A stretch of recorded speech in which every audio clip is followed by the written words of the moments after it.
Testing. Good morning. Hi, folks. Thank you for joining. Nelson, just checking in. Can you hear us? Yes, I can. Can y'all hear me? Fantastic. Yes, we can hear you. We might need to adjust our volume a teeny bit. Thank you, Hector. Okay. Good morning, task force members. Thank you for being here bright and early. We ready to go? We're ready to rock? We lost Irene, but I think she might be getting some sustenance. Okay, wonderful, good. We have quorum in the room, and we are just after 8:30, so let's get started here. Okay. Good morning, folks. Thank you for joining. This is a meeting of the California Agricultural Land Equity Task Force. We are here for 2 days, today, October 15th, from 8:30 a.m. until 6 p.m., and tomorrow from 8:30 a.m. till 2:30 p.m. I will do an agenda review in a moment and say a bit more about the task force, but please let me welcome our chair, Nelson Hawkins, to first open the meeting. Thanks, Megan. Greetings and salutations. Welcome, everybody, to the 10th meeting of our California Agricultural Land Equity Task Force. I extend my gratitude to all the task force members and staff in attendance, our advisory committee members, members of our interagency review, farmers, ranchers, and land stewards throughout California, and members of the public who have engaged with us so far, especially those who are participating here in person or online today. A lot, and I mean a lot, has been achieved since our last meeting, and I'm excited to continue building with you all as we define and publish our next draft of policy recommendations and continue co-creating a brighter future together. Our collective vision of land equity extends beyond political boundaries and affiliations. It is a call to action for moral and spiritual accountability that demands equity and fairness for all. And I look forward to materializing this vision as we enter the final stretch in our work together. And with that, I call this meeting to order, and I pass the mic to our facilitator to run through logistics and to establish quorum. Thank you so much, Chair Hawkins. My name is Megan Wiley. I'm with Sacramento State University, providing facilitation support to the task force, and we are joined here by staff with California Strategic Growth Council. To my left, Camille Frazier. Across the table, Sean Kennedy, Tessa Salzman, and Caleb Swanson. And we are here to offer staff support to the task force, working on behalf of the task force. We're excited to be in this lovely meeting space in Ventura. And if you are welcome here with us in person, we do have some amenities in the back. Please make yourself comfortable. There's a breakfast spread. There's coffee and tea. Restrooms are right outside this door on your left-hand side. Elevators, probably found them on your way up, and emergency exits out there as well. We have a number of breaks scheduled throughout the course of our program. We also invite you to join us if you need interpretation, both in the room and online. Tessa, would you mind switching to the next interpretation slide? If you are listening to the meeting online and you would like to connect to interpretation, you can find those meeting controls at the bottom of your Zoom screen. You will see a globe icon. It says interpretation at the bottom. Please open that up and select the language you would like to hear. For this meeting, we have English and Spanish options. I'll give folks a quick moment to connect. Okay. As we begin, I would just like to remind folks that this is a meeting of the California Agricultural Land Equity Task Force, open to the public. As a reminder, the task force was established in the California Budget Act of 2022 via AB 179. They are a 13-member body, an independent body, directed to submit a report by January 1st, 2026 to the Legislature and Governor that includes a set of policy recommendations on how to address the agricultural land equity crisis. Task force members are working to finalize this report of recommendations by the deadline. This has been a culmination of 2 years. This is almost our 2-year anniversary, actually, together. 2 years of work, meetings, site visits, guest speakers, presentations, and community engagement sessions across California. Congratulations to you all for all of the amazing work that you've put in to this effort to date. Zoom tips are on screen. Folks who are joining as members of the public are participants, and everyone is muted upon entry.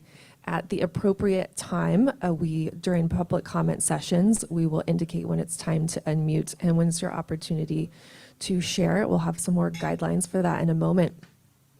Not on screen, but I did want to remind the couple of task force members we have who are joining us online.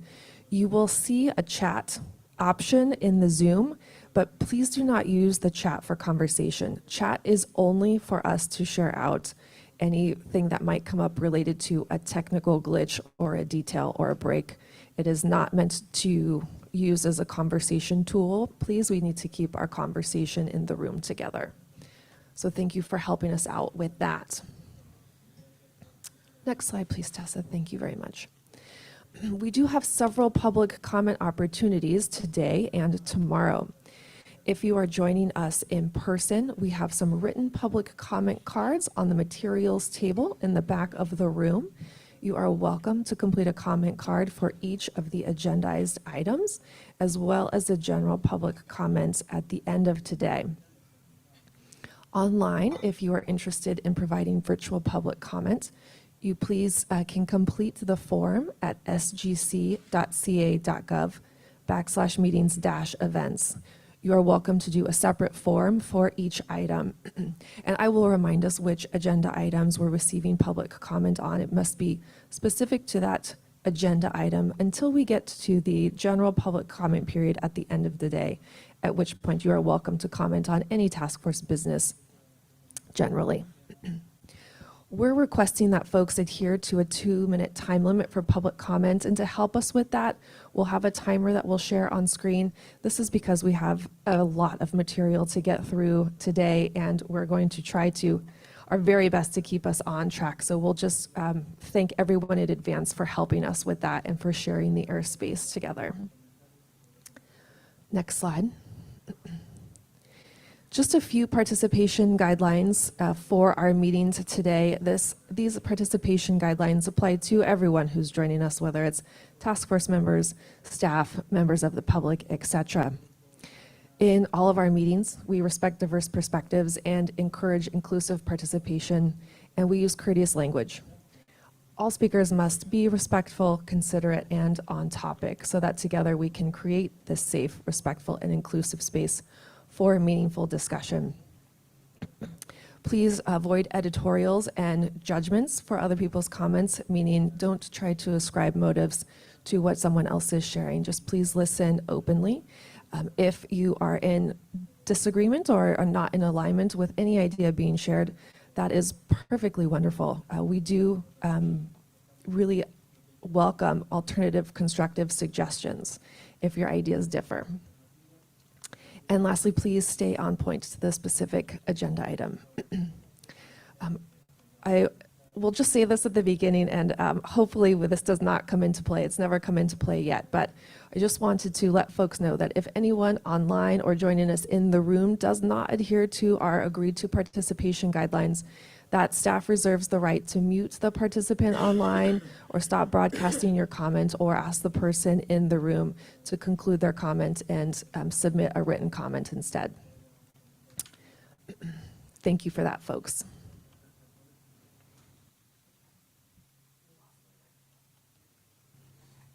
Here we go. Okay. Quick agenda review. So our plan for today. We have welcoming remarks. I'll introduce our guest speakers in a quick moment, and then we will do approval of the meeting summary from your most recent meeting, August 13th and 14th, a staff reports, and then we will have a discussion on the reserved funds. This brings us up, I believe, to a break, and then we will pivot to working session for the balance of the day. This is really where the magic is going to happen. We're going to roll up our sleeves, and we are going to work within the draft report itself. We've got most of the day to do that, and also tomorrow. This evening, we've reserved, well, later afternoon, we reserved extended time for public comments. So from approximately 4:30 to 6 p.m., we're welcoming extended general public comment, and we will hang out for as long as it takes. For tomorrow, we come back at 8:30. Next slide, please, Tessa. We come back at 8:30 a.m. and we'll pick up our working session. We'll carry on conversations with the report. We fully do not expect to get through the full report today. And then we will need to take some time to talk through work planning and next steps, and then just a short kind of regular general public comment period before we close out at approximately 2:30 p.m. tomorrow afternoon, or by 2:30 p.m. tomorrow afternoon. Okay. Quick roll call to establish quorum. Thanks, folks. I will start with Chair Nelson Hawkins. I am here. And let's just stick with our task force members online. Member Ruth Dahlquist Willard. Here. Member Leah Schwartzman. Here. Good morning. Thank you for joining us. I'm going to go around the room, starting across with Member Chizo. Here. Member James Nakahara. Here. Member Dorian Payan. Here. Member Nathaniel Brown. Here. Member Doria Robinson. Here. Member Irene de Baracua. Here. Member Darlene Franco. Here. Fantastic. Quorum is established.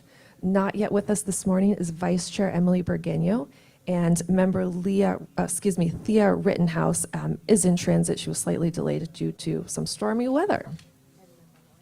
And Member Lawrence Harlan. Thank you. Okay, quorum is established. Task force members, we must speak into our microphones so that our friends on Zoom can hear us. They should all be live right now, but we'll just share the microphone. And you all know the program. If I don't make eye contact with you and you want to jump in the participation queue, go ahead and stick your tent card on its side. And I think that's it. Am I missing any guidelines? Okay. Wonderful. We're very, very thrilled to welcome this morning Maura Sullivan and Marisa Solomon with the Coastal Band of Chumash tribal members to provide welcoming remarks for us, and we'll have an opportunity to chat with them as well this morning. Haku, hello.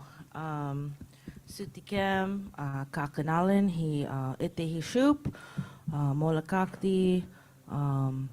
Just want to start with our language, Chumash language, and my name is Maura Sullivan, and this is my mom, Marisa.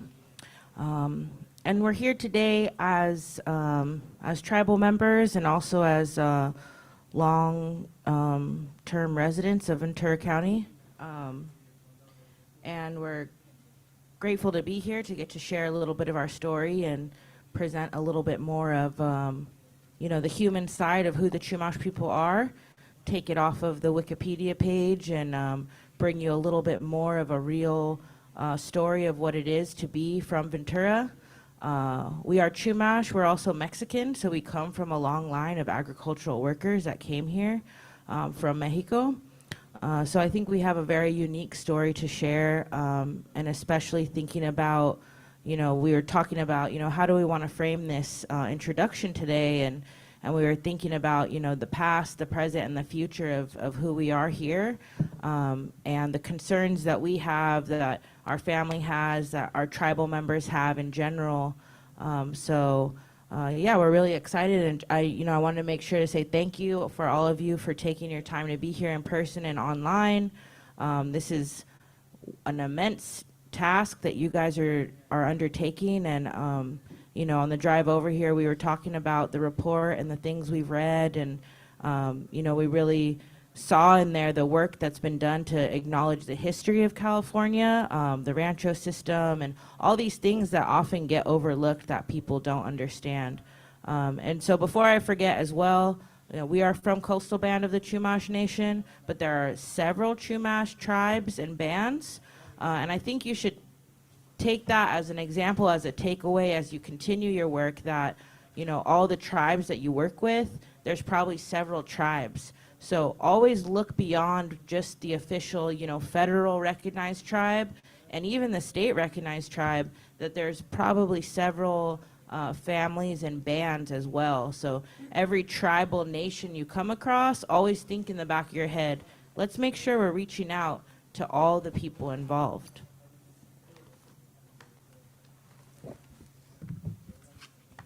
Good morning, everybody. Just following up with some comments my daughter made, which was acknowledging what a lot of work you've all been on doing this. I am a formal tribal chair for Coastal Band of the Chumash Nation. I served during the time when the COVID virus first broke out. Most of the interaction I was able to have with the rest of my band was through Zoom, which is pretty unnatural, as I think we all come to agree upon. And it was really difficult because I wanted to be able to help people and I couldn't. It took months, and even then after that, it was always in, the space. So that was my experience. But during that time, I did end up serving on many task force like this one here. So I am very clear about how much work it takes. And I want to really commend you for what I consider a very thoughtful approach. There's a lot that you did. There's a lot of listening that went on, and I can tell by this. And so I want to tell you that I think this is I think you've done a really good job. Some of the things that I think I would like to see, there seemed to be a very honest approach at trying to figure out how you would actually help people once you've identified what the problem or source is of what you're trying to do. And I think you're trying, it looks like you did the best you could on what you could come up with, understanding that you're working within agencies, multiple agencies, and also the fact that the current administration and federally, and then now we have our state administration on the way out as well. Lots of changes. So, I think that, I hope that the things that you're able to advise and come up with, and when you give your final report to the governor in January, and what you've decided to do is works out, because you guys have some good things here. I think for me, a big thing that we seem to say a lot is, and just to flesh out a little bit of what my daughter brought up, we are not what is known as federally recognized. We are, we have a lot of history here. We don't have any funding in terms of Coastal Band. We're made up of many members that live anywhere from, actually most of them live out of state because they can't afford to live here anymore. But our territory, our traditional lands were, if you're not familiar with Santa Monica up to Morro Bay, out to Channel Islands and inland to what would be the Kern County area. So that's a very wide swath of area, lots of it agricultural. So that's the history of I think, many times historically, the land was always, it was always about the land, wasn't it? And so as Indigenous people living there, and there was many waves of it being taken, I'm going to say, for various reasons. And currently, certainly in Ventura, we have a very rich history of agricultural oil development as well, but agriculture, there's a lot of interest historically in Ventura that came to play here. And for a very long time, most of the land was owned by farmers, agricultural. And that is a really good history to have, feeding people. But The reality is much of the land was, now taken and remains in some very large land holdings by different interests. Currently, I would say, going towards what we're dealing with now is lots of land development on these former agricultural lands. And so we are now looking at being paved over. Once you take land, you can't really restore it very well if it's been developed upon. And the other issue I'd like to bring up is, and I don't know if I'm going to make any sense here, so pardon me, but the other thing is that many of the things that when things were first plowed under and turned into farmlands, those were actually villages. And so much of the development for the farmlands had guidelines based on what was decided then was important. And since then, we've decided there's other things more important as well. And so now we're dealing with that, the fact that all of these lands are now being dug up again, and they're going to now be paved over and developed upon. And much of the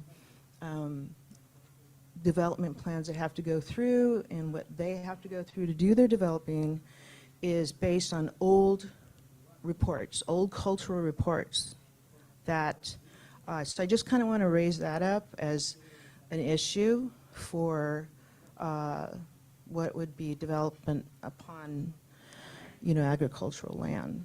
I think there are some very grand ideas here, and I kind of always like to bring the focus to what can be done in a simple way as well. I think that in identifying what is state-owned land and even easements, owned by county, city, there's so many layers of who owns the land here, that I think that it'd be good if you could identify areas that could be turned into farm, what would be, I don't know, the gardens, community gardens. It's an issue where here in Ventura, there's really only one major community garden. So I'd like to see that kind of highlighted more, where how just a simple area, I mean, yes, we could use whatever land is possible that could be maybe even developed into housing and communities. For me, sustainable, when the weather gets really bad as it does and people lose power, I think all those issues I'm not sure that I saw that in here. Maybe it was in there somewhere. But things about that kind of thing, small pieces of land would be good too, that could be turned into community-based gardens, just keeping it simple as well. And I think the next thing I'd like to raise is there seemed to be, and there always is, almost like this push towards land trusts. And land trusts are good as far as they tend to allow or make it so there's no further development in areas, and that's definitely to be valued. But my experience with land trusts are that that's just another gate, that's just another key, that's just another person we have to ask permission from to access. So keeping that in mind about trying to look for other alternatives to what is actual access to the land, our former lands. If that's the desire to try to give land back or make it more accessible to people, that would be really important as well. I don't know what you could necessarily come up with, but I think people could be given the opportunity to try to develop some mind, just thinking differently about things. That's all that really comes to mind at this point in time. I think there's always a desire to try to listen to another voice, what's important to other people. and it's not always possible to listen to the voices, but I appreciate that you have, so thank you. Thanks, Mom. I really appreciate my mom's worldview on things, her insight. She often pushes me to see things from other sides of a problem. I have a few things I wanted to touch on, and I guess I'll do it in like a storytelling way. I'm a language worker for our tribe. I have my doctorate in linguistics, and I work on the revitalization of our language and culture. And through that, I've done a lot of work with our plants. And in particular, our watershed plants have been extremely impacted by agriculture. So we have our two main rivers, the Ventura River and the Santa Clara River. And in particular, the Ventura River has been impacted by the Matilaha Dam. So we'll see if that ends up getting taken down. There's plans for that. And then the Santa Clara River, gosh, it's quite a force. If you have time, I invite you to go check that out. Recently went walking over there with my dad and my brother, and I was really struck by the force of it, the wildness of it still, even though it's been so tapped all the way up from Santa Clarita, Fillmore, Santa Paula. So that river really is a lifeblood of the agriculture industry here in town. And in particular, the watershed plants like dogbane, tule, juncus, mehmeit, which actually just north of this was called Kamehme, because that was a village that the islanders would live, that was their mainland village, and that means juncus. So that's really a foundation of our basket weaving and a lot of our material culture. That's just been completely knocked out. That's been a pillar that's just like somebody just kicked it over. And so we're really, trying to solve these problems that we need, the vehicle of this task force. I'm really interested and intrigued by, you can't solve all the problems, but I'm so interested in the problems that you guys can address. So yeah, one of those being the restoration of the wetlands, and all throughout California, for those that don't know, the whole swath of Central California was a thriving wetland. So, not trying to think about romanticizing of going back, but more thinking about, people say that we lived here 12,000, 30,000 years. What does that look like in the year 32,025? And so for some people, maybe that's like an impossible thing to think about, but I wanted to bring that here into the room as well, to really extend our timelines, to think about the work and the impact that very slowly being able to kind of build up these plant communities, these ecosystems again, and the ripple effect that can have, that people can sit together and do basket weaving together, do language together in a way that, we were able to do like as our ancestors had done. So that was one point I wanted to address, was our plant relatives, the animal communities as well. Just recently, there's the Annenberg Animal Crossing. That's a big deal over the 101 freeway to allow for animals to cross freely. And then, so I was thinking about, the ocean, the plants, the animals, and then in our language, we have a small word that's hu. It means remote or unseen. And so I wanted to offer that as well, to think about the spirits of the land as well, that there's things that we can't see that are also part of this factor. And I think my prayer for the land also includes like our ceremonies, our sweat lodges, things that we haven't been able to do. Actually, one of our family sweat lodges was on the edge of an orchard before, because there was a landowner that allowed us to go there and to do ceremony. So I think about how These are different things that we are trying to bring back, that we don't really have the space to do. I'm currently getting my firefighter type 2 training. So for those that don't know, traditional burning was a really big deal all over the world, but in particular in California. So agriculture really needs to think about the importance of traditional burning. It's not only just for the soil health, it's also for plants.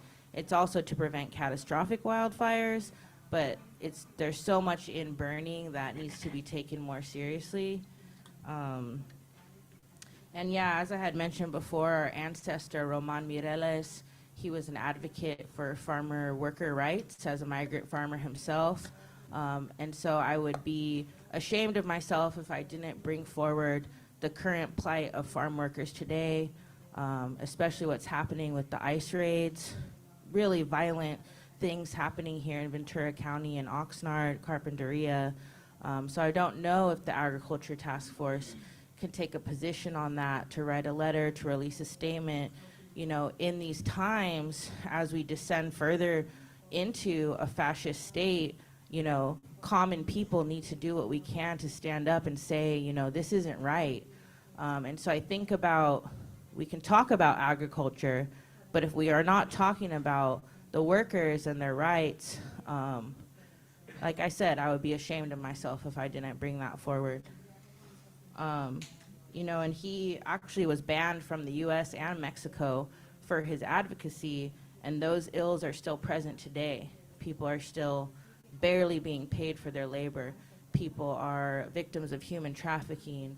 And so this is like an unseen, or like the other side of the coin of the modern agriculture industry, that it needs to be addressed. And so as Chumash people, as people who come from multiple ethnic groups, as Mexicano people as well, I felt that we were uniquely placed to be able to give remarks here. I'd love to continue being involved with this in some way. I might come on at 4:30 to give another public comment. But I'm glad my mom also mentioned the role of oil in this area as well. So that's definitely been a destructive presence as well. But yeah, I think about the pollution of agriculture has definitely weighed a toll on our land and our river and our watersheds. I don't feel comfortable going to swim in these areas due to the presence of agriculture runoff.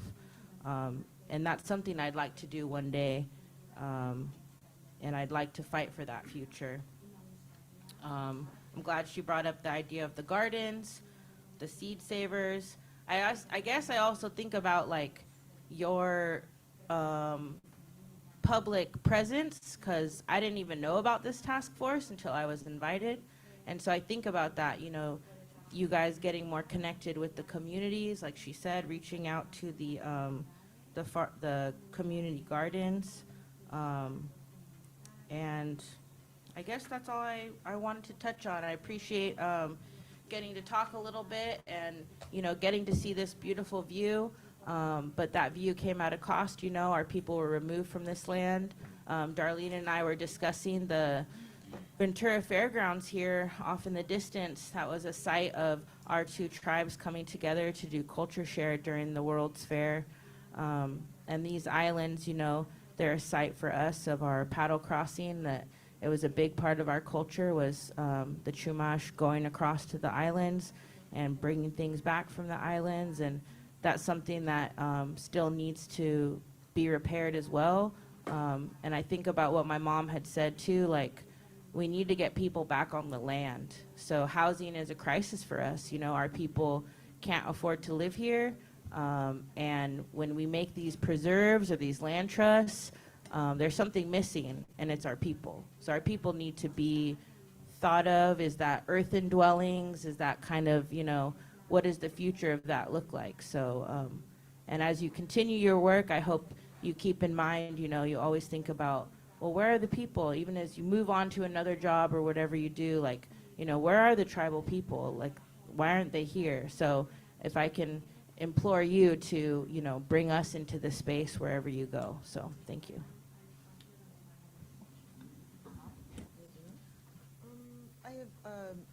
I meant to also, I guess, share a little bit more about the fact that we also have the history of field worker people. Not only my great-grandfather, who was fighting for their human rights of just being treated correctly and not. Well, I think there's some pretty good understanding of the history of some of the field workers and even transpiring in these days, in these times. I actually have I saw a mention of the Bracetto program. I actually have a Theo. I have an uncle, and he's still alive. He's one of my last uncles. He was a Bracetto. He was in the Bracetto program. My family, we have a deep history with the area of Sadicoy. One of my grandmothers lived in what was called the Campo. It was a village. It was I think it was a lumineta, or it was a packing house that actually provided housing for the migrant workers. And so I grew up seeing one grandma living in what was called the Campo, Cabrillo Village, here in Ventura, Sadicoy area. And that is where my aunt, one of my mom's youngest sisters, met her future husband, who was in the Bracetto program. And didn't even realize, as a child, you don't even know the history of these people, these big, tall people, and eventually we get to be as tall as they are. But, because they don't really talk about, that's the other thing, people don't necessarily talk about what they went through to get to where they're at. And so I have I just have the history of, on my mother's side, them coming over across the border. I was just talking to my Nina, my godmother, yesterday about this, and just the experiences that they had in coming over, and what that was like to have to wait in Tijuana with everybody else, people all just, in one building waiting for and this is in the early 50s. And finally being able to get here and be reunited with her mother, my grandmother, and she hadn't seen her in 3 years. My grandparents worked in this area, migrant work. They're just field workers now. And I don't know if there's actually seasons. You would go and pick pears, and you'd live on the land. You would they would go to Barstow. There's a lot of history in the Imperial Valley for my family, where things were grown that aren't being grown now in California, obviously. And on my grandma, the other grandma I had, which in the same area, Sadicoy, which is where I have my Chumash ancestry from, she also worked out in the fields. There was a packing house, the Sadicoy, I think it's called Buenaventura Packing House. That's where they processed all the lemons, and that was the first job I had, was working in a lemon packing house myself when I was 16 in the summer. And there is jobs in an industry that was created, that whole area of Sadicoy. That was the workers lived there. There was a lot of packing houses that were there and aren't there now. But I don't know, I feel a little bit compelled to have brought that side of myself as well, is that I would say my story isn't that unusual. Many of us are, I would say that, to say you're a Mexican means you're really Indian, you're Indio, really. You have a lot of history of the Mexican indigenous people. If you happen to have come over into California, as in my family, we now are with the indigenous people, which would be of this area of California, which was really big area, as I explained earlier, Chumash people. So I don't know, I guess I think I kind of want to bring that up as far as having been a voice, being brought in and brought my voice in here. And Oftentimes I have in the past, when I was tribal chair, brought in to kind of share what was important to me or what would be important to my Chumash, the tribal people I was representing. And I think the thing is, everything's important to us. So it's hard to really tell you one specific thing. That's why we end up sharing a lot. So, yeah, I guess that was the last thing I want to bring up. So thank you again. Maritza, Mora, thank you so much. If we may ask a few more minutes of your time, I'd like to see if task force members would like to offer any reflections or have any questions for our guests. Hoka and ya mili briganyo nechuhi matas kwanakopai napum sinalkudukopai and ya church super napum okay. Hoka, sorry I was a little late. I was wrapping up a call. But I just want to say thank you and how important it is to hear from the Homeland community, especially with the state, being that you are not respectfully recognized in that way. I know our agenda is really rigorous as a task force today, but it's really important we hear from you. With these meetings we've been having, we've also have been working with the communities on site visits, but since this is our last one, we unfortunately didn't have the opportunity to do that here, which it would have been an amazing opportunity to learn more about your lived experience as Chumash people, original stewards of the land. But maybe we can find different ways in highlighting and learning more, because just on my one walk, I went through I can't remember the second word, but it's like the tortilla community flats. Yeah, so got to see their mural, all that good stuff. But I know, that's not the full story. So I just wanted to say thank you. Oh, so I introduced myself. I'm from Esquanan, which is the Ipai Nation of San Isabel, where I'm a tribal enrolled citizen. I also come from Sinalcatun, which is the Manzanita Band and the Kumeyaay Nation. And I also really appreciate your story, your reflection of the migration, because as we all know, that is a crisis happening, of abductions happening right now in our communities. And for Kumeyaay, the border is on our land. So, it depends on what side of the border on you're American or Mexican. And I really appreciate you mentioning that. We're all Native, whether you identify as Mexican or not.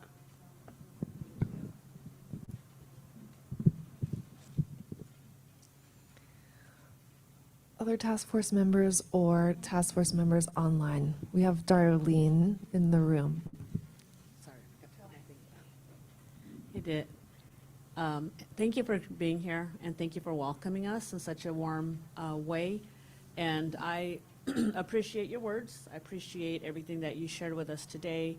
I'm always happy to be here on the coast, especially here in Ventura. And I think this is my first time actually on the coast, so close to Ventura.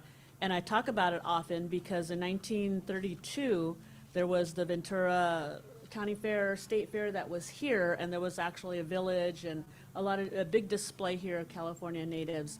And I just pulled up a photo to show Mara. She's seen it before, but it's my great-great-grandfather, Jim Wilcox, was here with a lot of Chumash, Selenians, different people, Native people throughout the coastal area. And so I always refer to this because it shows some of the great-grandkids of these men that were there I work with today. So it's very heartwarming to be here and to feel all this this love and this energy. And like this dancer right here, he was actually Chumash too, yeah. So, but he married into the Tachi people. But anyway, I feel very good to be here, and I'm so happy that you all were able to welcome us. And also, maybe 2 years ago, when Maritza presented me with a basket that she asked me to help identify and take it to their rightful owners. And I was able to gift that back to the Tobatalabo people in Kern County. And at their dedication, when they received 1,800 acres under the SALT grant, yeah, so they were able to receive that. They were doing their dedication, and I was able to present it to the elders there. And so they were very, very, I mean, you can only imagine how happy they were to have that back. But thank you so much. Thank you. That basket actually came from, my dad's here, his sister was contacted. She's a longtime worker of Patagonia, which is, their headquarters is here in Ventura. And yeah, that was a white person that said, hey, I know I shouldn't have this basket. How can I give this back? So the ways that we can kind of work around the edges is really beautiful. So I'm glad to hear that story. I haven't heard the end of that story yet. Thank you. I wanted to say thank you for your time and offering up your experience, sharing your experience. It occurs to me when you were talking about watershed resources and plants around watersheds and wetlands and things like that, that I don't really remember or recall a really robust set of recommendations around cultural resources. And I wonder what that might look like, you know, because it's one thing to, you know, have these strategies to transfer land. That's definitely a main strategy, but there's also access, you know, and preserving places, but not in the conservation way, but like you said, that includes people and use. And I wonder if we're missing some recommendations that could actually address that, you know, kind of access for tribal people for you know, traditional natural resources that they would use in cultural practices that might not be on lands they own. Maybe it's state-owned land, but it, you know, addressing that kind of access and use. Because, you know, if it's on national forest land or national park land, you're not supposed to harvest anything, and, you know, you're not supposed to use anything. You know, I guess I'm wondering what your thoughts are, if there's something that could be done. Yeah, I was thinking about over there in Santa Clara River, there's a state campground right now called McGrath, and due to erosion and other factors, they're just, you know, it's temporarily closed, and now it's just kind of in limbo, and it's a really weird case because it's, yeah, thinking about the coast and how we are going to face erosion over the coming years. There's another one called Emmawood that is a place really dear to my mom's heart. You can kind of see it here at the edge of the furthest part you can see. So when it comes to my experience, I do have a gathering permit for the National U.S. Forest Service gathering permit, but not all tribal members have that. So I think, you know, there are some mechanisms in place, maybe with other agencies where, and I don't know if Darlene has this experience. I know CEBA, which is the California Indian Basket Weavers Association, they're probably a great resource to reach out to when it comes to how people are able to gather plant materials. But as you were bringing that up, I'm like really honored that got to be brought up, that gets to be part of an area of growth for the report, because that is definitely something on my mind as a plant person. Not only plants too, but animals. Like a lot of our medicine involves animals, or our regalia involves animals, and a lot of that maybe gets studied if they find a bird, but then probably destroyed. And so yeah, for us that would be a huge resource to make regalia for our people. Feathers, other different other animals are used for our regalia making. So I think that in terms of plant gathering, and when you say cultural resources, it's interesting because even my understanding of cultural resources has grown, you know, being involved in our tribe, getting these recommendations or getting letters in the mail about, we call it CRM, cultural resource monitoring, and oftentimes people think that only pertains to monitoring on construction sites, but cultural resources is a huge umbrella term, you know, and so what fits under there? not only our ancestral remains or our ancestral village sites, which certain laws protect, but all those other things too, right? If there's a huge Juncus patch, you know, that's a cultural resource for me. You know, please don't destroy this, you know? So, and then, yeah, how can we get access to it? How can we bring fire onto the land to, you know, help that grow more? And maybe I'll pass it to my mom if she has ideas about the cultural resources and the plants.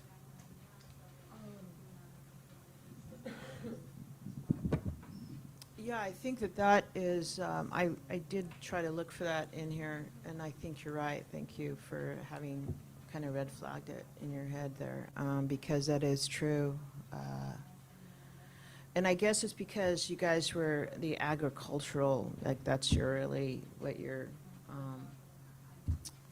task was, and that's definitely, I get that. So it's kind of like, that's what you're asked to do, and this is what you're asked to do, and you've done it, definitely, and even more than that. So I think on the council, on the task force, there's a really good variety of people that definitely, I can see it in here, as I said.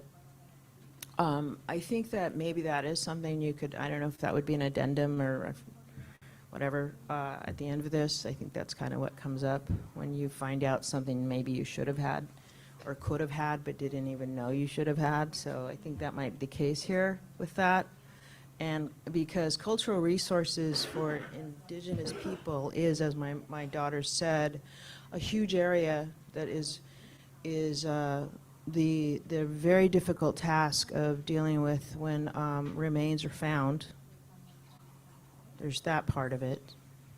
And that takes special people within our tribes that can truly handle that, and what it takes to return someone back to the land once they're found.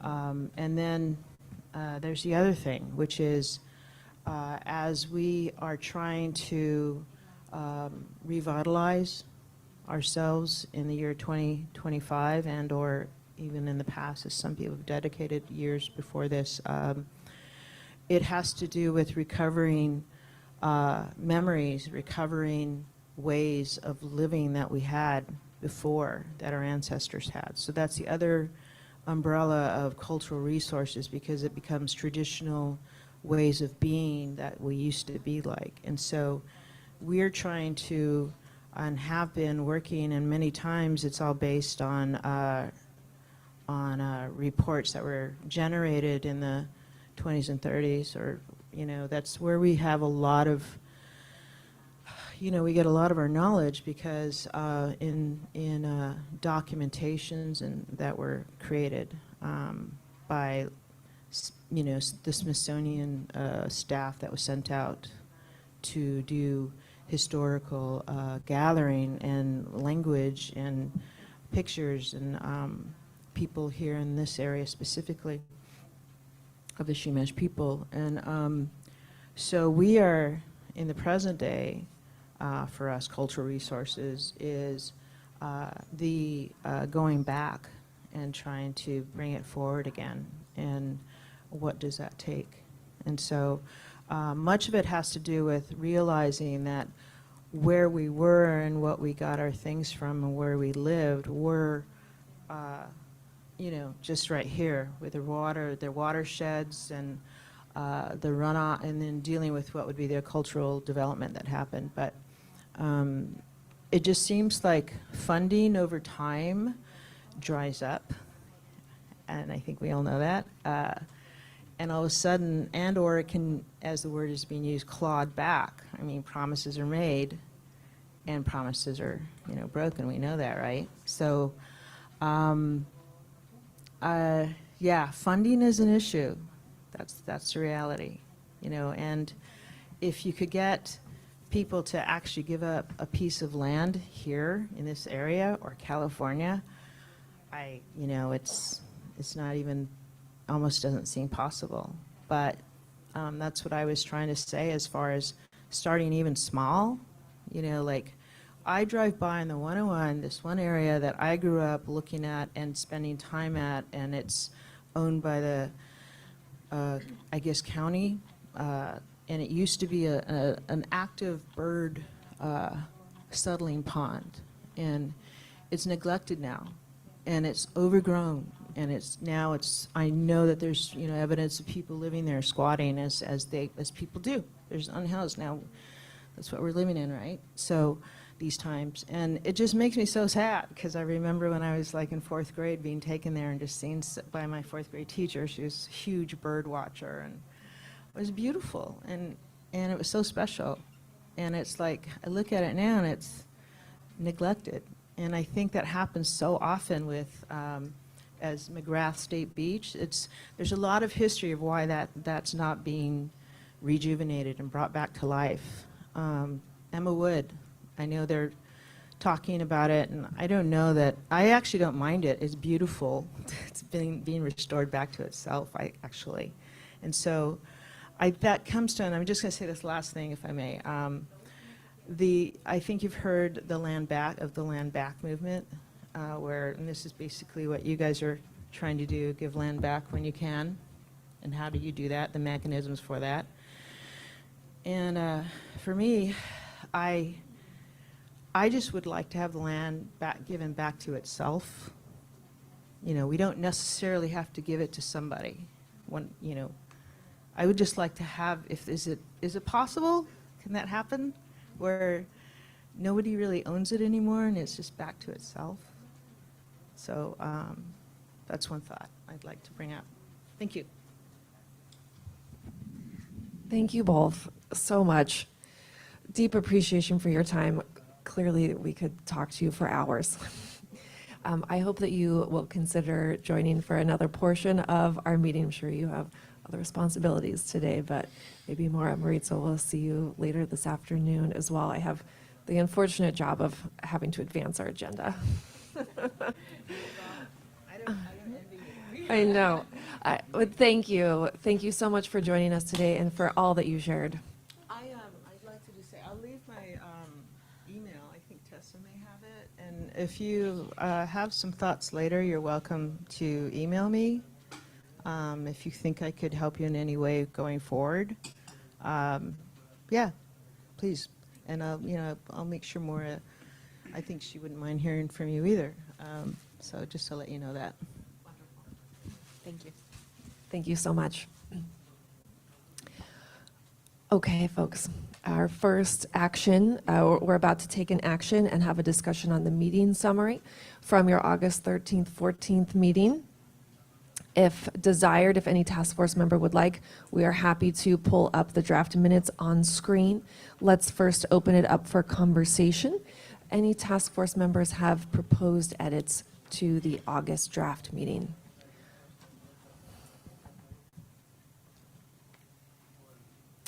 I don't see any hands going up in the room or hands going up from our task force members online. As such, may I see if there is a motion on the table to approve the draft meeting summary as written?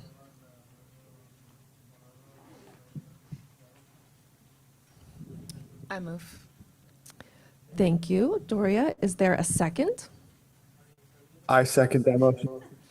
Thank you, Chair Hawkins. Let's pause to see if there is any public comment related to the draft meeting summary from August 13th, 14th. No public comment in the room. Any online? None. Okay. There is a motion made by Member Robinson to approve the summary as written, seconded by Chair Hawkins. I will go around the table. We will call the vote. Please say aye if you agree, nay if you do not, or abstain for any reason. I will start with my left this time around. Member De Baracua. Aye. I'll repeat if we don't have a microphone easily handy. Member Robinson? Aye. Vice Chair Burgueño? Yes. Member Brown? Aye. Member Payan? Aye. Member Nakahara? Aye. Member Zoe? Aye. And online Chair Hawkins? Aye. Member Schwartzman? Abstain. Member Dahlquist Willard? Aye. And we do have Member Thea Rittenhouse online, but she's an attendee right now. She's in transit. So I think we can quick, I don't want to ask Thea to try to multitask while she's driving to try to get here in person. So as is, the motion carries, the meeting summary was approved as written. So we will finalize and post to our website.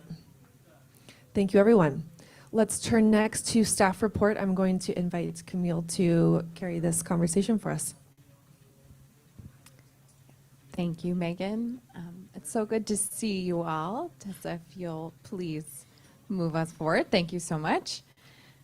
As always, I'll try to keep my comments pretty brief today. I'll be giving some of these updates, and then also Sean will be joining me for part of this report and discussion. So quickly, as we always start with announcements, just noting that SGC, the Strategic Growth Council, has 2 grant programs where their draft guidelines are open for public comment. So noting that for all of you, for yourselves, and also to share with your communities.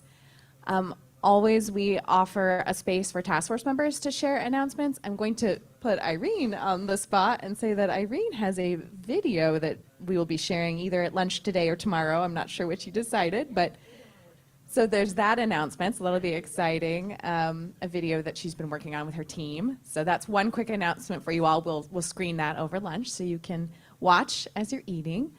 Are there any other task force member announcements related to the work you're doing here on the task force that you'd like to share now?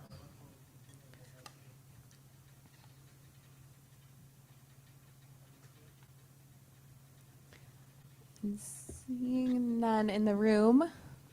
None online. Okay, well, thank you all. And of course, send announcements our way, or if something comes to mind, you're welcome to share that.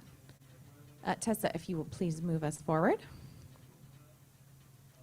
So very quick rundown of what you all have achieved since we last met. There have been many subcommittee meetings, as you know, because many of you were in those meetings, one after the other in rapid succession.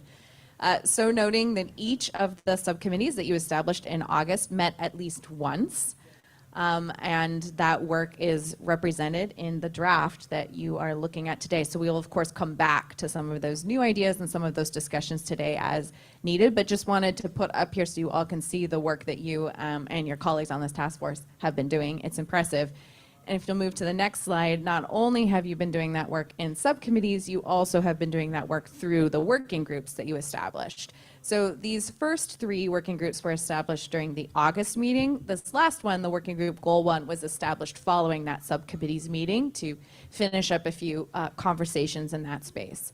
So these working groups met with staff support in the interim to advance some of the very specific tasks that you see here. And again, these ideas are in the draft report that you'll be considering. So looking forward to jumping into that content with you all once we get to that report.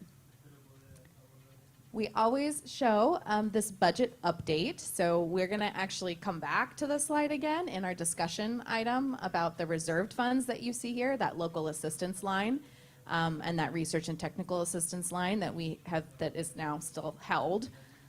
Noting that this is the most recent update, just so you all understand, the fiscal year closed on June 30th. So at the time that I got these numbers next week, that personnel line for the start of our new fiscal year, which was July 1, is still in process. So the numbers aren't necessarily representative of our exact moment, but we will, of course, in our next meeting, we should have those numbers all ready for you so you can take a look. So just noting that for you. And if you please advance. We have been, at your request, tracking a few different proposed bills from this most latest legislative session that have either been of interest in subcommittees or that this task force as a full body has been considering.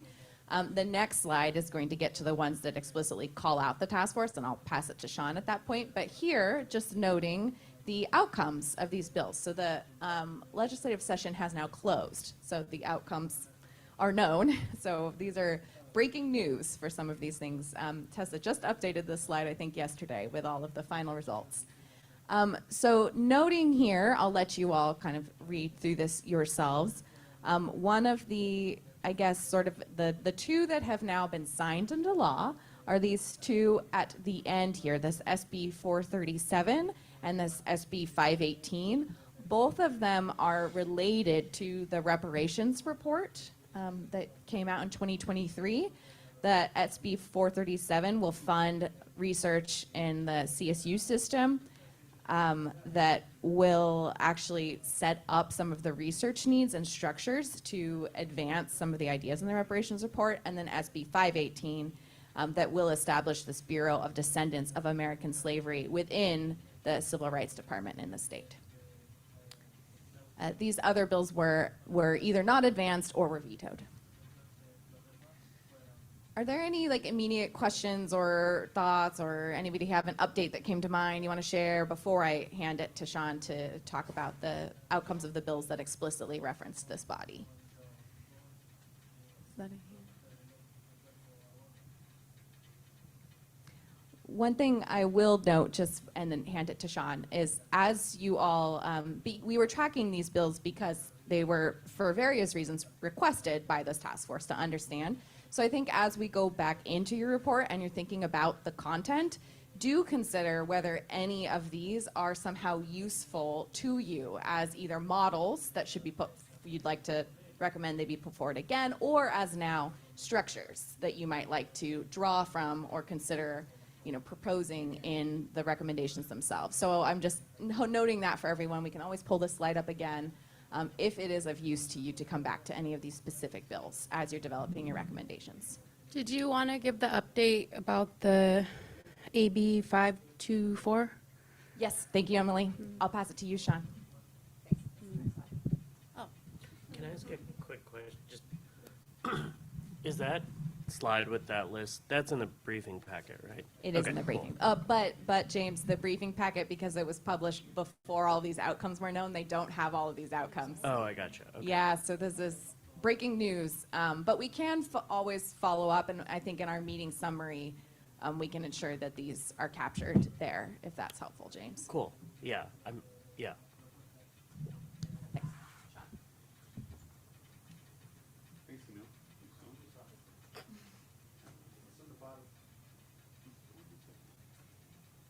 How's that? Better. Morning, everyone. Good to see you all. So 2 updates on legislative action that did explicitly call out the task force. The first, as you just mentioned, Emily, was AB 524, which would have created the Farmland Access and Conservation for Thriving Communities program at the Department of Conservation in consultation with the Agricultural Land Equity Task Force. So this bill was passed by the legislature, but was then vetoed by the governor on the grounds that the legislature did not explicitly appropriate funding to support the program, and that there is currently no sustained funding to support the program. So we can share the governor's veto announcement there, general support for the concept and providing support for socially disadvantaged farmers and ranchers and tribal producers and beginning farmers and ranchers. But as I said, was vetoed on the grounds that there is currently no funding appropriated for the program. The second one, the Proposition 4, also known as the Climate Bond. This we've also spoken about previously. Includes $30 million for a program similar in nature, also housed at the Department of Conservation in consultation with the task force. But currently there has been no funding appropriated for that effort either.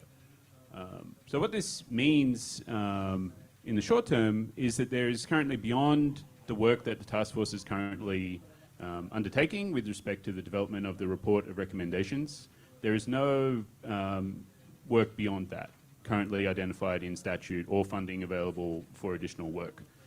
So what that means in the short term is that once the task force submits the report to the governor and the legislature at the end of the year, that effectively concludes the work of the task force. So the final meeting will take place in December 2025. This may require some action on behalf of the task force if members are wishing to step down or how we move forward, something else required there. We are working with our legal department at the moment to understand what that specific action may be, if necessary, to bring the task force to a close at that time. So we'll report back on that in November. Important to note, though, that that language in the climate bond, it could be in a year or 2 years, 3 sometime in the future that the legislature does appropriate funding for that $30 million effort at the Department of Conservation. And at that time, we would then be looking to reactivate the task force in some way. So that would likely involve reopening a nomination process and starting from there, and of which we would obviously welcome participation from current members, but it would be sort of starting again in that regard. So this is quite significant. Any immediate questions?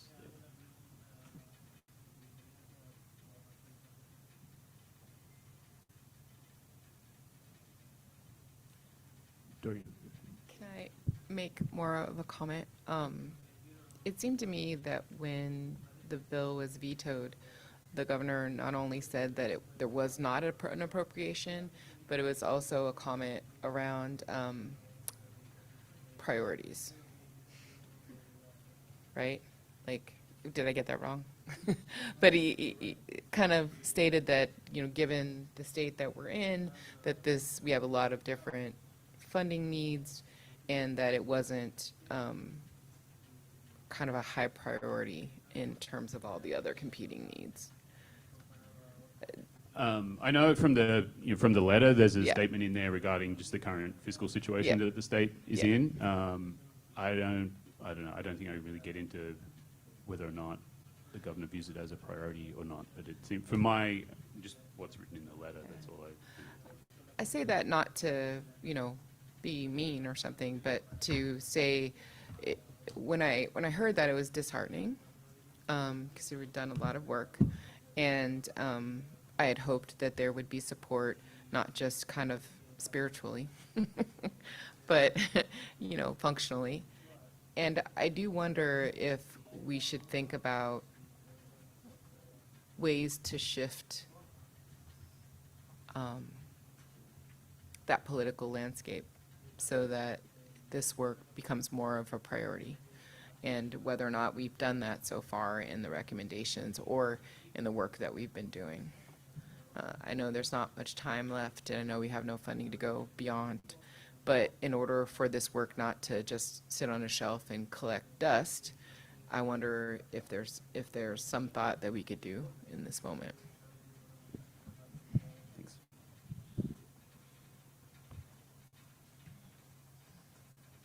So we will be tomorrow afternoon, I believe, briefly talking about whatever work is required from the task force for the first half of next year, once we are looking at outreach and distribution of the report, and things of that nature, and staff work.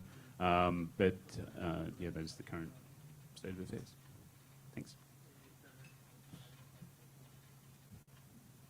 Thank you, Sean. Next slide. Any public comments specific to items just discussed in the staff reports? Updates, announcements, legislative updates? Nothing in the room, anything online? Again, specific to staff reports. Okay. Let's move on to our next session. You can flip through, thanks. Tessa, moving on to a discussion on reserved funds. We're going to go back to Sean to kick us off on this conversation.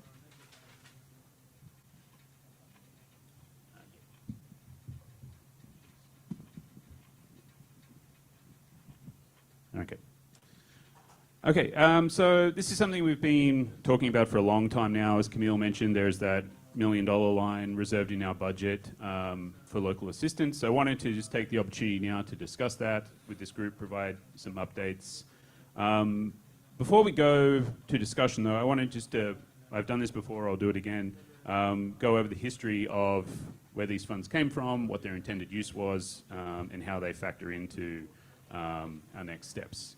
So this, back in October of 2022, SGC approved a staff recommendation to supplement the general fund $1 million allocation that was outlined in the 2022 budget for the task force, with an additional $2.25 million from SGC's greenhouse gas reduction fund allocation.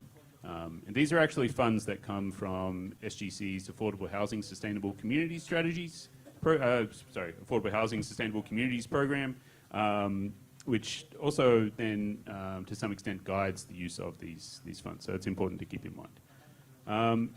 When this recommendation was passed, these were additional funds to be used to trial existing recommendations, such as those outlined in the Farmer Equity report, and also preliminary recommendations developed by the task force. And this is language pulled directly from the staff report that was submitted to the Strategic Growth Council to approve the use of these funds. So language there includes recommendations to be trialled through small-scale pilot projects and community-engaged research. But also these funds are used to support the administration of the task force more broadly, and there's a few other examples listed there. So SGC staff then took that additional $2.25 million allocation, added that to the existing $1 million allocation for a grand total of $3.25 million, which was distributed across task force administration, including staff, task force support, and local assistance. This is this $1 million line that we're talking about here. Next slide, please.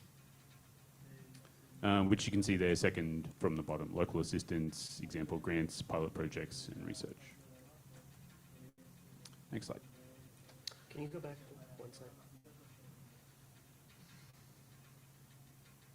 Cool, thanks. Okay, so it's important, I think, to note, and this is something that we've been talking about a lot too, that has informed staff's approach to how these funds are ultimately used. And I should stress, I should have stressed on the last slide too, that these funds were allocated to SGC from the Greenhouse Gas Reduction Fund to support the work of the task force, not allocated to the task force. I think it's an important decision because it means that SGC is the ultimate decision maker when it comes to how these funds are used. But our approach has been to do that in a way, if these funds are to be used to support the work of the task force, we need to engage with the task force. Our concern has been how can we do that in a way that minimizes potential conflicts of interest? Because any conflicts of interest would essentially exclude members of this task force from applying for and receiving funds that would be coming through the design of this program. So it's this that has meant our approach, we've very much been trying to keep at arm's length to avoid conflicts of interest, to enable the broadest group possible to be eligible for the use of these funds.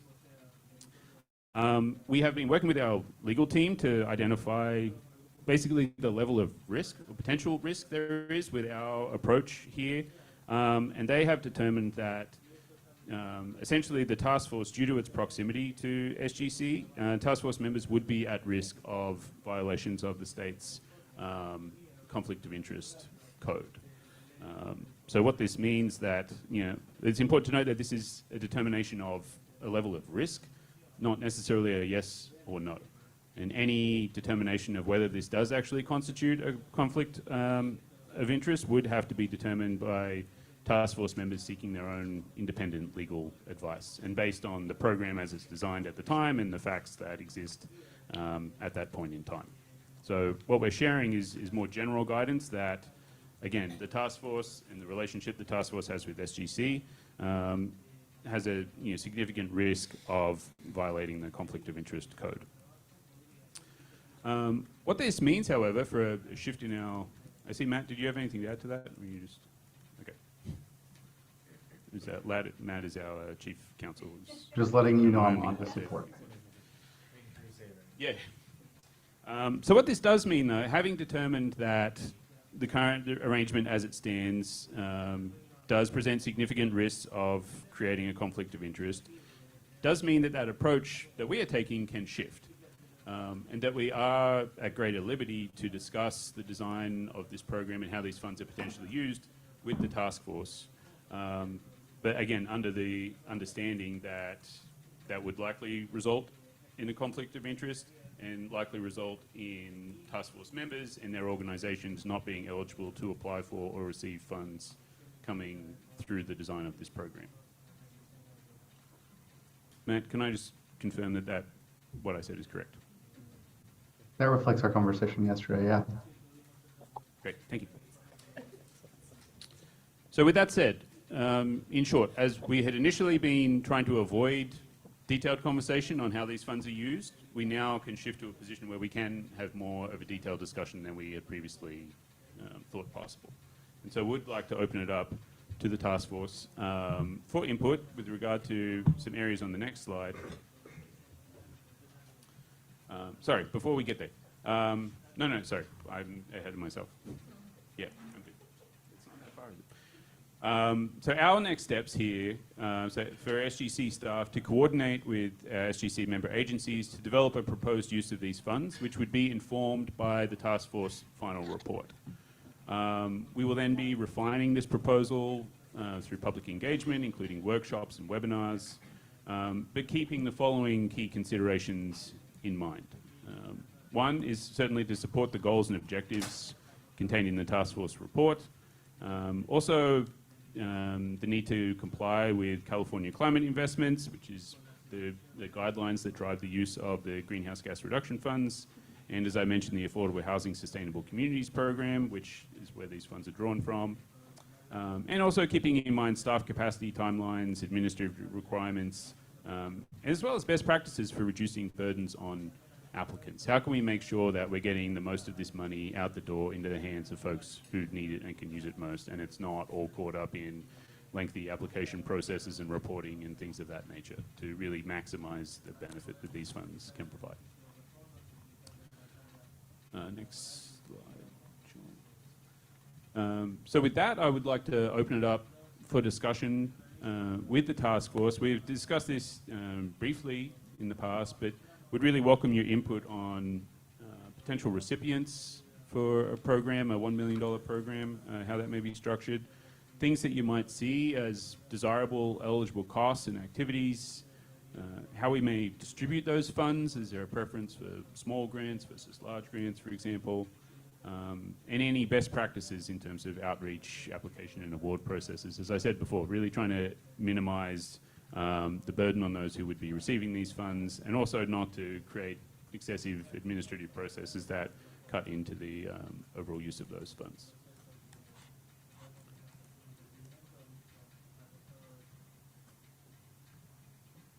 So we can open discussion and questions there. Thanks.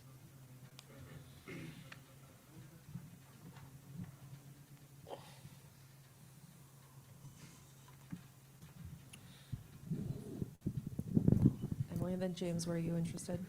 Yeah, I can go. Okay, Emily, James, then Dorian. So Chris, I'm talking with you because there's no need to navigate through staff because you're the legal, right? Matt, sorry. Who's Chris? Nobody? I thought I heard Chris. Okay. Matt, excuse me. So technically, we're not qualified, or we're not able to apply for this, right? Due to conflict of interest. So at what time did the SGC notify task force members that that was going to be a factor when we applied for this position? Because I don't think SGC gave us the option of opting out. So I just want to highlight that. We were never notified. That being said, I never expected anything from the state. I mean, the state was founded on genocide, so that's my bare minimum, right? So I never expected any funds. And I do have a lot of recommendations. However, is this the right setting and meeting space for this discussion when we have a report that we're trying to finalize and we only have, today and tomorrow? I would recommend having an additional meeting to focus on this solely, because there is so much to talk about here. And it's going to take up a lot of this meeting space. And I would really like to focus on, the report, because you guys SGC has dragged us around with this matter, and now we're being allowed to talk about it. And it's like, I don't think this is the space. Yeah, I'm not going to say anything else.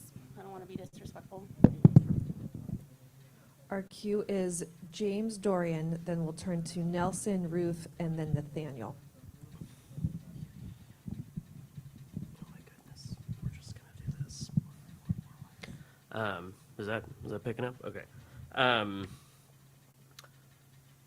I recognize the conflict. It makes sense. It would be weird for us to say, like, we want you to appropriate money to go back into these things that would directly benefit the organizations that we represent. That makes sense. It feels clear.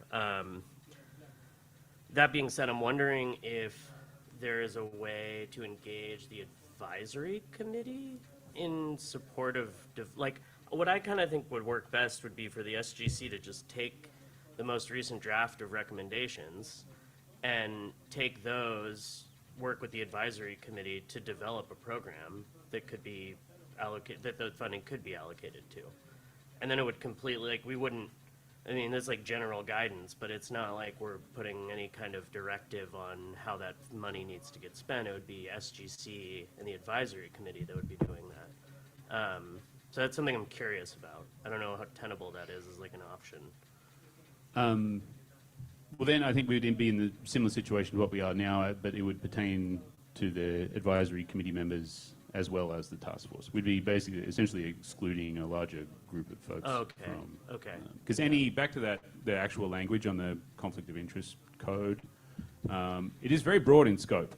And it's essentially any involvement with that bottom line, preliminary discussion, planning, negotiation, and solicitation of bids does apply to program design broadly, and this is what we have been working with legal on to understand instances in which this has been an issue and what the distance between a recommendation and an ultimate decision, and to the extent to which that could ultimately create a conflict of interest. And it has been interpreted very broadly. So that's why we've landed at this determination of risk here too. And again, I think it would apply to that. Yeah, okay, that makes sense. In that case, then I'd say, I kind of don't think, I think any of the recommendations that exist so far, if they can be devised into programs, particularly ones that prevent kind of land going off the market, I'd be in support of them regardless of whether or not that funding makes it to the organization that I work for. Like, there's a lot of good stuff in here, and I want it to get out regardless of,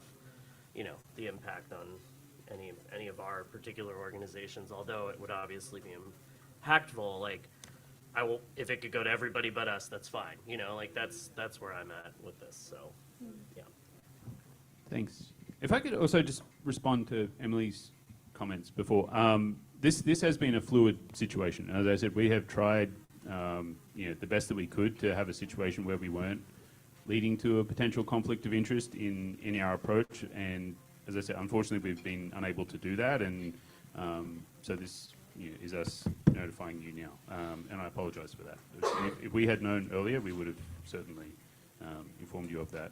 Regarding the timeline, I completely agree with those points too. And we are looking to staff will be starting this work following the submission of the final report. So being informed by what's in there, but not expecting this discussion at this point in time to answer all of the questions and be your sole opportunity for input into that process as well. So we will put some more thought into that, but this is by no means the end of that.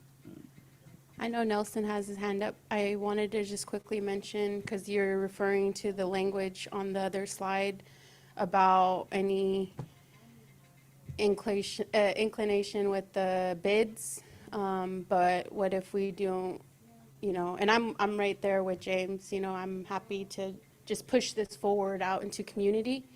That's my life's work anyway. But if for the folks that maybe have that interest and have that need within their own work, if they aren't part of what you're asking of the task force, if we don't provide any involvement with the bids but the process, that's different, because the state does do that already. And I mentioned that last meeting with the SALT program. They provide a comment period with the guidelines, and that's part of the process, but that's not part of the bids, right? That's right. So this, I think, is where the task force sits in a different position than standard public comment, for example, because we do have a close relationship between SGC and the task force and the discussions of these funds in this setting, and the task force is a public body. It's, quite a number of different factors at play, which does, I think, create a distinction between what you would see in a normal public comment process, which you're right, people can provide public comment on guidelines and they may down the track be able to apply for those funds. That is, to my understanding, different from what we're talking about here. How? Matt, can I think that's accurate, and the task force is assembled to provide and has been appointed to provide specific feedback and direction on kind of within the subject area, as opposed to public comment, which the entire public has the same access to the decision-making process. What a lot of FPPC regulations hinge on is the role of the individual, and in this case, members of the task force have a higher level of engagement, are more important in your feedback and what you're providing. It's a higher level of engagement than a kind of typical public process. That makes sense. Thank you, Matt. Dorian, then Nelson, Ruth, Nathaniel. Thank you. I wanted to ask if, as we're taking this into consideration, we're going to cross-reference the California climate investment guidelines, the affordable housing and sustainable communities guidelines, and then also the conflict of interest policy. We're able to cross-reference that with our recommendations so that we're actually able to whittle down what it is that is our scope of being able to use these funds. I think that would be really useful for me, because I'm looking at basically 3 sets of criteria that I'm going to, use the recommendations to reference with to be able to discuss with the task force what we can spend our money on. So I think that would be really useful for me to just know what the scope of our funding is really. So I just wanted to add that comment as we're thinking of this. Yeah, thank you. Nelson. All right, yeah, I appreciate all of the context that was shared and all the comments that have been mentioned so far from the task force members. And I definitely agree and in line with the conflict of interest and the best ethical standards that we can move forward with in good faith of deciding on these funds. I do disagree that on the comment that we had adequate time and we have discussed this for some time. That's not true. This has been brought up to discuss and put on the agenda by myself and Vice Chair, particularly the last few meetings, and here we are now actually discussing it in detail. I feel like a lot of this information to me is news regarding some of the scope of what these funds purposes and their source comes from and how we can decide. So following up on Dorian's comment, I would like to dive deeper into the scope of what these funds can actually be used for. And I agree that with what Vice Chair mentioned about having a separate meeting, because this is going to take a lot more time to get into the details and support. It's not an insignificant amount of money. It's $1 million that can go towards creating significant impacts in programs throughout the state. And I feel like the conflict of interest concern is not something that may be of interest to all of us in our organization. Maybe some of our organizations would not be interested in applying for this funding. We have not had the opportunity or the option to discuss that part of it. I feel like not all of our organizations that we are a part of outside of this task force and our work as individuals and in collective work alignments are not necessarily going to be eligible anyway. Some of us work for government agencies that I feel like wouldn't necessarily be eligible based on my understanding of what the $1 million fund would be for. So some of the advice that I was informed early on from staff and other members of the SGC was that when it comes to discussing and making decisions on these funds, that we would have the opportunity to recuse ourselves from the decision making and the input in good faith and alignment with the conflict of interest standards and policies. So this whole time I've been operating within that understanding, and I feel like we should still have that opportunity to recuse ourselves if we feel like our organizations would be in a conflict of interest and be ineligible. We can just remove ourselves from the room. We can recuse ourselves from decision making, whatever processes and protocols that we need to follow to be active alignment with the conflict of interest policies. We have not had that opportunity to even discuss that in detail or at all until now. So with all that mentioned and comments so far, I feel like the best course of action moving forward for us is to either form a subcommittee, or what I would prefer is we create another task force meeting to talk about this specifically, because we're not going to have time to do that today. We have a lot to get through in our recommendations, and this is going to take a lot more. $1 million, talking about small grants, large grants, who's eligible, who's not, what impacted communities need to be served. This is going to take a lot more time. So, yeah, I recommend we form our own meetings separate for this specifically. Thanks, Nelson. Just to clarify, I did not say that there has been adequate discussion on this at all. I completely agree with your comments that there has not been adequate discussion. And a lot of the time and the delay has been on the SGC staff side, trying to understand this conflict of interest issue, trying to figure out how we can best engage with the task force in the design of the use of these funds. And that has been central to those considerations. So that is why we have not had adequate discussion with this group on this matter at all. So I completely agree with all your comments there. Do think that this needs more time. Happy to explore options to make that happen. But yeah, I'm not at all implying that there's been adequate discussion on this at all. I completely agree with you there.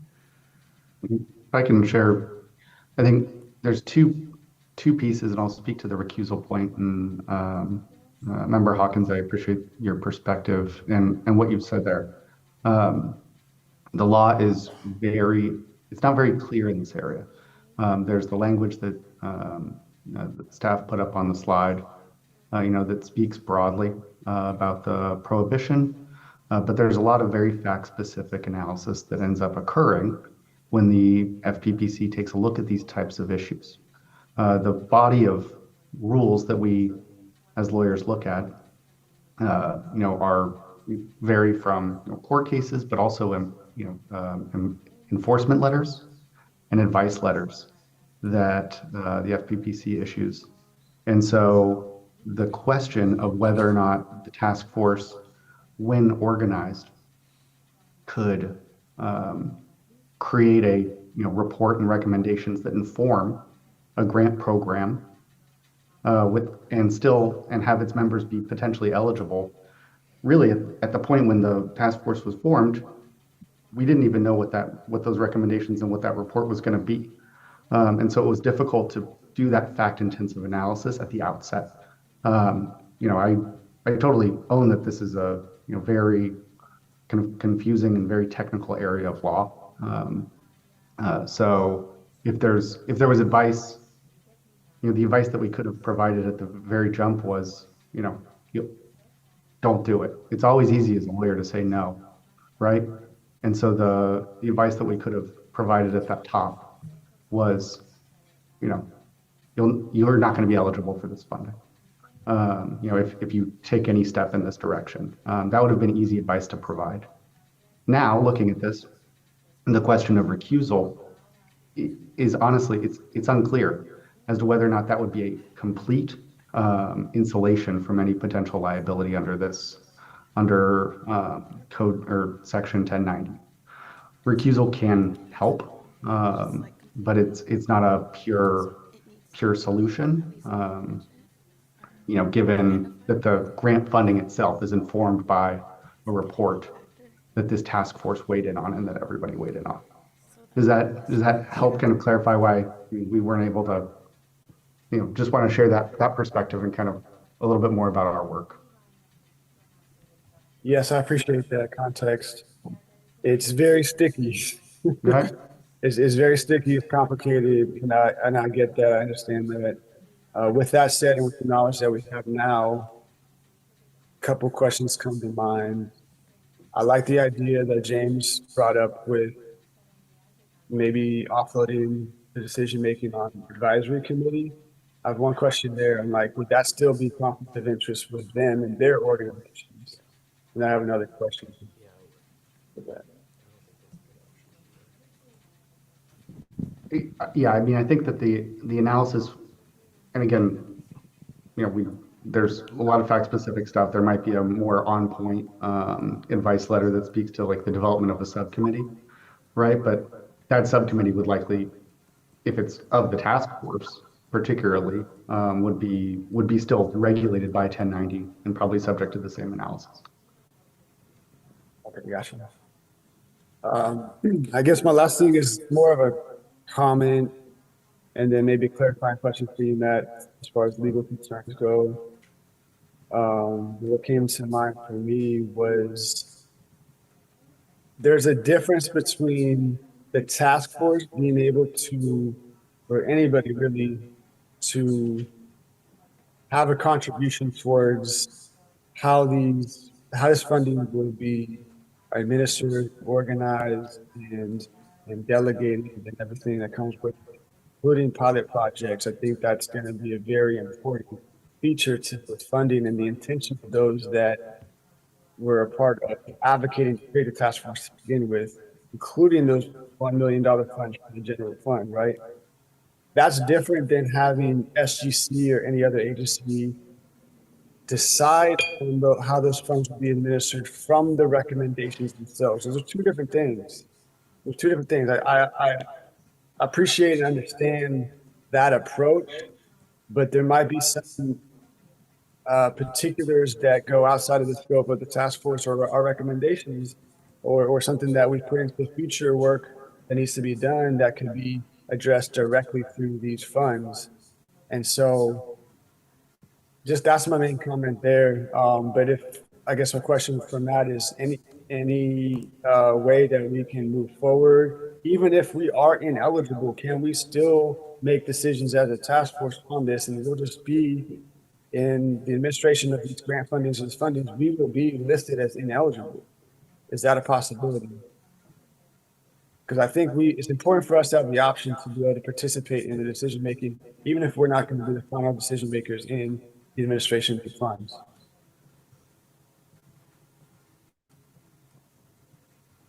Yeah. So I think, and Sean, jump in if this departs from anything that we've discussed, but I think that the backstop or the potential biggest impact to 1090 is potentially creating a situation where task force members and the sources of their income, right, the organizations that you work for, that you run, anything like that, are ineligible. I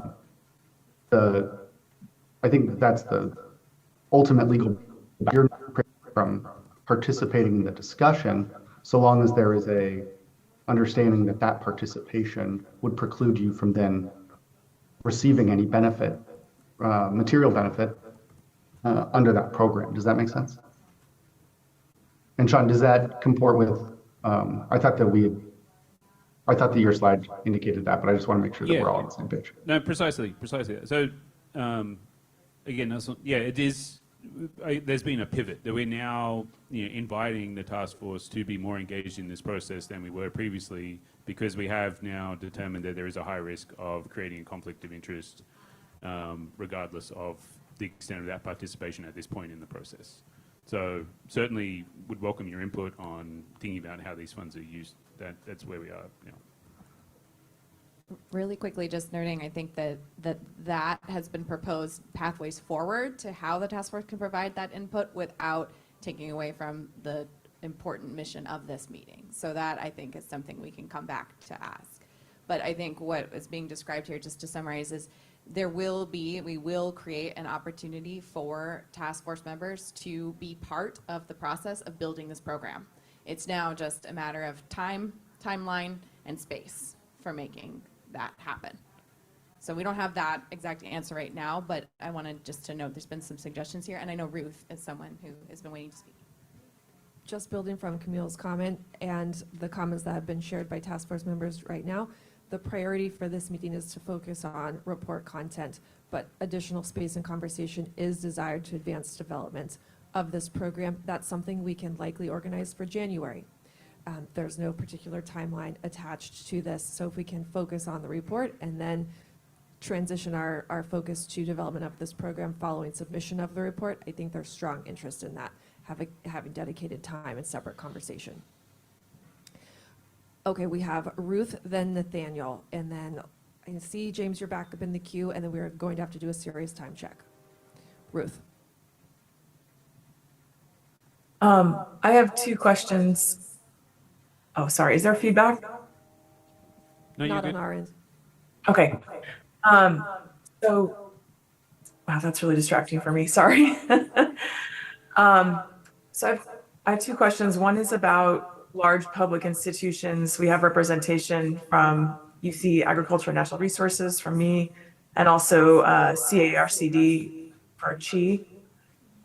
If we're on the task force, does that exclude our entire organizations from participation? Or at what level is the conflict of interest determined? And then Go ahead. go ahead, and then I'll ask my second question. Say, I'm happy to work with, you know, I think UC Council, you know, anybody, in kind of providing them where we're at, and to work with any individual organizational council to make sure that they're kind of up to speed and able to do their own analysis. There are also some processes that you can use to avail yourselves of, like FPPC advice lines and things like that. So happy to work with your own agency and organizational council to answer those questions, but I can't.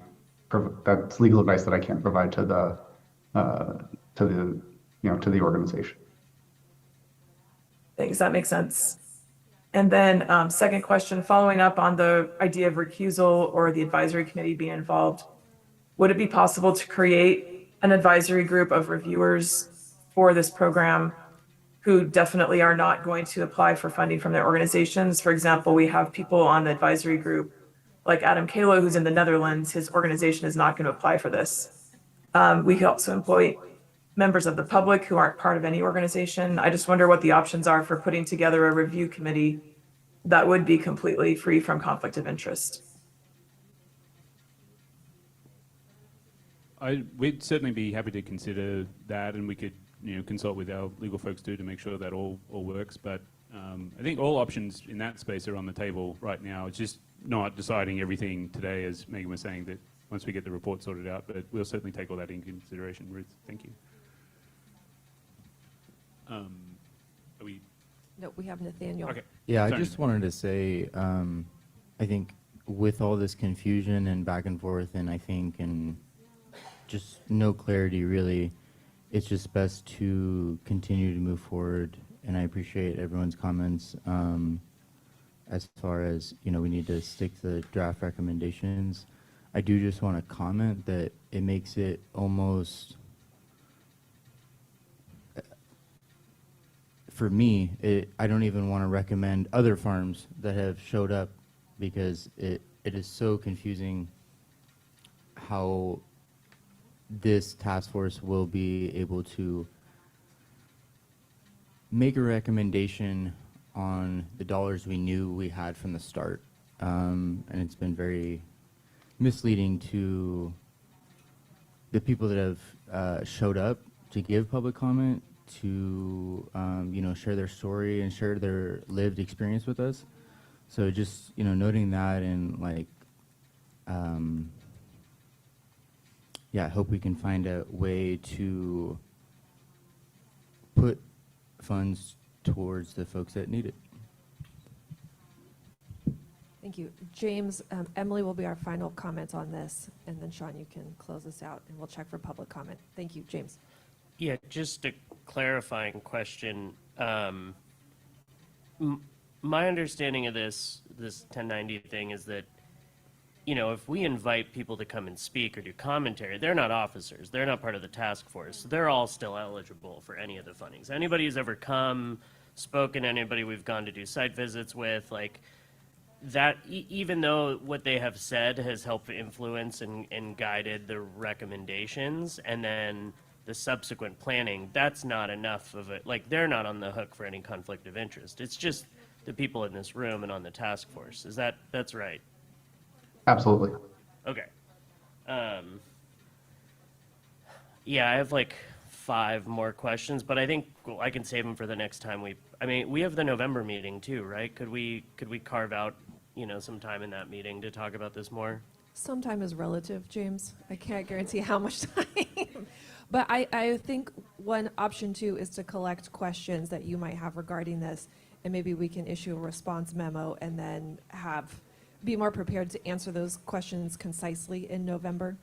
Yeah, I just have some, because I'm curious when I read through the statutory language and then some of the case law stuff, it seems like the recusal thing, depending upon what stage we're at, there might be some room there to have a discussion. But anyways, yeah, I can follow up with my questions. Yeah. Thank you. Sean, then Emily, then Sean. Sean, did you want to reply to James? I was going to make more general comments, but Emily, if you wanted to go. I was just gonna say, I don't recall who's even on the advisory committee, so I don't agree with the recommendation. What I do remember though, is that none of them do represent or work with tribes in the extent of, you know, comfortability. So that's why I don't agree with that recommendation. And if we do develop a review committee or whatever you want to call them, that we make sure that somebody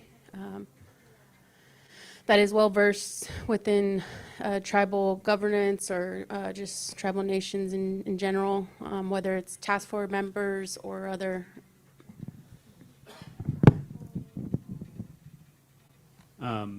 Yeah, I did just want to close by apologizing for the lack of clarity and the confusion, and that this has appeared as a misleading process.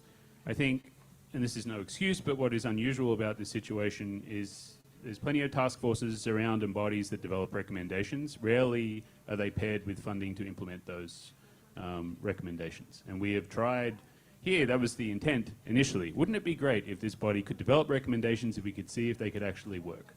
And which we are now finding out some years later that maybe that wasn't the best idea and has created a lot of complexity that we did not foresee.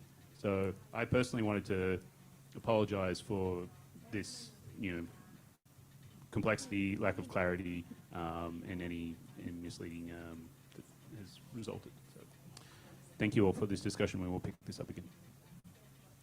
Thank you, everyone. Are there any members of the public who would like to comment on this discussion related to reserved funds? First, checking in the room. None in the room. Any commenters online, specifically related to reserved funds? Seeing none. Okay, folks, thank you.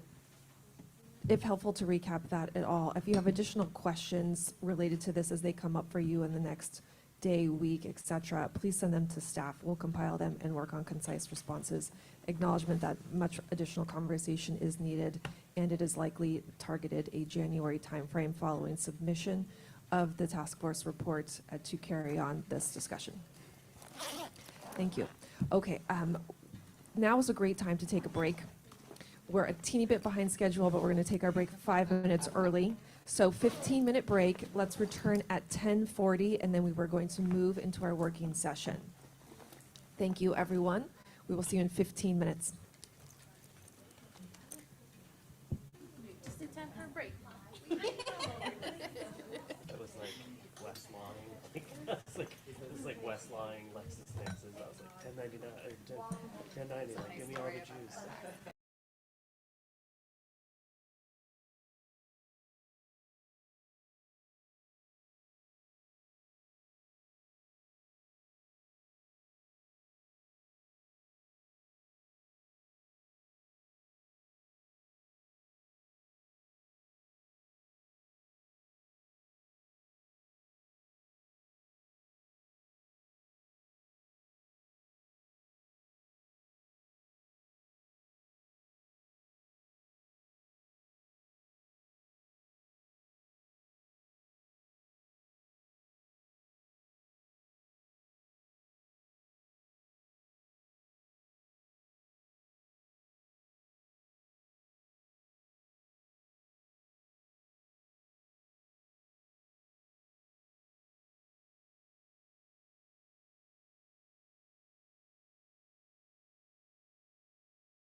Okay, thank you. Thank you, Hector.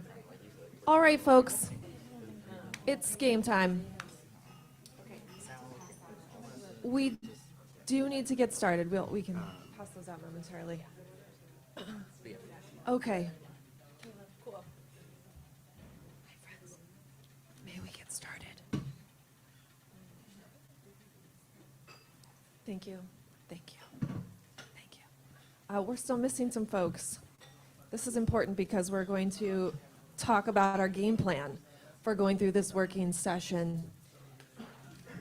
Before we do launch into conversation, our interpretation team is working very hard, but we would like to check to see if anyone online is accessing interpretation services. If not, we will give them a break. So if you are joining us online as a public member and you are using interpretation, please go ahead and raise your hand or write a note to us in the chat. That way we'll know you would like us to continue interpretation. If not, our team will take a break.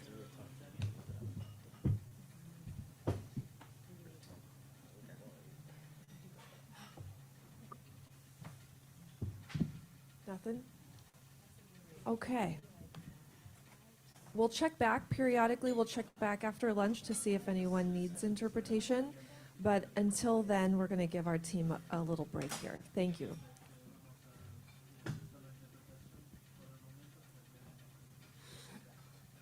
Okay, task force members, are you ready to dive back in? Nelson, Ruth, Leah, hopefully you're back with us. Yeah. All right, we've got about 30 minutes to make up for. This means we'll just have to make some adjustments to some of the proposed timing that I have in some of the slides. Tess, we actually have to go back all the way back to the instructions because we needed to take a break first.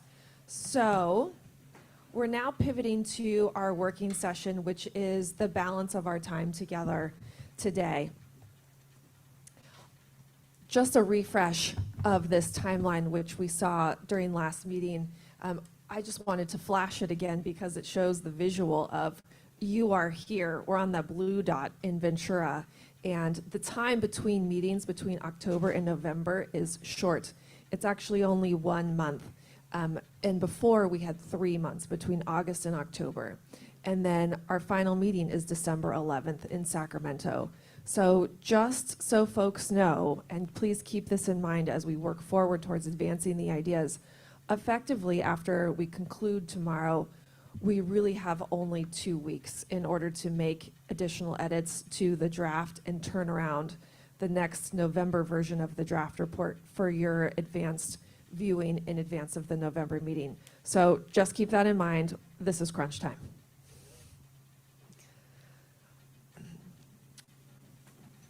I think we missed something. Can we go back actually a few slides? Did we? Yeah. Wait, hold on. We missed some things because, no, we switched the order? We didn't switch the order. Okay. Then my memory is convoluted here. So before I go through the plan, which is what I thought I was about to do, Camille is going to give us a summary of revisions since our August meeting, and then I'll go through the plan. It'll be very quick. This is just so recapping what you all know you have done, that you have worked on, so that then we can hear the specifics of how the conversation will work today. So a reminder on the process. You all in August established those subcommittees and working groups that we previewed in that staff report.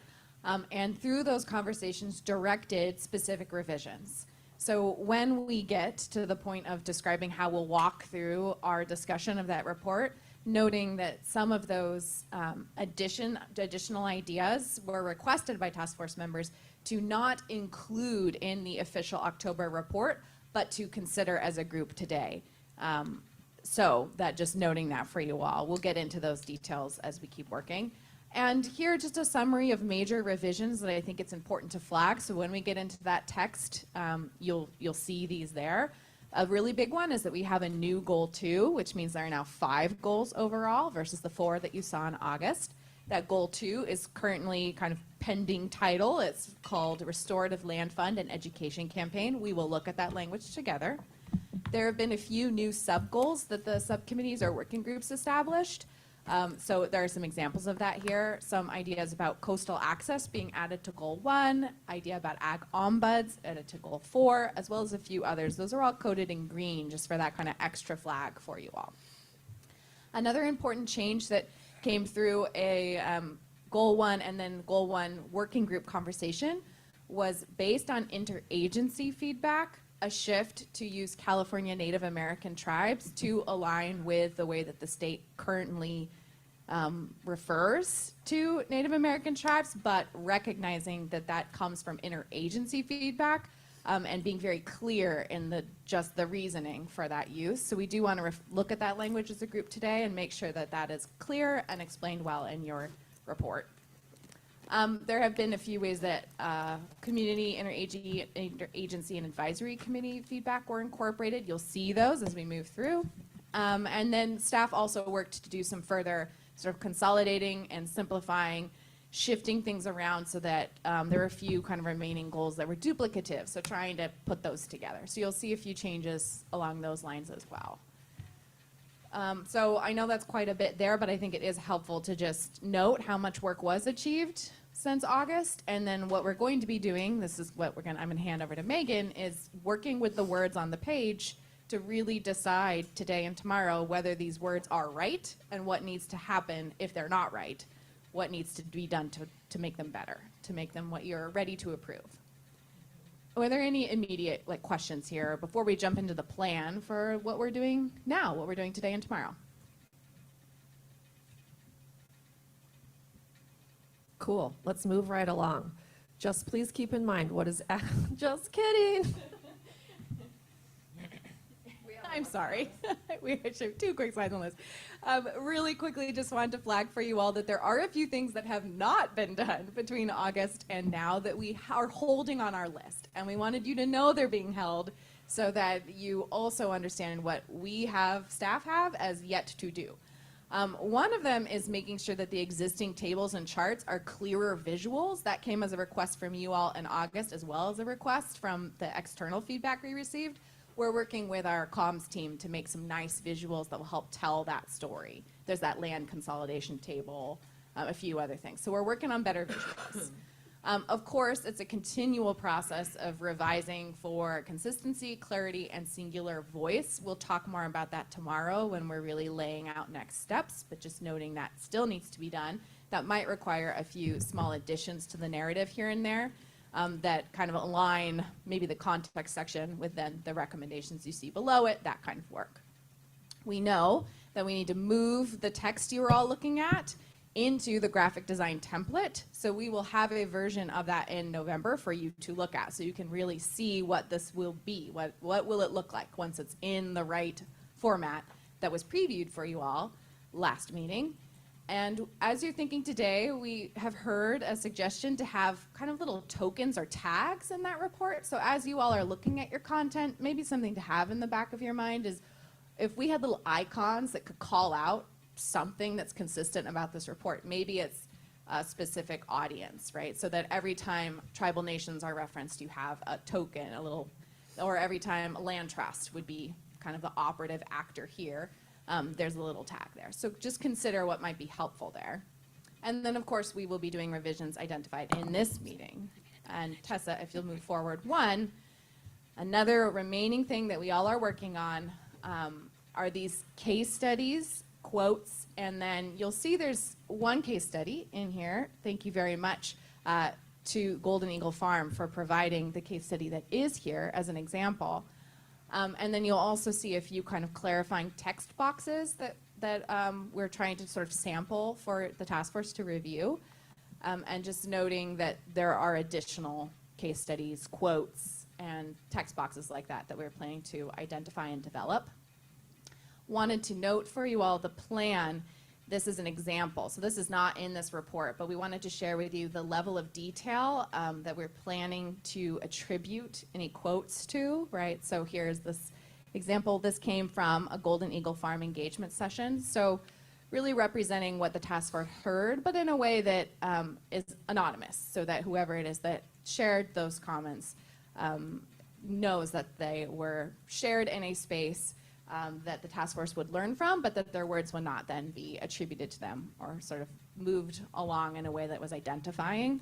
So that is our plan, and just wondering whether anyone has any immediate thoughts or feedback on kind of the plan for how we might pull some of these quotes, some of these specific stories.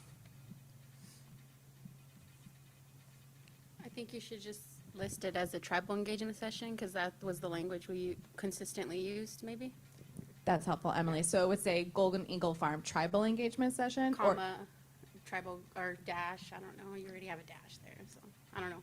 That sounds good, but does the level of specificity, like which tribal engagement session, does that feel okay? Because when the reader's not gonna know Golden Eagle is a tribal farm, so that's why I was saying that. Yeah. Thank you. Okay, yes, we can be sure to specify those sessions. Thank you for that. Okay, thank you all. I know. Oh, sorry, Thea.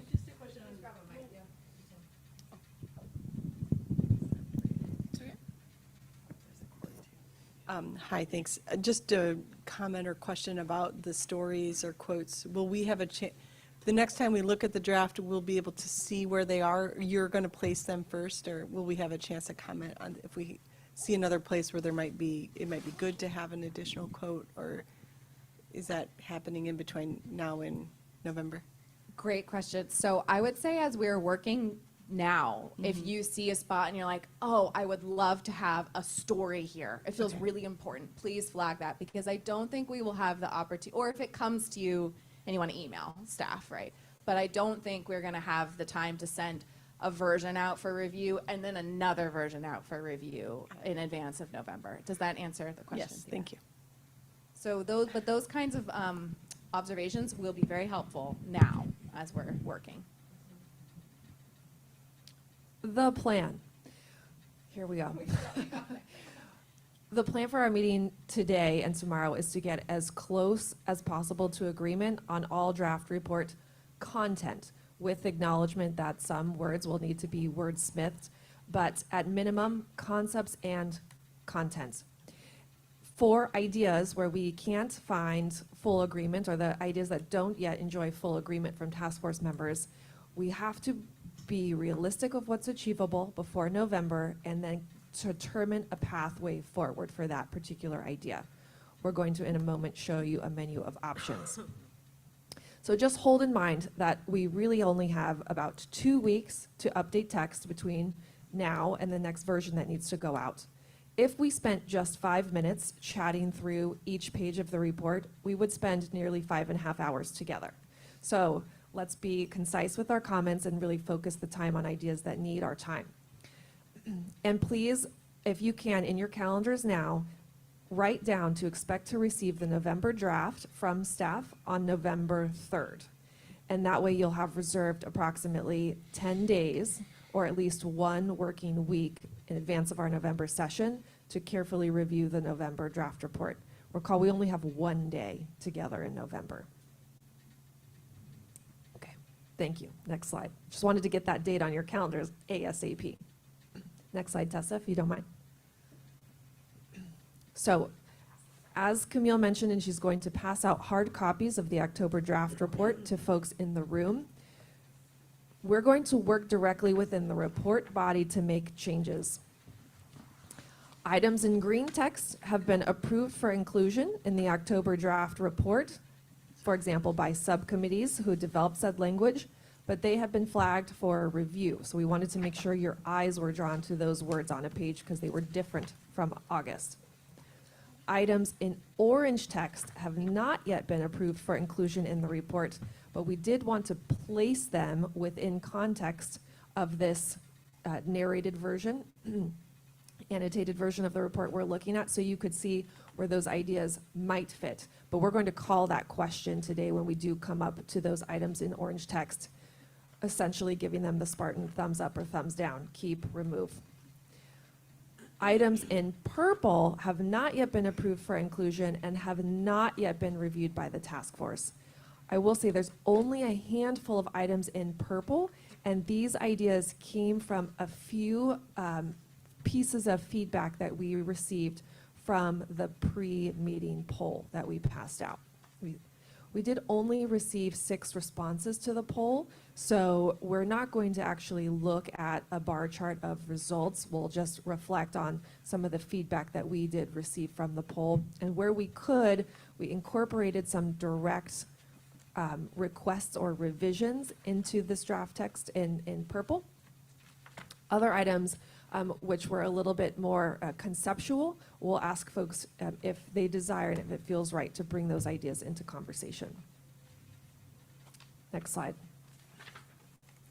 Okay, so as we go through the report, we're going to go through the report effectively start to finish. We'll start with the front matter, we'll move to goal 1, goal 2, etc., concluding with the appendices. We're going to look through all the concepts, have time to engage in conversation. We will need to be prescriptive about the amount of time we allocate to each conversation before we call the question. And then what we want to do is check with you all. Do you support inclusion of this idea? Can you live with it? It's important to also acknowledge, like, I'm not necessarily a strong advocate for this idea, but I can live with it. Or you do not support and you need to have further conversation, or we need to determine what to do in that instance. So in the room, we're passing out colored pieces of paper that are in alignment with these 3 boxes you see on screen: green for support, blue for can live with, and pink for do not support. These are just a tool to help us kind of visually identify what to do with an idea. I know we've got Leah, Nelson, and Ruth online, so we'll just have to check in with you all verbally as we utilize our cards. So hold on to those.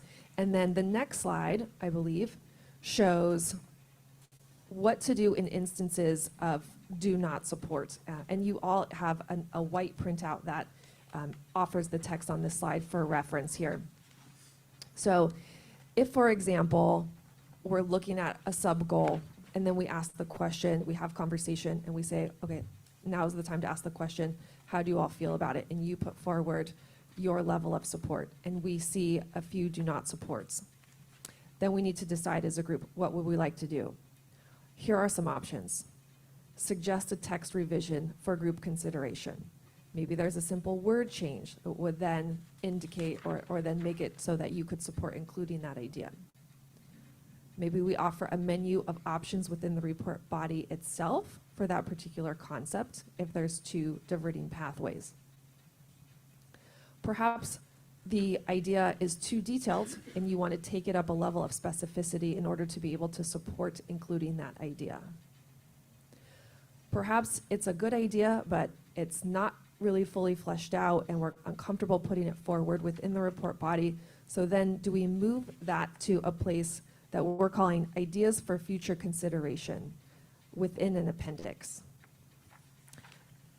Or an option to remove a member's name associated with that particular recommendation and then provide rationale at that member's discretion within the appendix.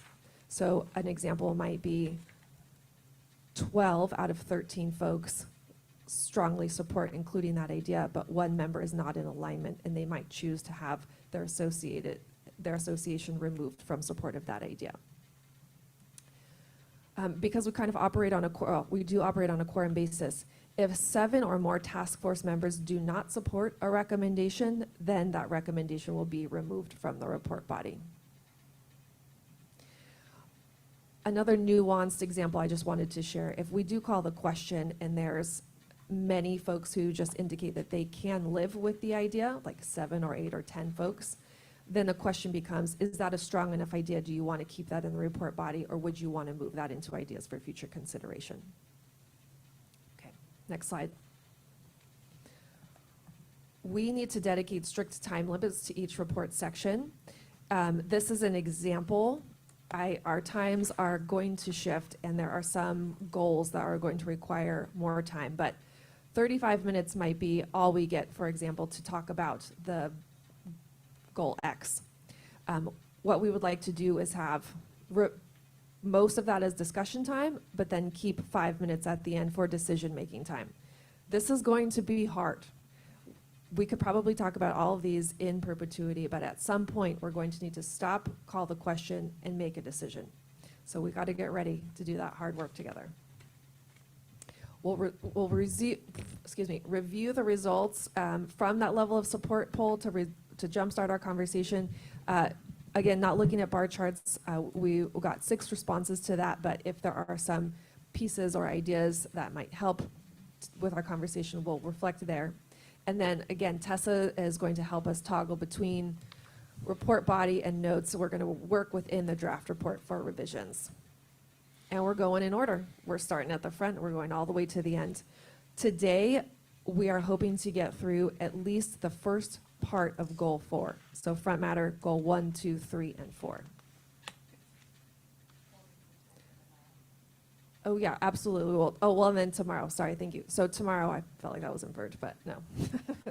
Tomorrow then, we've got other stuff. We've got the rest of goal 4, we've got goal 5, the appendices, and then we've got a little flex time, approximately 45 minutes to carry on or pick up whatever else we didn't get to. Okay, James, you got a question? Yeah, I'm curious if there's when and where would be appropriate to like make a motion around some of these recommendations. Like, I guess I'm feeling like as we come down to the end of this process, like I keep thinking about what matters most and what's the most important thing. If the report could only do one thing, what is that? And so I'm curious about like, I guess what I'm asking is like, if I wanted to make a motion about like uplifting something that's within one of the recommendations to become its own goal, when would that happen and how? I think the intention, James, would be that if you do have a proposed change like that or something you'd like to see, you can put that question out there on the table. And then the nice thing about these little level of support cards is that in some ways, any question you ask, people can demonstrate their support for what you just said. So if you have a question and you're wondering how the rest of your task force members feel about it, you have an idea for what you want to elevate up to 2.1 because it feels the most important or whatever it is, put that out there. I think now is the time. Okay. And it'll be as we get to that section in the report, if that makes sense. We're going to go right now to that document and just go through it. So when we get to whatever it is you're holding, Okay, cool. ask it. Okay, great. Does that sound right to everyone? Does that answer the question? Does everyone understand the plan? Emily supports the plan. And we're not doing anything on the super formal side. So it's not a motion, a second, and approve. It's general. Leah. Just following off of what James was saying, I had a similar thought given the political climate and the response to AB 524. I know we had previously talked about, or we have a brief summary in the intro of the recommendations. I'm wondering if we phrase that more as priority recommendations and we choose a handful to elevate and highlight, as James said, if you only are looking at these are the ones to absolutely look at that we feel like we would want to, I know we love everything in here, but that we would want to really highlight so that I'm just concerned about the reception of the recommendations. And so how do we make sure that our top priorities aren't lost in the rest of this large document?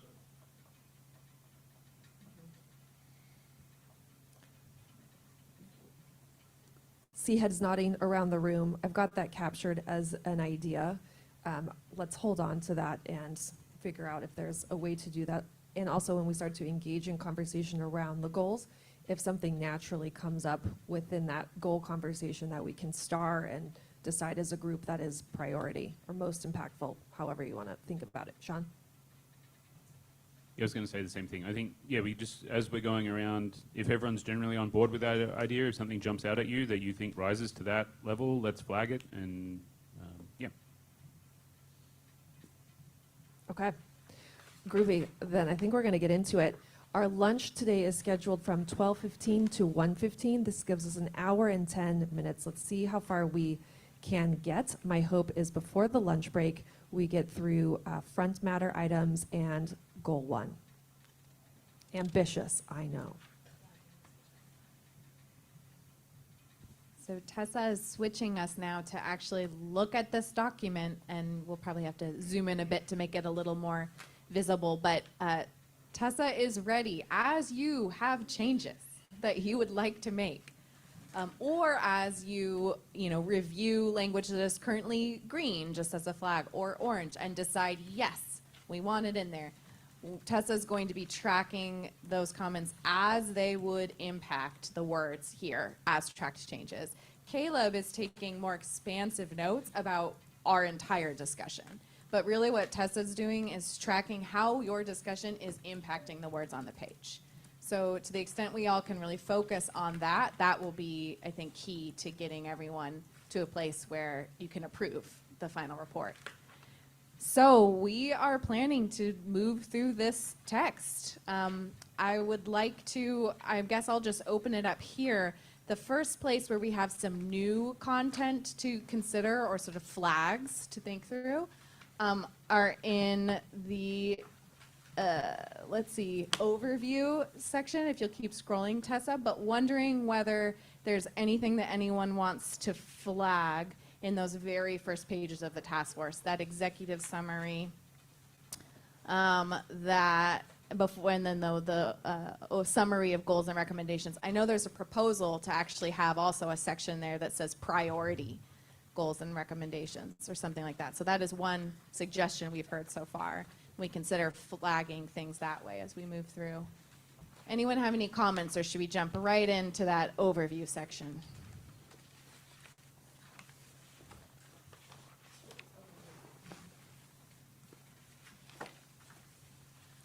I'll try my best to keep an eye. Megan and I are both watching Zoom, but of course, anyone on Zoom, also feel free to unmute and jump in if we're not catching your hand.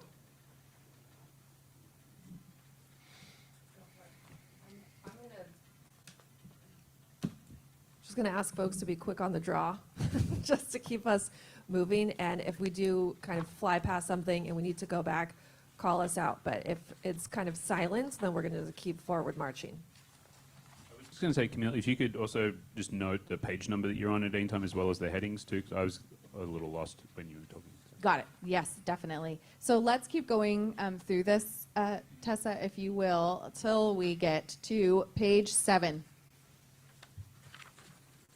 Is the first place where there's been language that has been flagged, and this is orange. What that means is this is language that is not in your official October 2024 draft report. This is an idea that proposed language that came from the advisory committee as something for you all to think about here and consider whether you would like to embed within your definition of agricultural land equity an emphasis on land consolidation and financialization as also part of that, of the definition that you currently have. So as I said, this language is not in your official October draft report. This is new language for you to think about and decide whether it feels appropriate and important to call land consolidation out as one of the key problems that agricultural land equity would solve. Any initial responses to this orange text? Yeah, I believe I spoke about this in the beginning of this task force. The mega corporations buying up the land.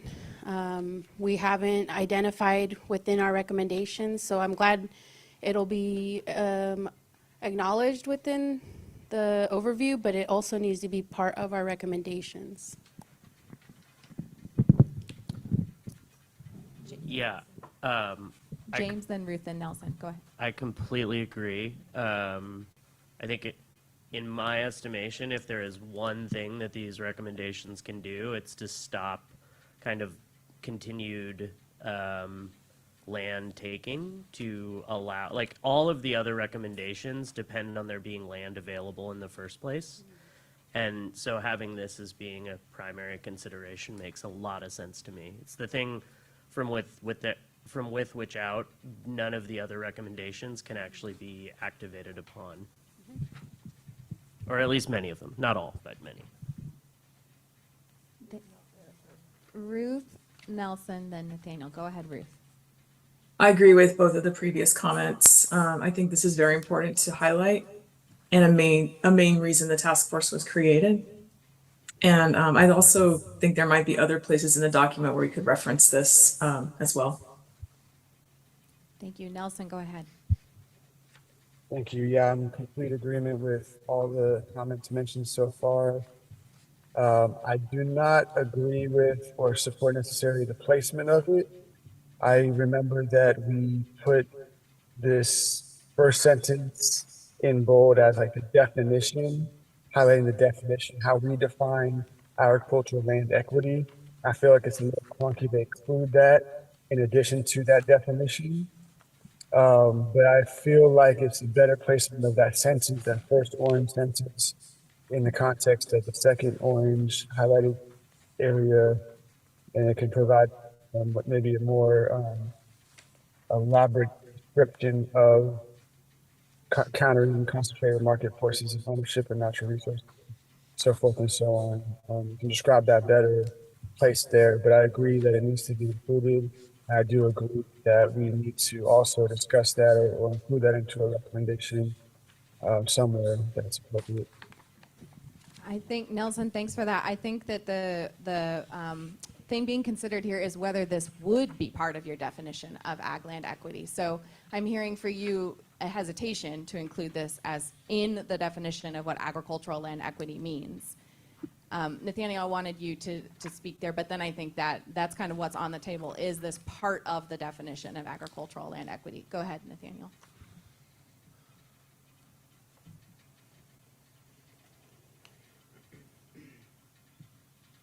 Sorry, I was trying to think of a response to that question in general. First, just going to take a step back and say, agree with everyone's thoughts there. It is extremely important to have this in there. I don't know about having it as a separate goal, and I was trying to look ahead of like where else could this be placed to highlight like more. Like we were saying, level it up to be more of, I almost think in the land consolidation and ownership trends, it could be more of a, it's on page 13, it could be more of a statement that, these recommendations are providing that,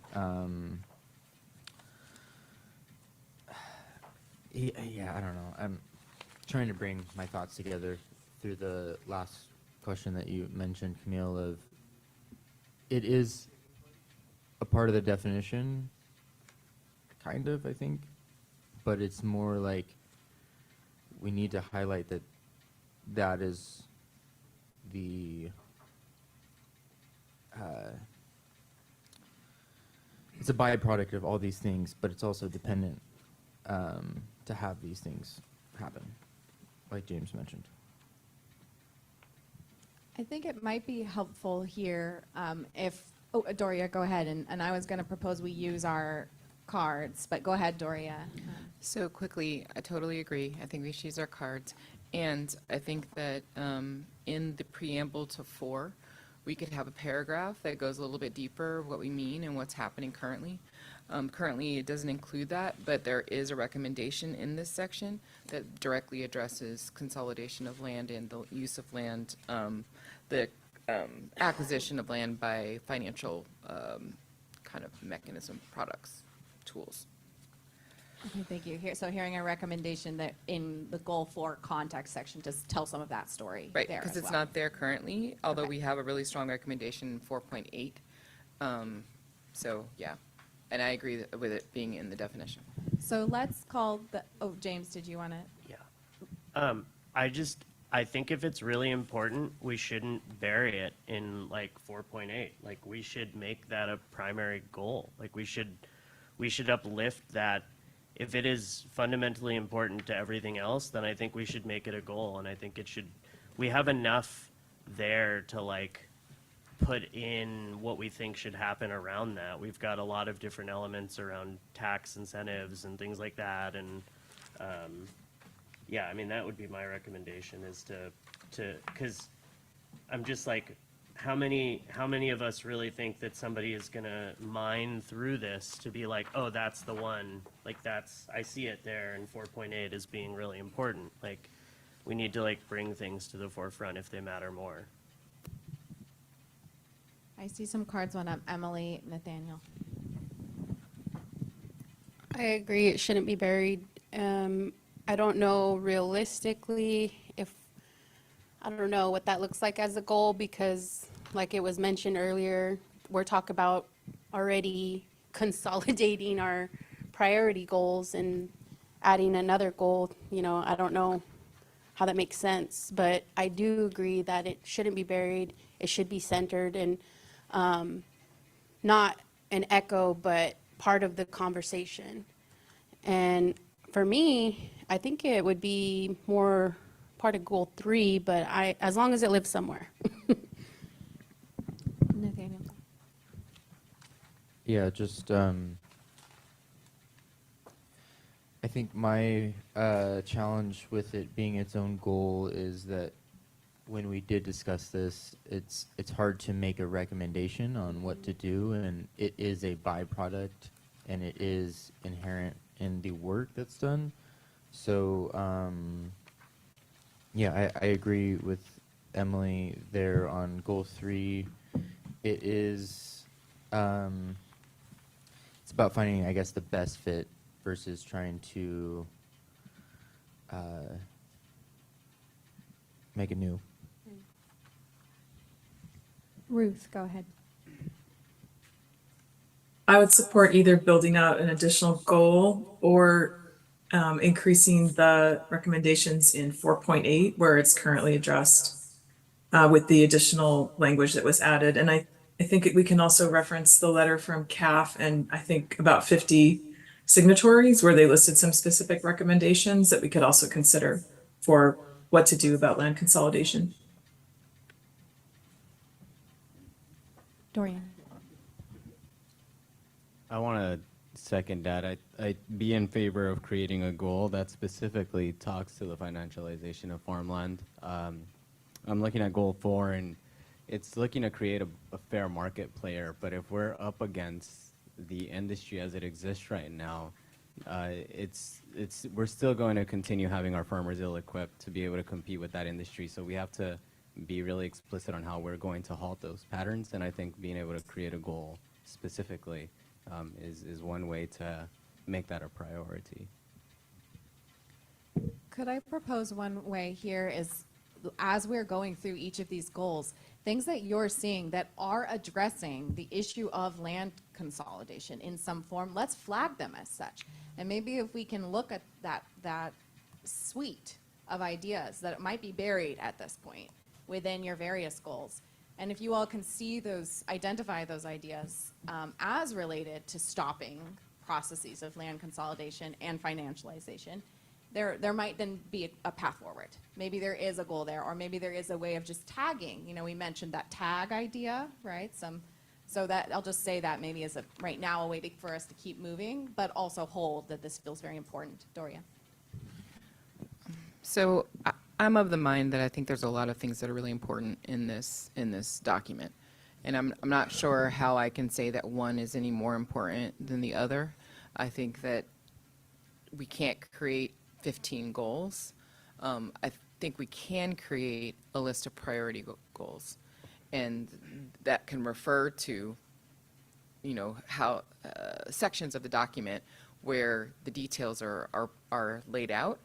So that things are buried, we can have a kind of a preamble section, a section that's before the full all goals, that's the priority goals, and you can give a page number of where the details are, and we can list those out in priority goals. I think that might be a better strategy than trying to say that this goal is way more important than all the other goals, or having a long list of recommendations, you know.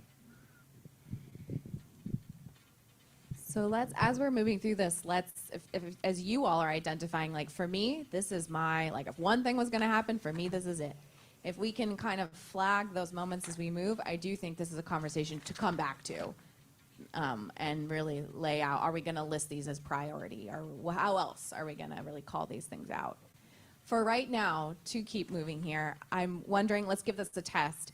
Can we use your color cards to see, do you support turning this orange language black? In other words, do you support the inclusion of this issue in the definition of agricultural land equity, which would then be revised in the glossary and would be revised, you know, everywhere it's went. So I'm seeing some, we will give you all a minute to make a choice. Oh, go ahead. I'm just going to invite Ruth and Leah and Nelson, if you support inclusion, try using your thumbs up feature, and let's give that a whirl. There's no thumbs up feature in the webinar format. Dang.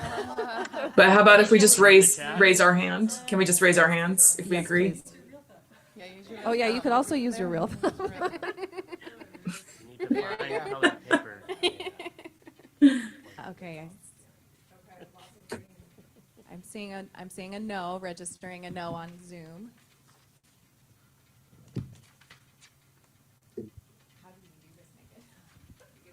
So, well, with the exception, Nelson, I'm assuming because you did not raise your hand, you do not support. Can you live with it, Nelson, or do you want to consider a pathway forward? I can live with and I support the sentence, but not the placement of it. I don't think it should be in the definition itself because it's a symptom of the systemic barriers. And I see why we want to like have something specific to that, but I don't think it should be in the definition here where it's placed. I think maybe moving it to the next sentence would be more appropriate. Thea. Thea concurs. I live with it, but I agree with what Nelson said about the placement of that, the wordsmithing there. Thea's concurring. We'll have to have you grab a mic. Tessa's going to try it on for size so we can look at it. Leah, did you have a follow-up, or is that a residual hand? Thank you.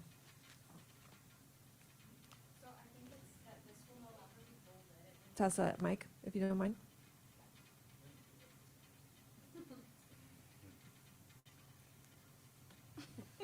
Lots to juggle.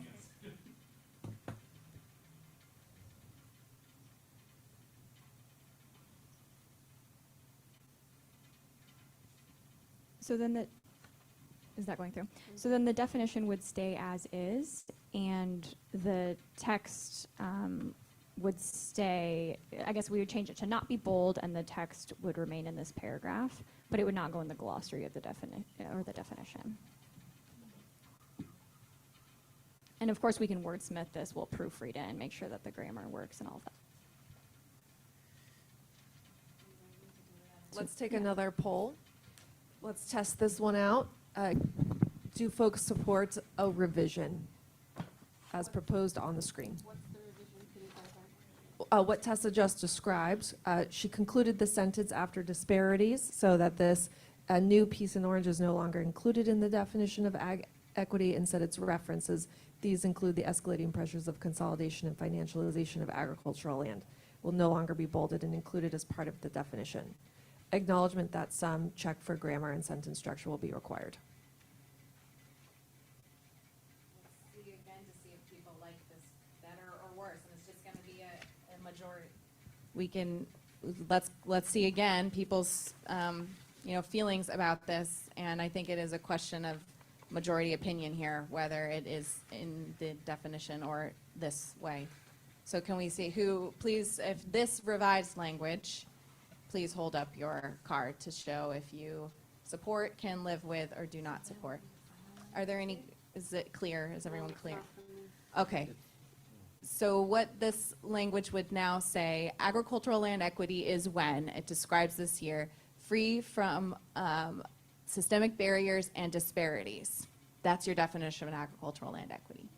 These include escalating pressures of consolidation and financialization of agricultural land. Advancing agricultural land equity requires changing policies, practices, systems, and structures to counter concentrated market forces and ownership of natural resources and achieve meaningful improvements.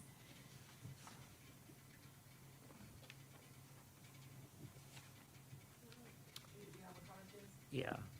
I just don't think and these include feels like strong enough language. I would recommend we amend it to say, and are in large part due to, like something like that, because otherwise it feels like we're just tacking on a sentence to bring it up, as opposed to actually acknowledging that it's a huge driver of who owns land in the state of California, across it cuts across agriculture and tribal communities. So I feel like we need to highlight that as important and use stronger language. I'd like to suggest, I like that sentence. It says advancing agriculture land equity requires, as Nelson said before, and Nathaniel as well, this is the context in which we're trying to address, to me anyway, it seems like we're trying, agricultural land equity is the solution. This is what we want to see, and we need to make sure, we're addressing that within the context of escalating pressures of consolidation and financialization. So instead of tacking on that sentence saying advancing agriculture land equity requires, sorry, I need to put my glasses on. Changing policies, practices, systems within the context of escalating pressures of consolidation and financialization, like naming that we're doing this within that system, which is not serving those who want ag equity. equity.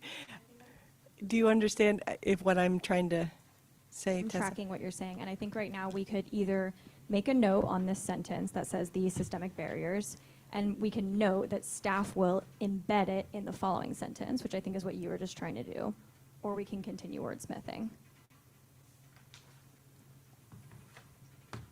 I think what we're talking about here is that we'll finish this definition as it is currently defined. The next sentence will say advancing agricultural land equity requires changing policies, practices, systems, and structures within the context of escalating pressures of consolidation and financialization of agricultural land to counter concentrated market forces and ownership of natural resources and achieve meaningful.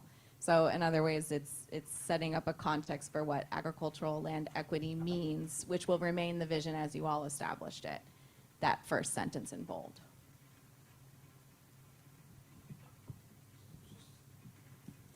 Thinking about processing, because this is a huge section of the report, obviously, right up front, and sets the tone for everything. I'm just wondering if things like this, to help us to move things along, if we may even want to punt this particular thing to tomorrow, and if we can't resolve it tomorrow, then we can bring that November. But there's probably a lot of other more minor edits in here that we could just be moving through, but I think we get the general gist of what's being proposed here, and could certainly work to wordsmith that offline and bring it back. I think as long as everyone now is in agreement that this is not part of the definition of agricultural land equity, the other wordsmithing can happen. So that's the only thing I really want to be clear now, is that the group has decided the definition of agricultural land equity will remain as it was written previously. Can I get some recognition of that, some nods, something? Okay. Okay, thank you. We can continue the wordsmithing there. Let's move on. To what page? Well, let's see. We're scrolling. It looks like our next,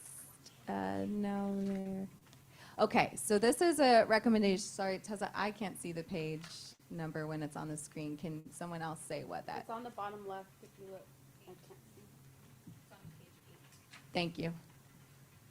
This is a recommendation that came through the poll. Is just to ensure, so this is another definitional question that feels important to get right for you all now, which is to make sure that the definition of priority producers and land stewards has a note that it is understood to be inclusive of farm workers and other aspiring producers and land stewards, was the proposed language that came through the poll.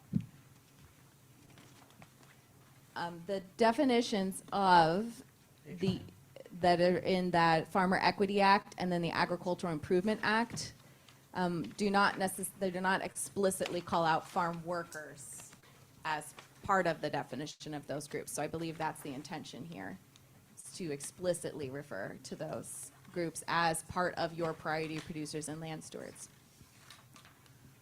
Are there comments, thoughts here? Which page is that in? Number 8. Page 8. Page 8. But you won't see it, so it came through the poll. It's not on page 8 because it was received like very recent, yes, so that is why. But it would live at the end of this second I paragraph. tried to put it in as it would exist if you approved it, yeah, so that you all could just see the language. Oh, okay, sorry, I see Ruth and then Emily, Ruth, Leah, Emily. I think this is important to include. I wonder if it could be flipped to say something like, this group is inclusive of beginning and aspiring producers and land stewards, including farm workers who are beginning farmers or aspiring farmers or something like that. So that makes it a little more focused on the farming part of it, as obviously not all farm workers are attempting to purchase land.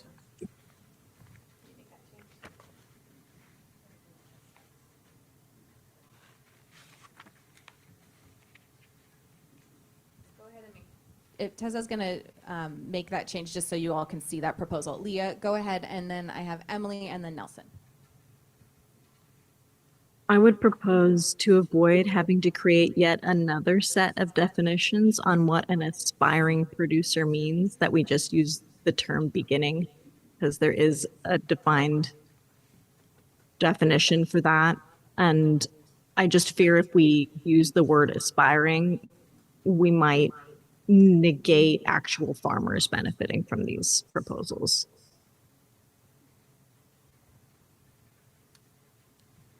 Emily. I don't think acknowledging an aspiring farmer takes away from other farmers, but that's just my opinion. I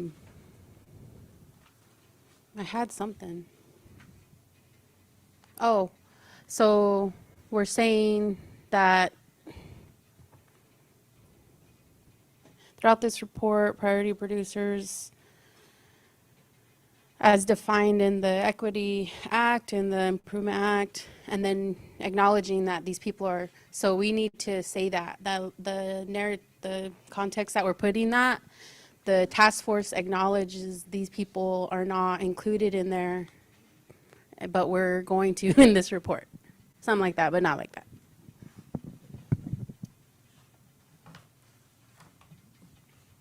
Nelson, I think. Yeah, I was originally, I could live with, that's kind of where my stance was with how it was originally written here. I wanted to point out that you can't remove the importance of farm workers within the agricultural industry. You could call it context, landscape, what have you. But those rights are different than what we're working towards with land equity. I think I really agree and support what Ruth suggested, because it's suggesting and getting to the pathway for farm workers to own land to become producers. We're talking about priority producers. Farm workers don't necessarily have the power for making decisions on the farm business or the land and what have you. But the way Ruth suggested alludes to the pathway that farm workers that are interested, aspiring, and interested in becoming farm owners or producers, they would be included within our recommendations. I think we include farm worker rights as part of what we support, but I don't think that's specifically within the scope of the task force. So my takeaway, my recap is that I support what you suggested for the language.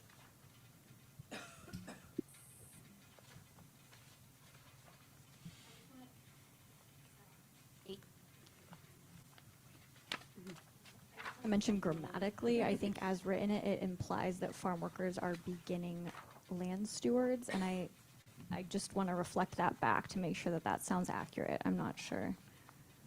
So aspiring in there maybe solves for that if we leave that in. Doria, and then Irene.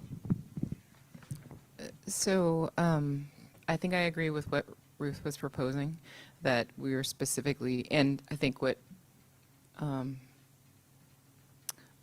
was just said, that we're specifically tasked with making recommendations for folks who are wanting to be primary producers on their land, not necessarily work for somebody else, but have their own operation, right? So farm workers who are aspiring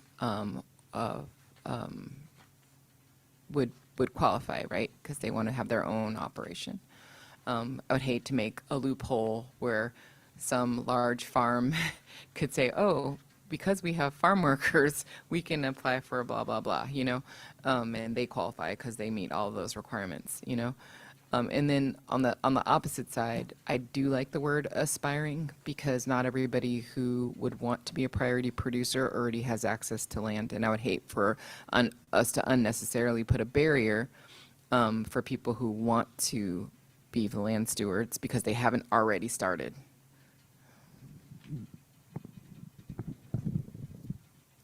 Oh, Irene, go ahead.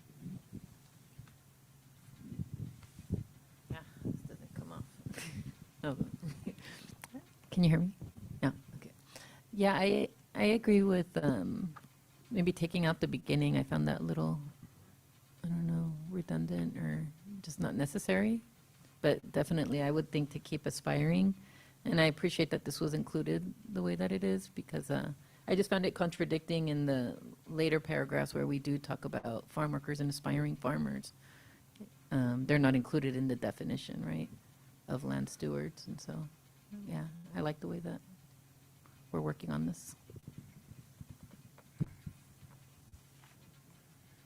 Nelson and Ruth, and then I think we'll see if we can move on from here. Go ahead, Nelson. Yeah, and just to add to that, not to split hairs over like semantics or anything, but I wanted to add to what Leah mentioned. There is a specific definition to a beginning farmer based on USDA and other agencies. It's a producer that's had, you know, and anybody can like speak more to it if anything is inaccurate here. But my understanding is that it's a operation that's existed between 3 years and 10 years is considered, you know, under a definition, common definition of a beginning farmer. That's different than someone who's aspiring. What about year 1, year 2? What about those that don't even have an operation? So I feel like it's important to include both if we're talking about definitions and how lawmakers and policymakers will interpret this language. So that's where I'm at right now with that. Thanks, Ruth. Go ahead. I'm just wondering, what do we need to define here? Do we want to use the USDA beginning farmer definition? Or do we want to make our own definition of aspiring? Like how would, I mean, to the point of avoiding loopholes, I think that's really important. That if it's sort of too broad or if it's vague, that opens the door for maybe folks who aren't the intended audience of this. Are there any thoughts on that? How would we define an aspiring farmer? Do we want to use the USDA definition of beginning farmer and add to it? Or maybe that's a follow-up question for later. Leah, go ahead, then Doria. Yeah, no, I think I was just worried about our timeline, but I do think that if we want to create a broader definition, we should define aspiring farmer. Doria, go. So again, my concern was that if we start with beginning farmer, then anybody who doesn't have the official 3 years would not be able to be considered. And the official 3 years of what? Sometimes that means, financials and, that you've got, you're recognized in various ways. I want it to be,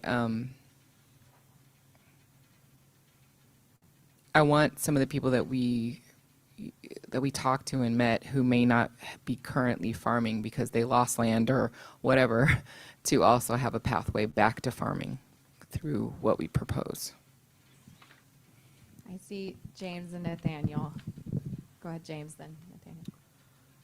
Yeah, I'm open to continued discussion around the language. One thing I just want to flag is that these are recommendations. Like they have no legal, like whatever words we ascribe to these things, unless somebody turns them into functional laws that have their own definitions. So somebody could easily look at this report, whether it's got aspiring farmer language or whatever, and say, well, that doesn't work for us. We're going to use this other word in the bill. So, I think it's important that we try to represent everybody in the state of California and make sure that they're being uplifted. And these are policy recommendations that will have no actual, real world implications unless people take them and do something with them. And so I think it's important that we're really clear that, because sometimes I feel like we talk about these as though they're going to be implemented, and we just don't know if that's true or not. And so I want to keep holding that as we go through these sections, because I think it's important. I think it's really important that we make sure that the language is inclusive of the most amount of people in the state of California.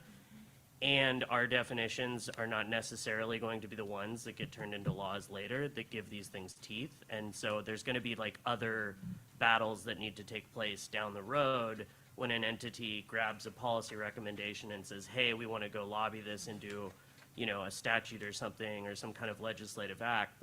That's when we need to re-bring up the conversation of why it's important to say aspiring or beginning or whatever definition. But for this part, I think, yeah, I just want to have us all keep that in mind. Thanks, James. Go ahead, Nathaniel. Appreciate that insight and really everyone's insight, because I think,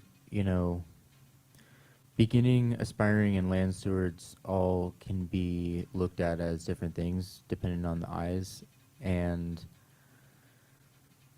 having more of a recommendation or a definition of aspiring to just be more like land stewards or be maybe included in land stewards, because we are assuming or hoping that these aspiring producers or farmers are stewarding land in one way or another, and farm workers can fall under the beginning farmer USDA definition just based on their tax status and filings and things like that. So I feel like putting the aspiring into land stewards in a way in the definition could be a way to move forward that includes everyone that we're hopefully trying to reach. Let's move on from this, but I'm hearing interest in maybe what staff can do, clean this up a tiny bit and show you again that language tomorrow. I did want to note for everyone, page 59 in your appendix does have the USDA's definition of beginning farmer. It does not have any specifications about a minimum of 3. There's no minimum number of years there. I think where minimums come into play is with funding, not necessarily definitional categories. Doesn't it say something about 10 years? Up to 10 years. Up to 10 years? Okay. Yeah. So just wanted to note that for everyone so there's some clarity there. Did you want to add aspiring farmer to the definition of priority producer and land steward, like what you were just saying, Nathaniel? That was my thought, but So I think what we're looking at here, Tessa, if you would change the text to say, this group is inclusive of farm workers and other aspiring producers and land stewards. Can you change it to look like that? I think, because I do think the way it was worded before, it implied farm workers were beginners, and I don't think that everyone would want to imply that at all. So I think this is a more accurate representation of the conversation. Are you comfortable with this language? We can do our little flags.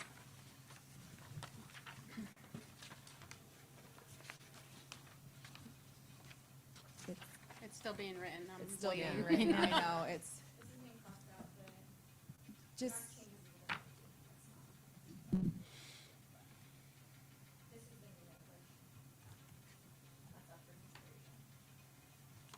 The highlighted text is what's up for consideration right now.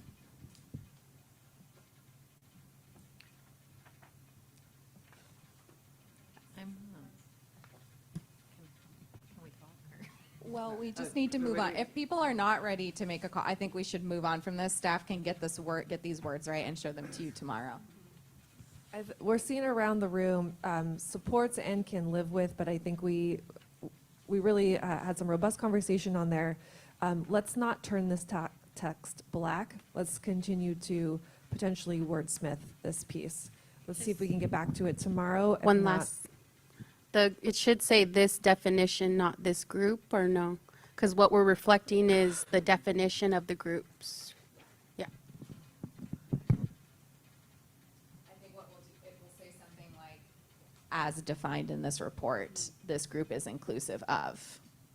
I think that's going to be the best way to, because it's saying these other terms don't explicitly do this, we do, is sort of what it's saying. So we'll get that word right, and we'll show that to you all again tomorrow. Thank you all. I know this is like a tough process we are working on right now together, but these are really core, right, to the work you're doing. So hopefully it feels good to get in it and really get it right. Let's move on to the last thing that's in this intro section is, thank you. Okay, right, this came through the poll. Page 11. Page 11,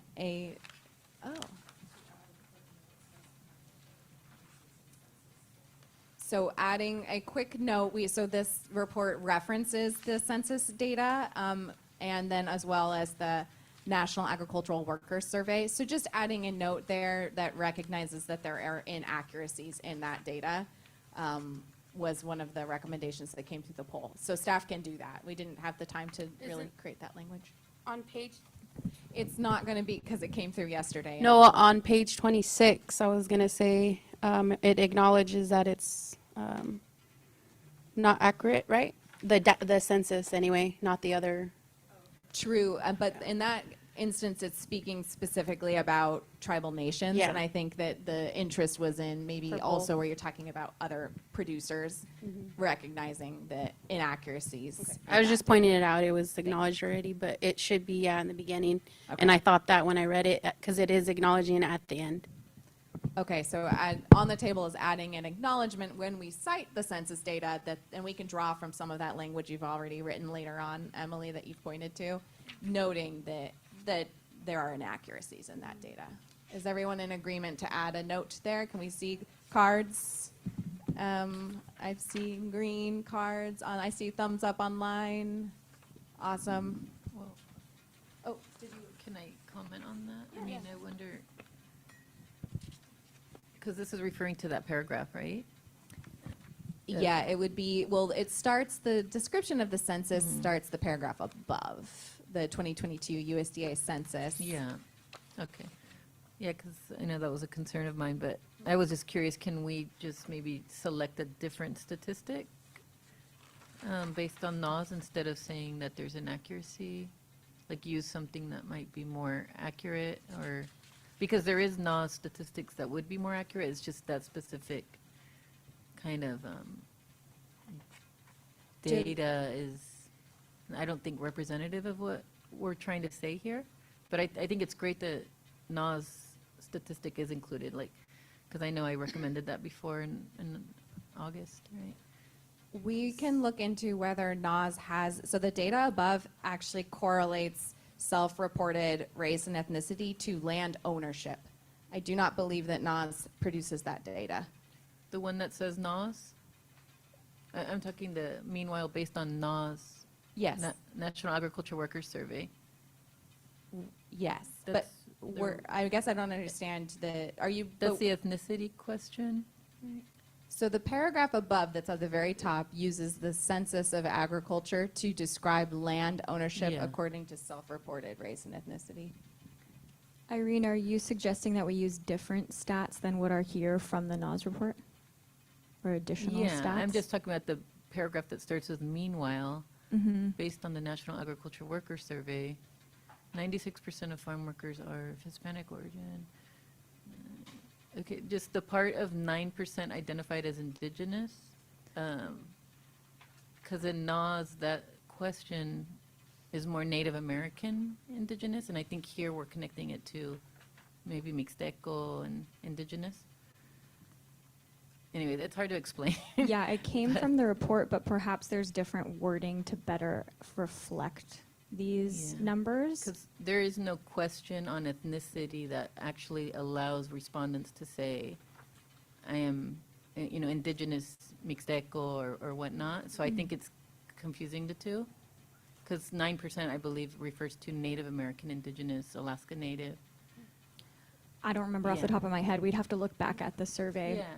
So I guess what I'm getting at is we could select another question where they speak Mixteco indigenous. There's another one, I'm sorry, and I have a screenshot of it, but I could recommend that. Can we follow up with Irene to make sure that these numbers are accurately capturing like the story you want to tell and accurately reflecting what was in the survey? Does that make sense? Okay. I was just gonna mention that indigenous should always be capitalized, whether they're on the north or south side of the border. So we'll follow up with Irene on that to make sure that the way that the NAS data is being cited here is representative. We will make a correction to ensure that every time the word indigenous is used in this report, it is capitalized.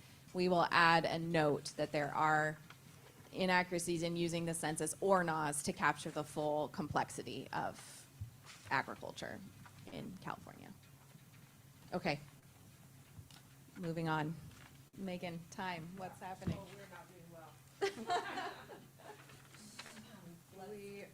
We're at 11:52. We're still working on front matter.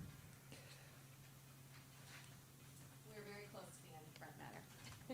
And we haven't had, because you all in your subcommittees have been looking at your goals, in some ways this is the time that you're all looking at this language, right? So can we please scroll to page 20? This is coded green because, and there's a couple new purple ideas here. They're not going to be on your printout. No, that's where implementing page 20. Oh, so.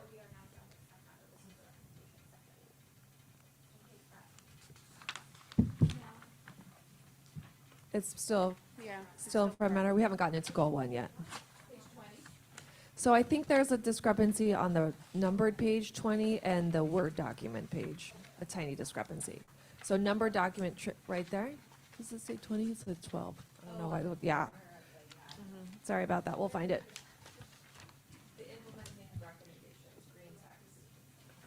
Tessa, if you'll go to the green text on, that starts at the bottom of page 20.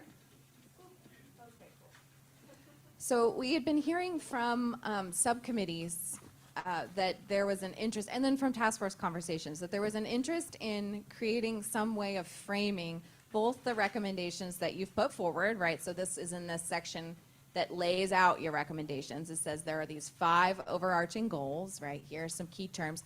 And then an interest in describing like what would need to happen next, really? Like what would it mean to implement these things? And we've been hearing consistently from you all that what will be needed is some kind of very clear framework for evaluating, measuring, and moving forward the ideas you've all put forward. There haven't been any necessarily like numbers that you all have decided on about that, or like very specific mechanism other than what are in your recommendations as mechanisms for implementation. So this was, this is the staff's sort of attempt to capture some of those conversations you've had as a transition between laying out what the overarching story is, right, in these intros, and then getting into the very specific ideas that are in your recommendations. So we wanted to know what your thoughts were on this additional text. Let's start there, actually, if I can just offer that. Emily, go ahead. It's pretty light if we're trying to be insightful with this report, it needs to be more transparent when we're talking about this section, this new section.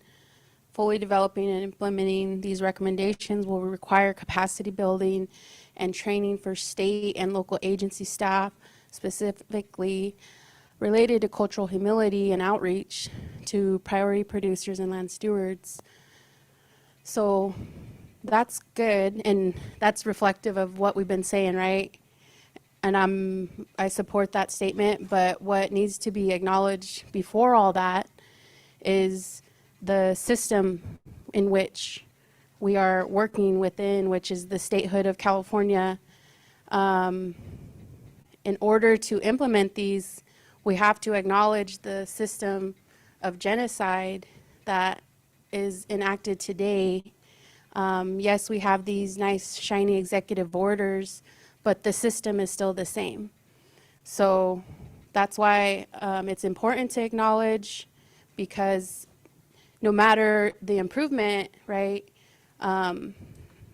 it is a system. It is I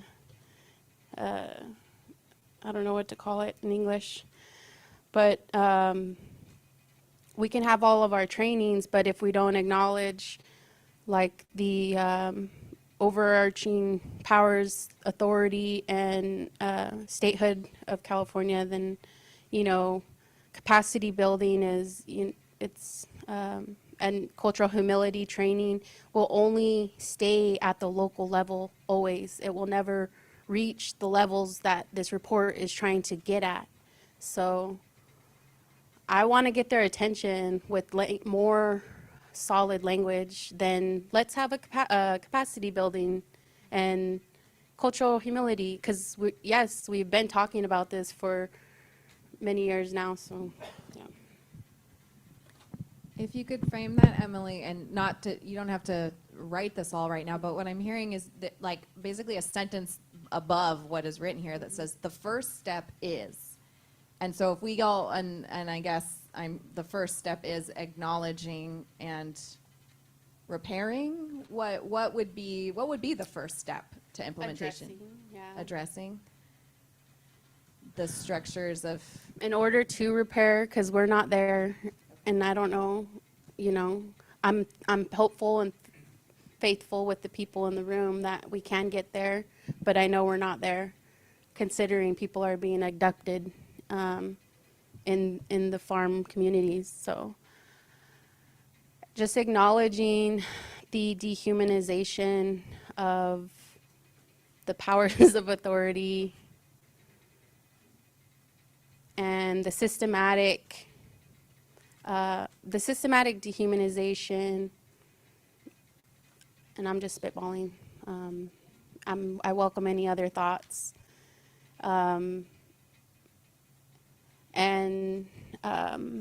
Like the dehumanization of the people is part of that system, as well as the displacement is part of that system, as well as the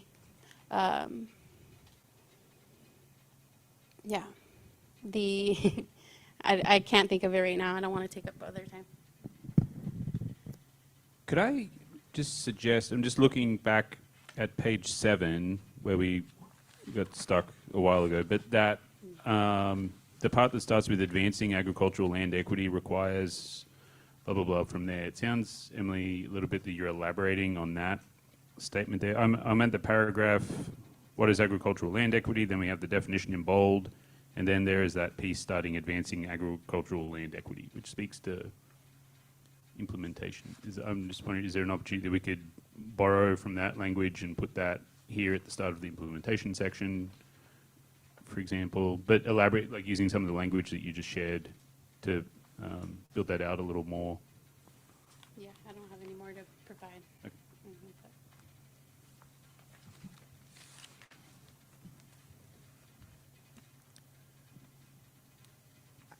So a more forceful, like, start to this section is required, so staff can work on that based on some of the language Emily just provided us and referencing other points in this text where that is stated forcefully. Nelson, go ahead. I don't necessarily have any suggestions on specific language, but I strongly support what Emily suggested and is getting at. Cannot have implementation around our recommendations without acknowledging and those that are implementing to be aware of these power dynamics that have been caused by colonialism. And otherwise, we'll just be replicating the same power dynamics if we're not coming from the same consciousness or a different consciousness than those that created it. You know, I'm not going to sit here and advocate for or be in support of violence, but let's be real. Colonialism is a violent act, and you know, violence is what caused the situation that we're in now, and it continues to be with what's going on with ICE and other other measures from the government. So we can't kid ourselves in watering down that context when we're talking about implementation.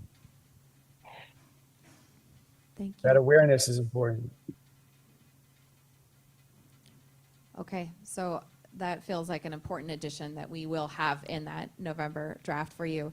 I wanted to note that if Tessa, if you will scroll down, there is going to be some purple language. And the reason why this is purple, as you all had requested that we talk with our legal team to get advice that they might have on what sorts of structures could be at this top level, or what sorts of statements they would recommend for your consideration. And these are the sort of statements that the legal team helped us to put here. This is not in your official October draft. These are just things for you all to look at and consider. This first paragraph, and consider whether you want them here, and then consider how you might like to make this language representative of you and your process.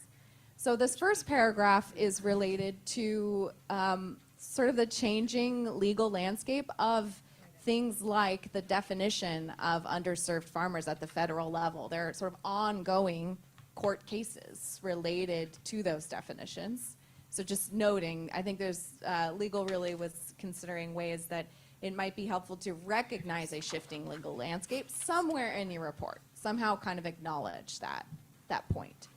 And so staff wanted to bring to you a way that you might be able to acknowledge that shifting legal landscape, and a kind of point of any kind of implementation would require consultation on the current status. So that is one idea there.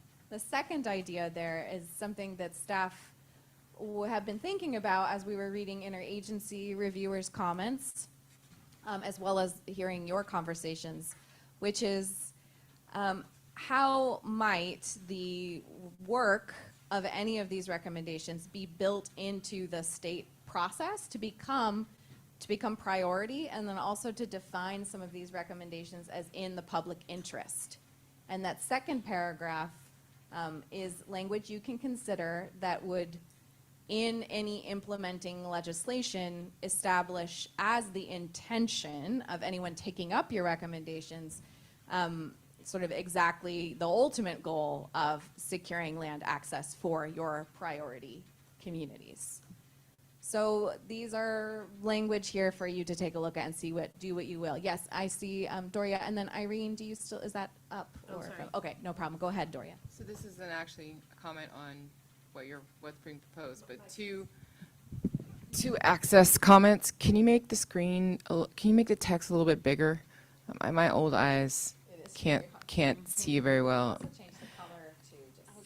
Yeah, I'm just struggling here. And then when Nelson speaks, it's really, really low. I can barely hear him. I don't think I'm the only one. I think we can't hear him well. So maybe turn up the volume. I'm not sure what, but just access things. Is that just mine? I think can we have Ruth or Leah say something really quick? Just to see if it's a volume issue all around. Testing. It's a little quiet, I'd say, for everyone. So if we can turn up the volume a bit in the room, that'd be helpful, I believe. And Nelson, I do think yours is a bit quieter. If we can turn the volume up a bit in the room, the amplified audio. Yes. Thank you, for online speakers. Thank you. Is that a little better, Gloria? It's kind of A little bit, yeah. I'm no longer guessing words. Does anyone have any initial reaction to these ideas, this language?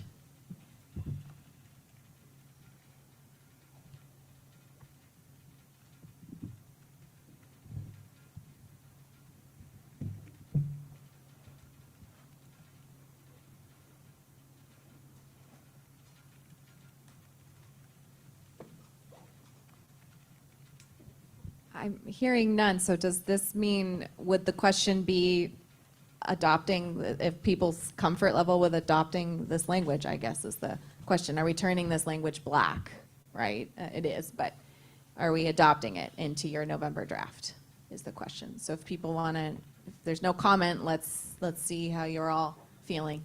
Let's use the cards.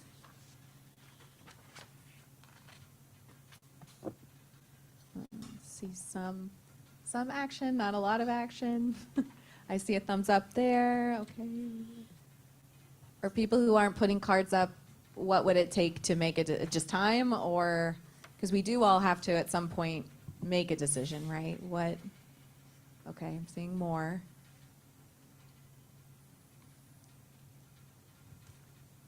I'm not seeing any no, do not support, so I believe this, okay. So I'm seeing that this language will be put into the report. So what I'm hearing on this section is the language at the start needs to be a lot more forceful, more representative of the task force's, what is needed to truly interrupt the systems that you all have spent a lot of time thinking about. And otherwise, this section, we're moving on. Correct? All right, thank you all. Megan, proposal? Yeah, what do we do? Side huddle?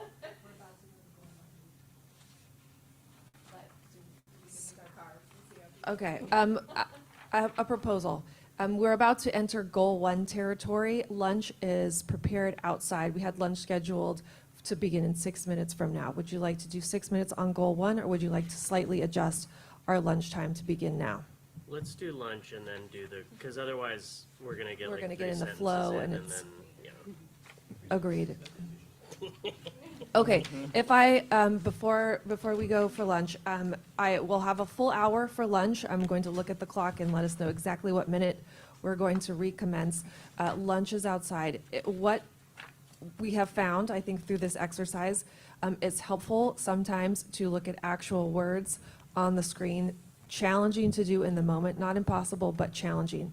If during your lunch break you know that there's a goal somewhere contained within the report body that you know you would like it finessed, maybe take your pen with you outside with your lunch and try some language on for size.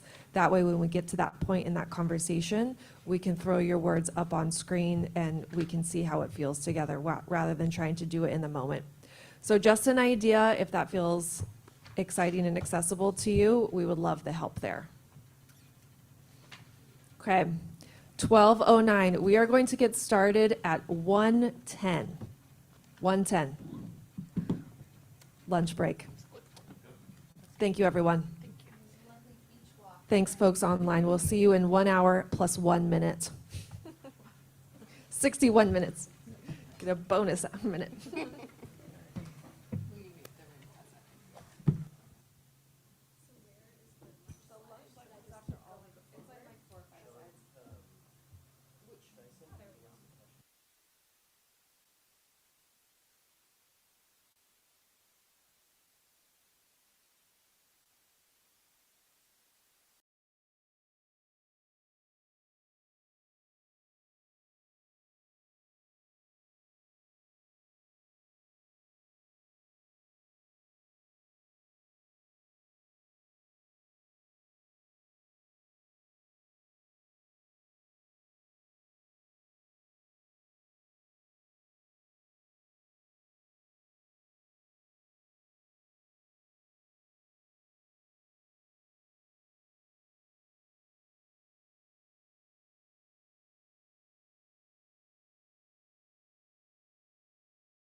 As promised. 110. Is the room live? It's alive. Thank you, Hector. Okay. All right, folks, thank you. I hope you all enjoyed lunch. An hour just zips by so quickly. We have Nelson and Ruth online. I'm assuming Leah will join us swiftly as well. Almost everyone is back in the room. We're just missing James and Emily, I believe. Oh, nope, James is getting a snack. Excellent. Okay, so we're not actually doing terribly on time. We do have about a half an hour, 45 minutes to try to make up the difference. So let's see how we can do. Let's see what we can do. We're going to move into goal 1 conversations now.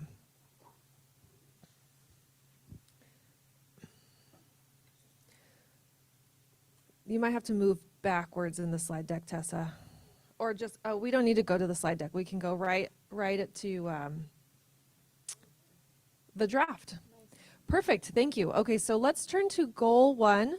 I'm going to ask Camille to continue to walk us through this, but we might just try a slight modification in the approach, see how it feels. For text that's green or orange, let's try by first calling the question just to assess the level of support, can live with or do not support. And then if there is any folks who do not support or a significant amount of can live with, open it up for conversation, just to try to save some time there. For example, if everyone is in support of an idea, no need for conversation. So let's start. Goal 1. Thank you, Megan. So let's go ahead and take a look at this text, wondering if everyone wants to, look at the draft that's in front of you. Let us know if there's anything you'd like to discuss here. The text that was flagged green was flagged that way because, just to highlight for everyone, the decision in that Goal 1 working group to switch the term from tribal nations to California Native American tribes, as I had mentioned earlier, and just flagging the language around that, the justification for it, so everyone could see that and note that. Open to any comments or suggestions there, as well as the language that introduces and describes the census table, the federally recognized only tribes, along with their land holdings and population according to the census, along with all of the language about the inaccuracies of that data. Are there any comments or questions or anything to flag that needs approval? I think Darlene, go ahead, Darlene.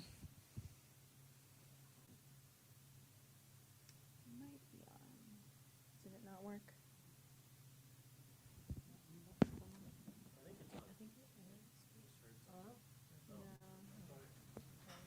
Hello? There you go. Okay, I just had a question, clarification. Was that a recommendation to California Native American tribes? Did I see that somewhere, that it was recommended to change that way?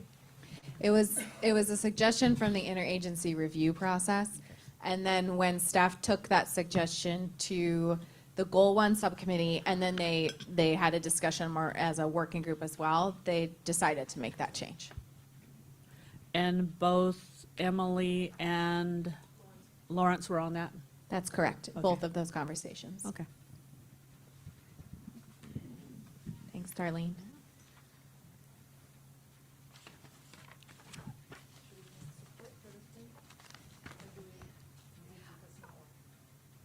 I think if there aren't any sort of comments on this introductory text, getting into the specific recommendations, let's dive into those recommendations. Are there any flags? Is anyone? Well, here's a process question for you all. We could right now say, okay, let's go around and show our support for the introductory context section, just to make sure no one has any kind of reasons why they would not approve that language. So maybe let's do that, and we'll do that for each goal, and then we'll jump into the recommendations themselves. So I'm asking, and how is everyone feeling? If you can please hold up your support. I can live with it. I do not support for the introductory section for Goal 1. As well as online, if you don't mind. I see Ruth hands, I see hands up. I'm assuming that's a thumbs up from you all, but if I'm wrong, let me know. I'm seeing all green. Okay, thank you all for doing that. So let's turn then to the recommendations themselves. Tessa, if you'll scroll down, it's page 30. They start on the, there, thank you. So one quick thing to note here is this orange language. So I can't, that's so fuzzy, I can't read that. No, my eyes are not good enough to read. Does it see? Read what those comments say? No, that I can read, sorry Tessa, the comment I can't read.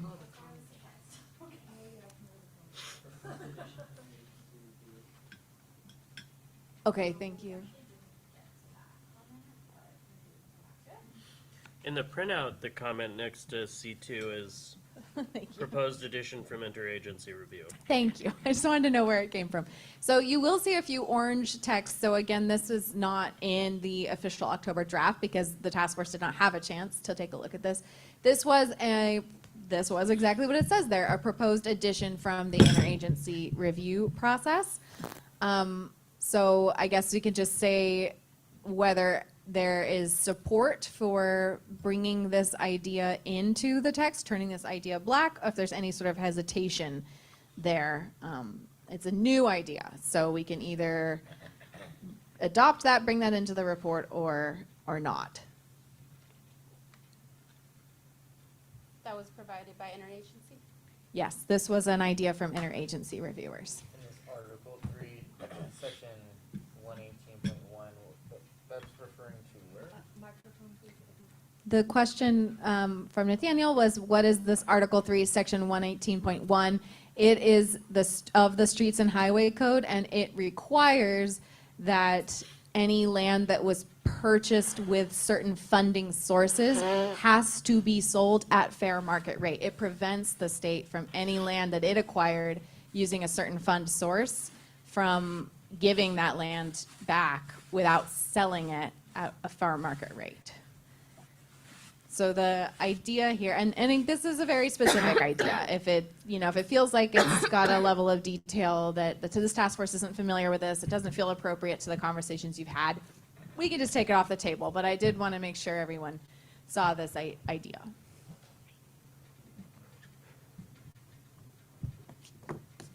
Doria, go ahead. So unless I'm reading this wrong, it's saying that it wants to include in the recommendation that we would identify and amend these laws, which would be correct. A good thing. Yeah.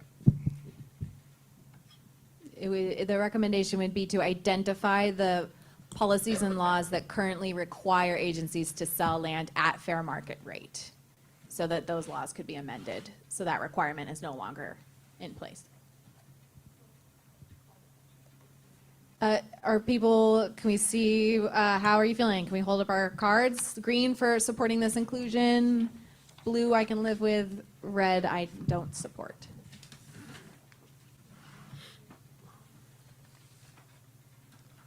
Okay, not seeing any reds. I see hands on. Okay, so I think we're going to turn this, thank you all. I see a few can live withs, mostly support. Let's turn that language black. But I'm actually thinking, let's see, so this is in 1.1. Are there any other flags on 1.1? Yes, there are. If you'll scroll down, Tessa, to this G and H.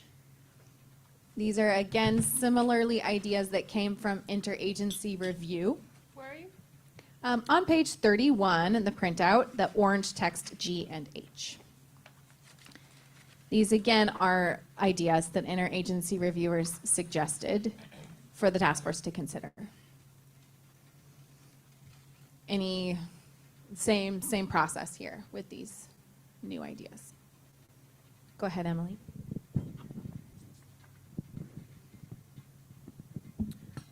For G, I would just use funding instead of stipends. Yeah.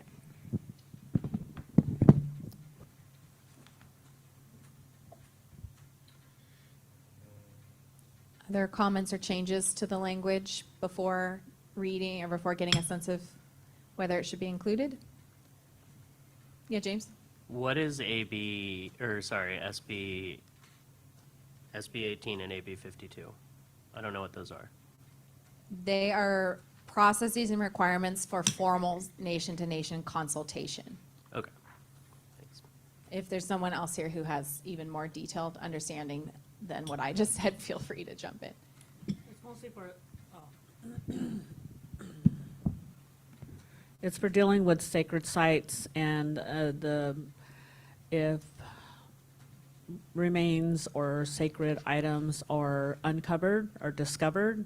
So it's just the process, the California Native American Grace Protection and Repatriation Act. And CalNAGPRA is specifically for California. Okay, cool. And the reason for specific funding needed is because it goes unfunded. Usually it will come from the tribe's general account if they even have one. But there isn't much funding for this consultation process. And this is a recommendation we hear throughout the state of California, is the need for funding for government-to-government consultation. And that's what I couldn't break it down to you, but my mom can, because she works within the government-to-government consultation. But the SB 18 and AB 52 are what require developers or projects to consult with the tribes. Nelson, go ahead.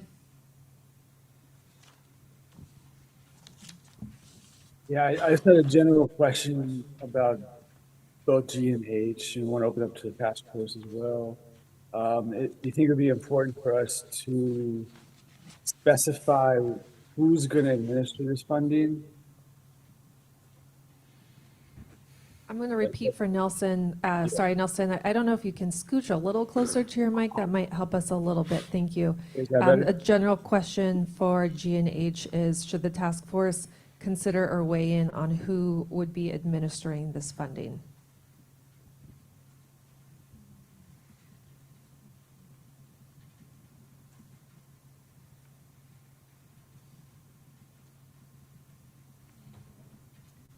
Not seeing any immediate takers on that. Nathaniel has a comment, then James.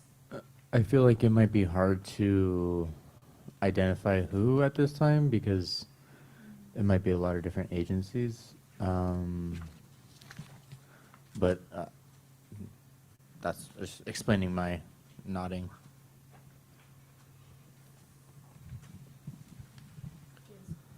I was going to say something similar. I think if there's a clear path for funding that we see somewhere that's like very transparently clear, I think it's worthwhile for us to include that in the recommendations. But I guess what I'm worried about is that if we stipulate a particular way that the money needs to come, if there's an alternative money stream and it's not listed, like if we just keep it like there needs to be money for these things, then I think people can take that and try to go find the money for those things. Whereas if we say it has to come from this one thing, then if it doesn't, that could be prohibitive to like actually getting the outcome that we want. But I do think like where we can, where it's clear that there's like a source of funding for something, we should say that. I'm just not sure if there is for this.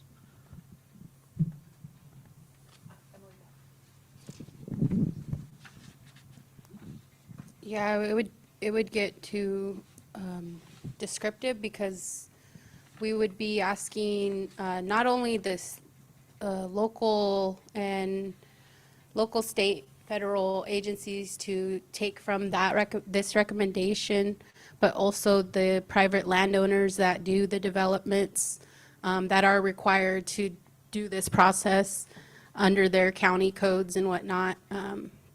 Yeah. So that's why I was saying, if you identify that like you're asking, it's gonna like lengthen that number or letter into a full-on paragraph. All right, thank you all for that discussion. So I'm hearing, it doesn't sound like there are any at this point responses that would be to not include these things. So let's go ahead and show our support for including G and H as turning these letters black, basically, including them in the November draft. So I'm seeing the Leah thumbs up. I see, yeah, Nelson thumbs. I see support. Okay, thank you all very much. Ruth, I see that you were able to do the thumbs up in chat, and so if that's easier for you, Nelson and Leah, or we also saw Nelson, your actual thumb. We are happy to repeat what we see for the group. Can we actually, so I think what we should do now, I know we're doing this as we move. I'm wondering, now that we've reviewed those very specific changes to 1.1, can we now show support for the language in 1.1 as a body of ideas before we move on to 1.2? I think that will be important, just because if anyone is holding onto something about 1.1 that you want to flag, now would be the time to flag. Is there any language in 1.1 that needs to be pulled out that you would not approve, in other words?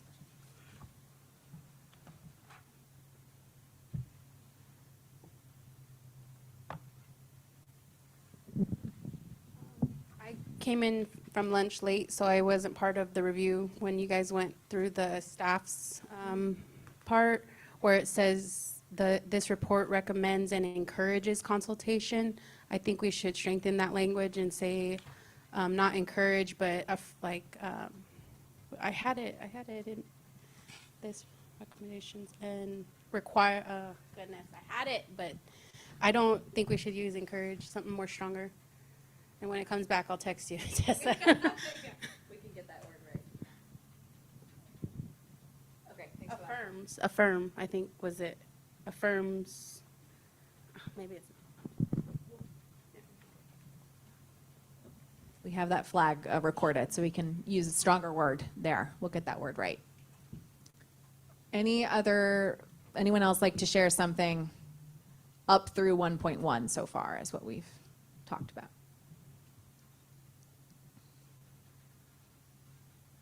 Leah, go ahead, if that is a hand to speak. Oh, it seems like no. Okay, thanks, Leah. So let's go ahead and show support for your level of support for 1.1.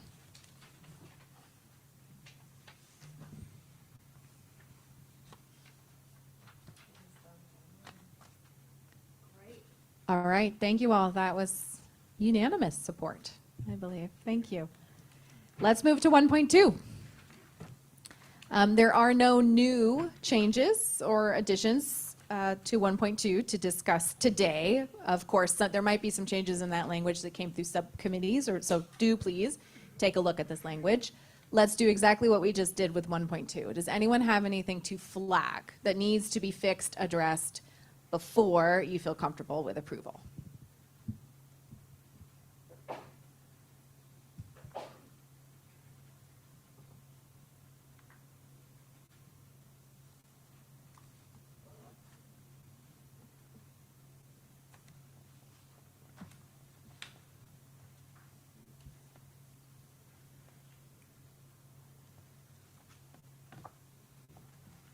All right, let's go ahead, Emily. I just think maybe for BI, removal all requirements to waive sovereign immunity. I think because the state is going to be like, yeah, right.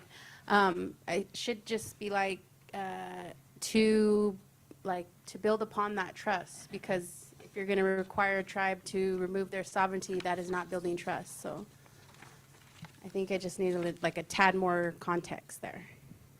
I don't want to lose them with that statement right there, because it's like that's kind of unheard of sometimes when working with the state. How would you revise the language here? Would you say work to remove requirements to waive sovereign immunity to strengthen? How would you soften that, Emily, in a way? Work toward, I don't know. I think that's, no, Tessa, calm down. I think that's fine how it is. Do you want to keep it removed? Yeah. Okay. It's I like it like that because it's strong. When you're saying work towards, it's like,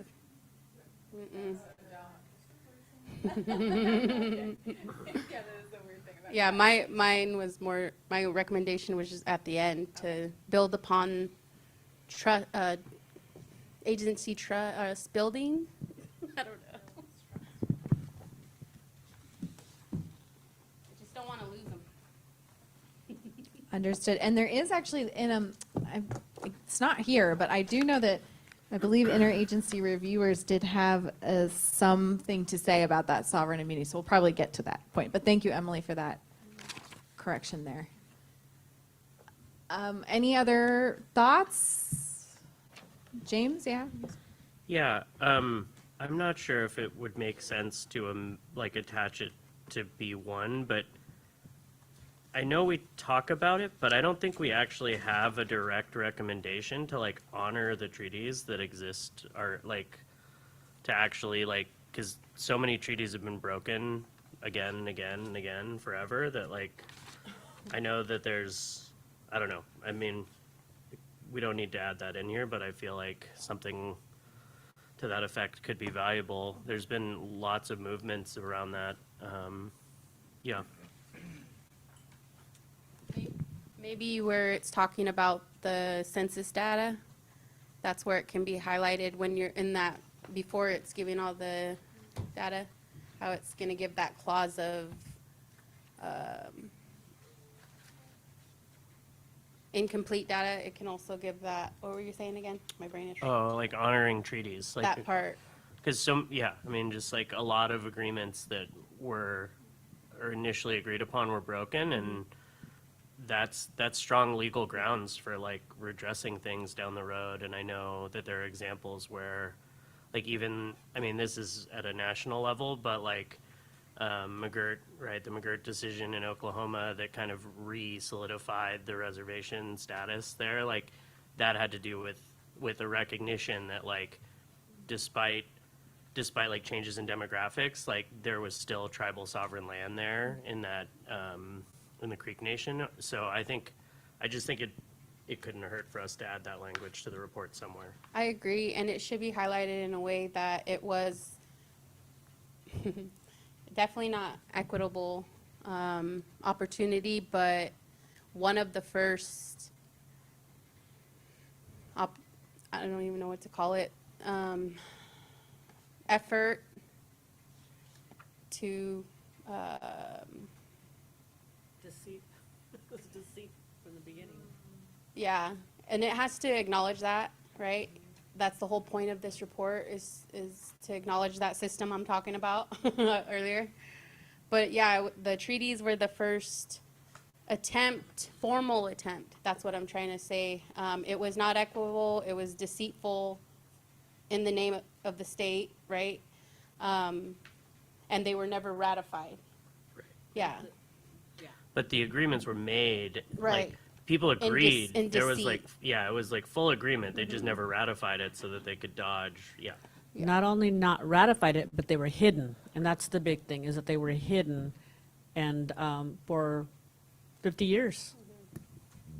So maybe, oh, sorry, I was just gonna say, like, maybe we could actually put that clause statement around that at the end of the kind of exposition to the section or something like that, that the task force feels, I don't know, something like that, like in the area you were suggesting. No, I'm not really picky or choosy where it lives. I'm glad you brought it up because we should, like how we're referring to the governor's apology. He didn't just apologize because he felt sorry. It's because multitude of things happen, and yeah, unratified treaties is one of them. So that's strengthening this report.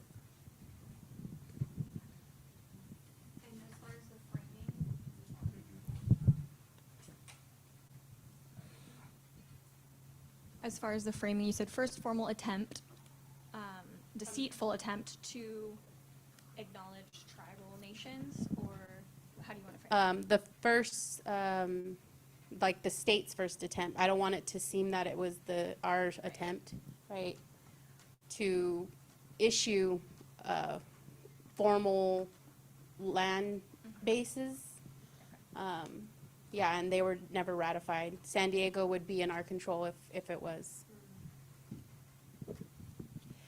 So right now, I think what staff have heard is adding this to the this context section a very clear statement of that history. I'm wondering, I think, James, you were asking, is there a recommendation then that the task force has about this? So is it more, this is about context, this is about putting it up front and being clear that that is the background that you all are working within, or was there a recommendation? So just wanted to make sure we were clear on that. I just don't think it came up with any of the tribal engagement sessions of a specific recommendation, but it is definitely important to put in the context of what we're doing here. If it did come from a tribe to recommend that, absolutely, so. Okay, so we'll recognize that within the context section leading up to this. It is in the introduction, but I think you're also highlighting it's very important to put it here as well.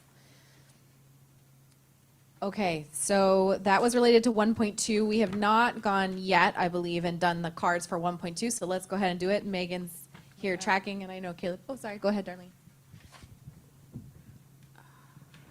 Yeah, so in 1.2, can you hear me? Yeah. Okay. In 1.2, it says transfer state-owned land to California Native American tribes in a way that uplifts, I'm sorry, 1.2b, that uplifts and never impedes tribal sovereignty, including but not limited to. So one of the things is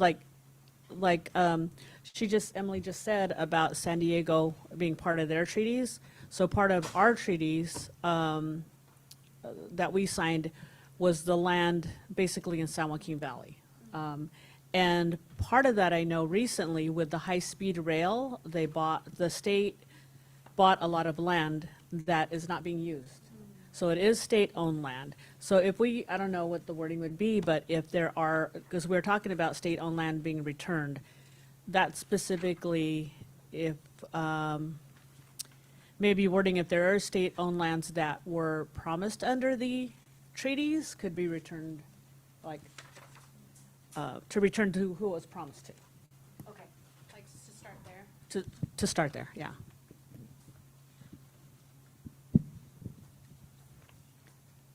Yeah, it looks like Tessa's trying to capture that right now, and we can keep wordsmithing that.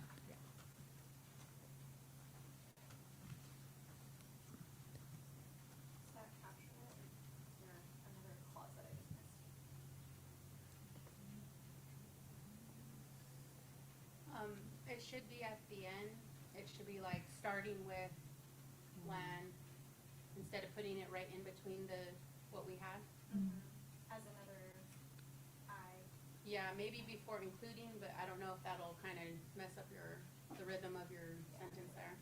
Yeah, because that would limit it, I think. Right, I think what you're specifying is you're not limiting the transfer of only state-owned lands that were promised under treaties, but you're saying state-owned lands, and the ones you start with are the lands that are promised under treaties. Is that capturing that? So we can work on that and make sure we've got that order of ideas correct. So it's a priority issue, not a limitation issue. Yeah. Okay. Thank you for that language. Tessa's capturing that now. 1.2, let's please show your level of support for 1.2. Seeing cards in the room, seeing online. Yes, great. Unanimous support for that one. Thank you all very much. 1.3, there is another idea from interagency review. It's 1.3E, Roman numeral I. And then noting also for you all that case study, again, thanks to SS Oyos for all the help with this particular case study from Golden Eagle Farm. So just noting both this orange language, let's take a look at that as we did before, and then opening up the question of 1.3, whether anyone has flags. So this idea came from interagency review. It is to add a specific call out for funding that would support the assessment of access challenges for landlocked parcels to identify what would be necessary to make return possible. So wondering if anyone has any comments, questions, thoughts about whether that should be moved into the report. Go ahead, So in this sentence, I'm not sure what to move forward with land return, what that means. Like return from who? And I'll use the example. On our family trust land, it is landlocked, but all the parcels around are owned by private people, not the state or anybody else. So we have no access from the road, the county road, to the land parcel. Thank you. That's helpful context. I don't think we have an answer in the sentence to your question. So, Leah, I know you wanted to say something. Yeah, I was going to address the exact same concern. Assessment of, it's great, but I think that support with the creation of road easements to actually facilitate access on private and public lands would actually help to move forward with land return and access. So I'm wondering how, if that language makes sense to include here. Can I take an attempt at that? I think Tessa's attempting that here. Is it right that you're suggesting like the acquisition of the easement to actually have access to the surrounding land and then the development of those roads? Does that seem right, Leah? Yeah, and I'm not the expert on these specific types of easements, but usually with a private landholder, it's going to be a negotiation and then there's going to be a development of the easement and there might have to be consideration or they might donate or just accept that right of way and access. So we might want to ask somebody how to best phrase this. How do you all feel about that, removing the second half of that sentence? So it just is, funding for assessment of access challenges for landlocked parcels to identify legal and infrastructure requirements, end of sentence. Or do we get rid of that idea altogether? I'm not sure. I see one thumbs up there. Oh, Nathaniel, did you want to jump into the Q2? I'm sorry, go ahead. That was basically what I was going to say is, I know 1.3 is facilitate the return of privately held land to California Native American tribes. And I appreciate Darlene's example there because maybe it's already something that is owned and is not necessarily required to move forward with the land return. So I feel like we could end it there with the infrastructure investments that are required, even because it is a required to XYZ, get to the land, access the land, be able to purchase the land, etc. But that was all I was going to add. So Tessa, if you'll put a period after required and delete the second half of that sentence in I. How are people feeling about incorporate? So yeah, sorry. I'm going to constantly ask you how you're feeling. Are we happy with this 1.3 1 and 2 as changed? If you'll hold up your little cards for me. Thank you all. Thank you. I know you're going to be holding lots of cards. I've got thumbs up. Okay, so we will change that accordingly and embed it in the report. So now we can just open it up generally about 1.3. Any flags from anyone? Something that needs to be changed before calling the question about support for this goal?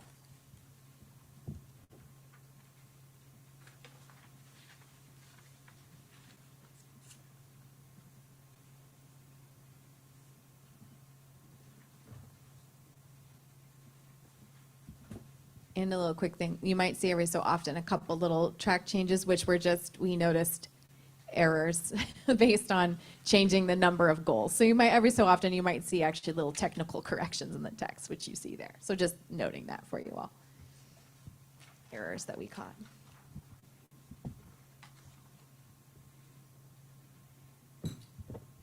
Hearing none, let's see. So if you can please show your support for 1.3. It does include thank you, Emily. It would be inclusive of the case study, I believe. Do they have the copy online of the, how you did the doodle poll? Yes. Well, no, they only are looking at screen. So Emily's question for everyone online was, does everyone online have what we're looking at? And I believe you're all watching us along with share screen, right? So I think we're all looking at the same document. Let us know, anyone joining online, if there's other ways we can support. I saw some. Yeah. Oh, go ahead, Nelson. I'm looking at the screen, and then I'm also looking at the individual draft report that y'all sent us. with the Okay, different thank you. other- Thanks for clarifying, for confirming. Did we measure that one? Support. Okay, support for that. So everyone, look at us. We're at 1.4. I'm sorry, I'm really excited. I'm just very excited. Okay. 1.4. So we have another interagency addition idea, this A, Roman numeral I. This was just a specific thing that came up through interagency review that a reviewer had an issue with, and so suggested this as one way of being specific, an example of how that work could be done. So if everyone could take a look at that and see whether this feels appropriate for inclusion. We're just looking at A1. Well, for right now, yeah, let's just do this last AI. And then, but yeah, James, then let's open it up for the entire. Anyone have any comments, thoughts on this proposed addition? I just have a question.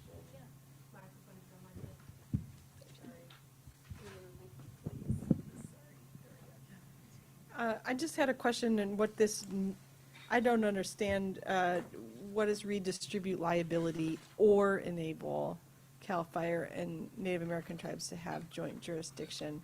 Is that something that tribes have asked for? I don't know. I just don't understand what that means because I don't know. Yeah, that's my reading is that so the state wouldn't be liable for if something bad happens, and is that what we want to put in there? Great question. So I'm not speaking from an understanding, like deep understanding of this, but I know that what this interagency reviewer identified was that not all agencies have the same liability coverage for whatever land they're trying to work on. So let's say, the California Department of Fish and Wildlife wanted to do a cultural burn. They cannot because they do not have the liability coverage that they would need. CAL FIRE does. So then they have to bring CAL FIRE, they have to use CAL FIRE's liability coverage to do the work they want to do. So, but this might be a kind of knowledge or detail that is just not feeling like it is additive here. It could open up more concerns or questions than it would solve, so we can remove this idea from the, go ahead, Doria. Or we could say something more general, like explore ways to address liability concerns, differing liability across state agencies, concerns with differing liability across state agencies, so that we name the problem, name the barrier, and then, say that we should address it, but don't have the actual concrete solution. Because the way it's written now, it really does sound like the tribe is going to take liability responsibility, and yeah. Okay, so and then that second half gets taken away. Well, go ahead, James. Yeah. So it was interesting earlier when Maura was sharing about getting their FFT2. So I have my FFT2, and I've been on some cultural burns and the Central Coast PBA, Prescribed Burn Association, and the way that I read this is that it's trying to empower greater use of cultural fire, and a barrier to that is the liability piece. And so it's saying we need to redistribute liability to basically create new pathways for burns to happen, not necessarily meaning that liability gets pushed onto the tribal community that's doing the burn. It's just opening up the barriers around liability so that there can be joint jurisdiction over the burns themselves. Because a lot of times it's like, it gets complicated because there'll be like a government agency and then there'll be like a tribal representative, but the only people that quote unquote get the like authority, the jurisdiction to do the burn are the people with the adequate liability insurance. And so this would be like creating a larger blanket to allow for more agency of tribal control over burning in different I areas. understand that, but I still feel like the way that it's worded, someone could step in and interpret it differently. Can we be clarifying? Yeah. Yeah, I'm okay with clarifying it, but I think it should stay in here. I'm not saying I was not advocating for removing it. I was advocating for changing the language so it was a lot clearer that we're addressing the liability issue that is standing in the way of coastal burns. So yeah, Tessa, if you'll, I think delete the entire second half of that. So it just ends, explore ways to address concerns with differing liability across agencies. And I believe stop the sentence there. Is that correct? Because that second half of the sentence makes it sound like trying to work with tribes to make them have jurisdiction. Am I right? That was the concern I was hearing. Dorian, were you going to say? And that was my concern, is that, you know, someone could finesse it and be like, oh, so now the joint liability is between the state and the tribe. And y'all can, if something goes wrong, then the tribe will go down with the state. You know, I know that that wasn't the intention here, but it just sounds like that. So if we could just focus on addressing the barrier to expanding the practice being differing liability, that would be great.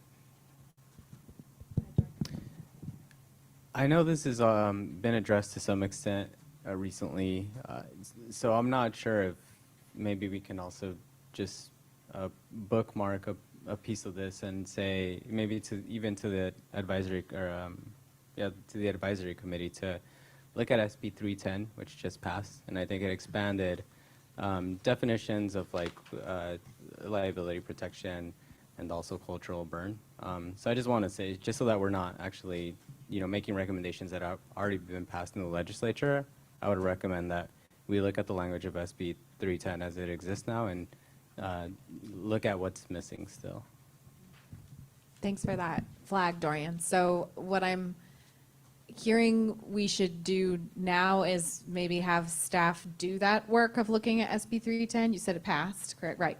And then in November, if this I still holds, it is a gap, then we can include that language. But if it is actually language that is addressed by SB 310, we're not making any further.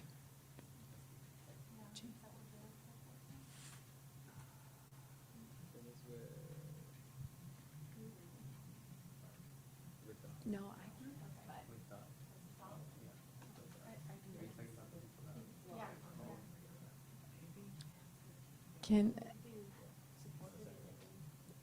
is there anything? Okay. So, all right, so just to confirm staff follow-up for this item, the language that is here, for example, to enable the use of cultural fire, explore ways to address concerns with differing liability across agencies. We will review the language, the bill that Dorian brought to our attention and see whether this is in fact addressed by that bill, and then this language would not be included in the November draft report. Okay, so that's next step for this language here.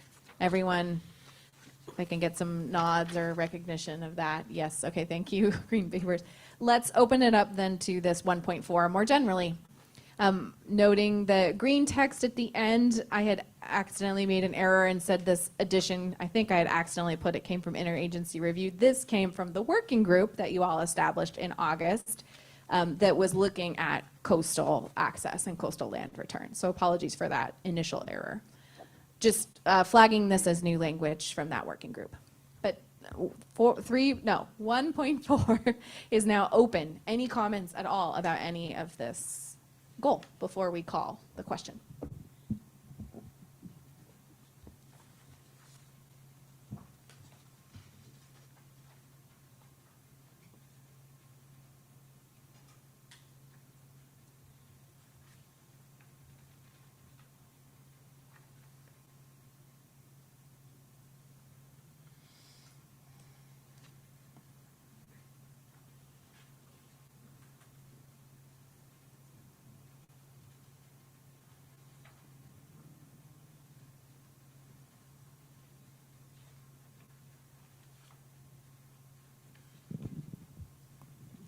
I see a typo in EI where it's saying acknowledge tribal sovereignty by mandating local, state, federal governing bodies to incorporate tribal nations are included in decision making. Thanks, Emily. We Yeah. can correct that. And also, it's another note where we need to change tribal nations to California Native American tribes. I'm sure when we move that language in, we. Okay, thank you. Thanks for making that change, Tessa. Any other comments or questions on 1.4? Go ahead, Darla. Was this brought in because of some comments that came in to us as recommendations, specifically for coastal tribes? Okay. Yeah, it was during the engagement session, I believe, the first one at Susanville, when they acknowledged, the TK practices being lightly addressed here in the recommendations. And that's when they brought up the marine, the coastal TEK practices and that it needs to be highlighted. And was it me and Lawrence, right? Or Lawrence and I? That You and Thea, I think, Oh. right, who worked on that one. Yeah. And Lawrence, okay. And Thea. I was like, so many meetings. Yeah. But we started to develop the language with Camille in that meeting. And this is the draft that we're providing from those meetings.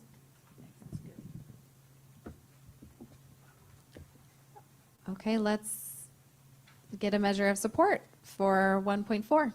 If you all can please raise your papers, raise your hands. When you're ready, it looks like some people are still reading, so maybe I'll give people another moment. When you're ready, if you can raise your paper.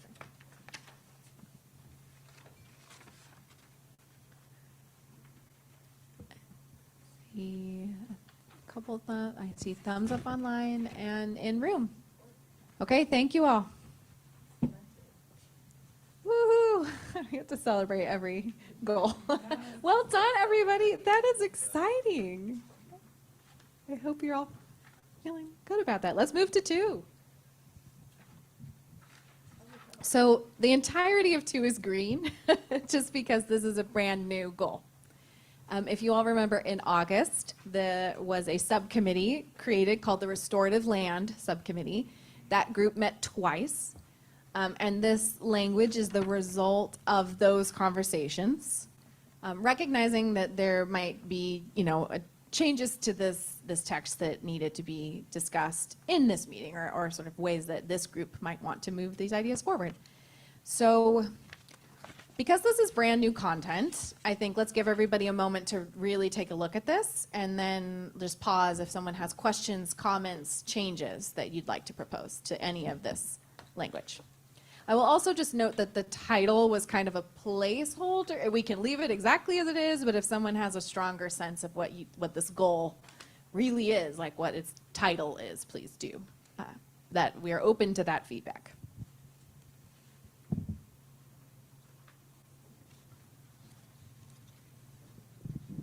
What working group was it out of? It was out of a subcommittee called the Restorative Land Subcommittee. Are you able to say who's in it? I'm just curious. So can I get help remembering? Doria, Lawrence, Thea, Irene. I think was that everyone? Oh, Chi, were you in this Restorative Land Subcommittee? Lawrence, Thea, Irene, and Doria. There was the 4 people.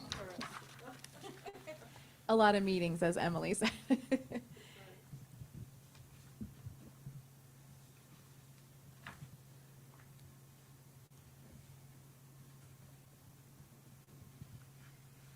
Anyone is welcome to jump in at any point.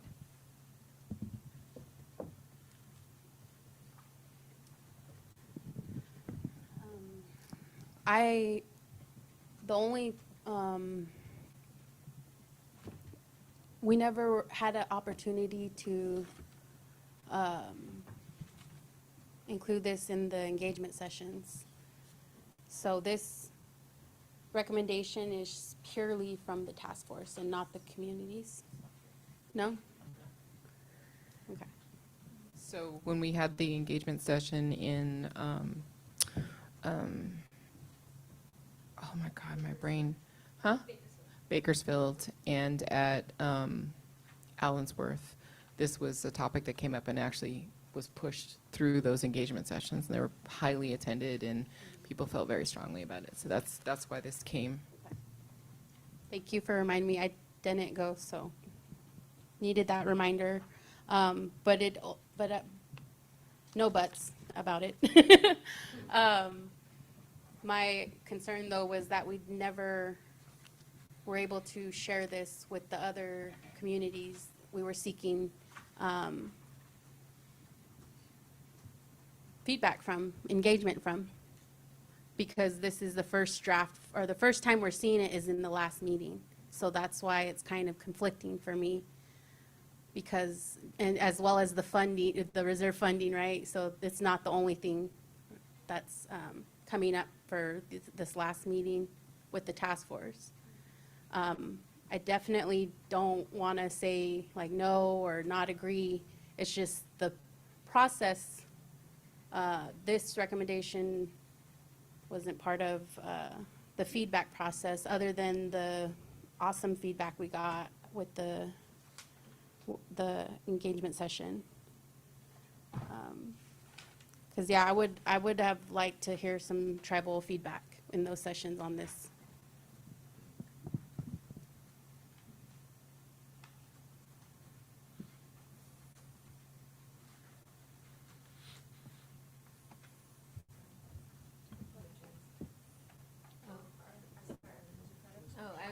Irene, then Darlene, then James. Oh, I just was going to say that to me, I think a new title would be good. I feel like restorative to me means like restoring the land. I don't know. I just read it differently. Like.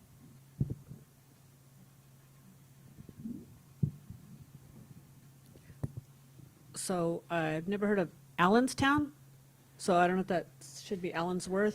Oh, maybe it's, yeah.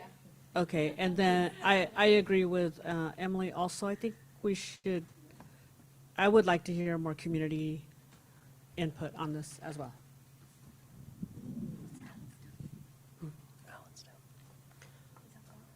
Am I up? Yeah. So I'm pretty on board with the, like, what's proposed. I think the title, I share some ambiguity around the title. I just want to make a comment that there's these kind of two lines in here in the third paragraph about this. The recommendations in this report are intended to benefit all priority producers and land stewards, as described in the introduction, that ranged from forced incarceration of Japanese Americans to the exploited labor of migrant farm workers who are denied pathways to citizenship. But then the next clause is like, however, and then it kind of like, I feel like there's a lot of like kind of classifying, prioritizing who should be receiving land back, or like who should be getting restorative land funds. And I'm sorry if I get choked up about this because it's part of my family's history, but like the Farm Service or the Farm Security Agency, part of the Wartime Relocation Authority, they seized 250,000 acres from over 6,000 Japanese American owned farms. It's very documentable. We know where the land is, we know where it went. And so when I read that then after that, so it's like this recommendation's intended for everybody. However, it's critical to address specific historical harms. That seems like a pretty clear documented one. And then it says, this goal is focused on creating pathways and restitutions for African Americans living in California. I'm totally on board with that outcome, and it just feels like there's a lot of like, we want it to happen to everybody, but this recommendation is for this one group, and I find that a little problematic.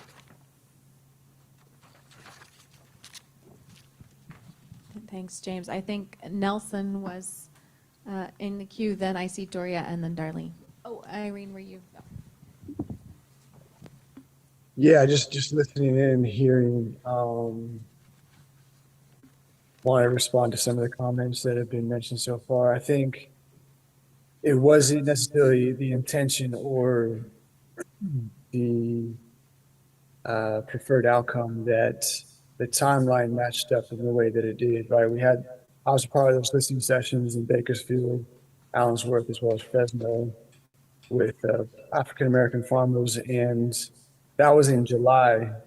For us to include that into and bring that feedback based on the timeline of the community engagement coming to a close, that was brought to our quarterly meeting in August. And this was discussed and public comment was brought in. And I feel like that was incorporated, including the subcommittee. But as I'm hearing others speak to the specificity of, maybe this is being interpreted as one specific group and it is a specific context that is being addressed here, that we didn't have the adequate time to get the feedback from other groups and other representation for this concept that we're calling restorative land funds.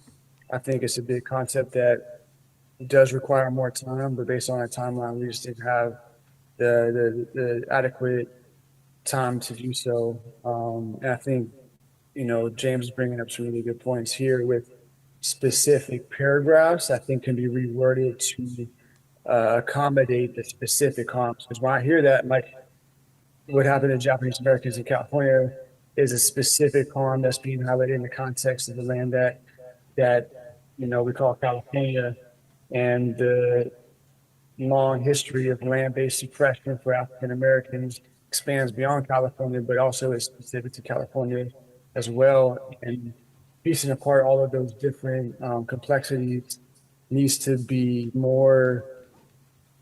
articulated more accurately here to be specific to those that have faced historic harms on the land here. And that's my initial response. I think for me, it's like there's just rewording is what we need to be getting into right now at this moment in time.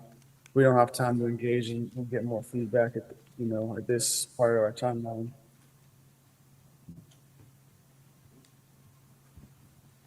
Thanks, Nelson. Go ahead, Doria, and then Darlene.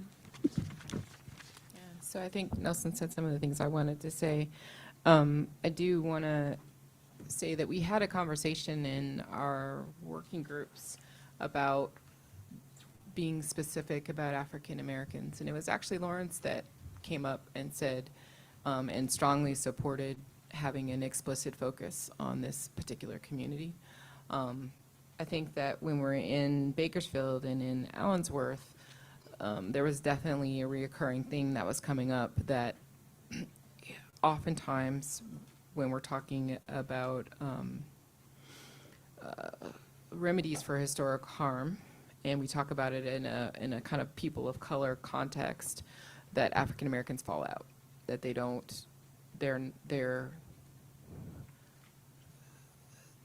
even if the intent is there, the outreach, the focus, the things just doesn't happen, and they don't actually gain access or benefit.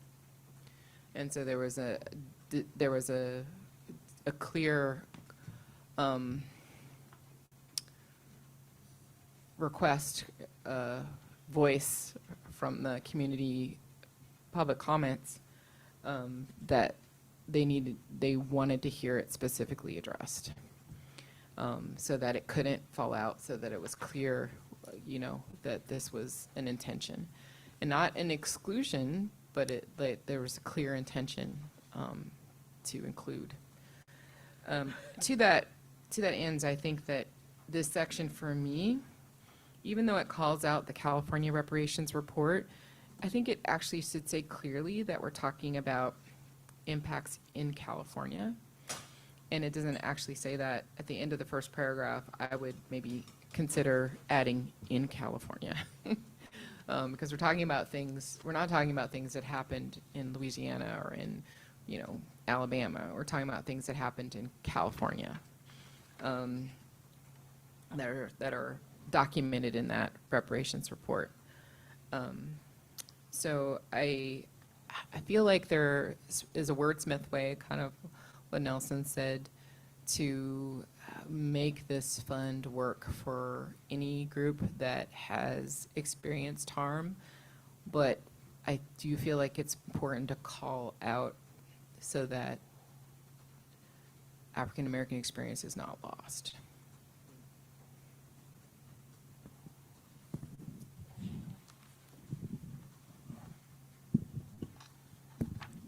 I can appreciate your words, Doria. I think that's so true.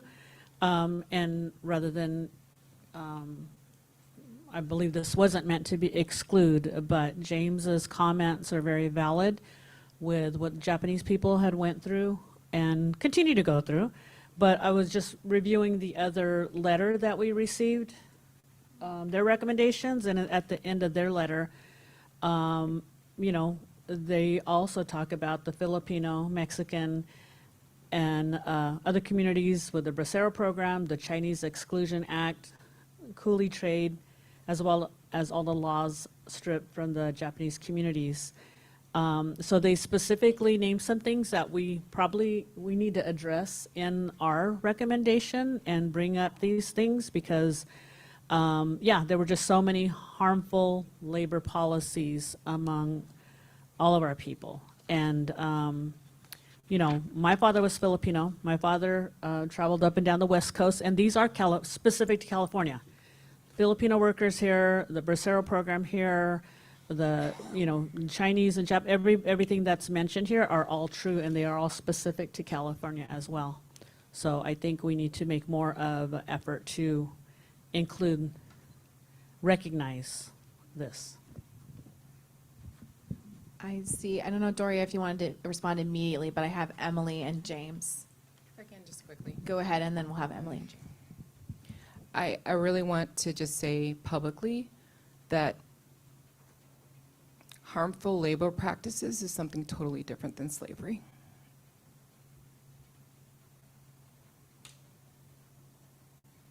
Owning another person to the point that you can kill them without consequence, rape them, mutilate them, is something totally different than harmful labor practices.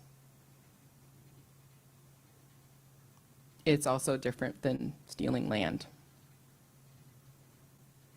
when you yourself can be sold and stolen. So I just need to state that.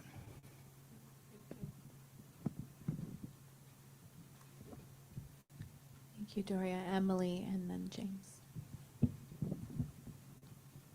Thank you. It's important to know. And slavery was part of that theft of land here in California. So it's well within this land and the seizure, theft of it. And yeah, I get choked up too. And it's our humanness. So thank you for showing me your humanness, everybody.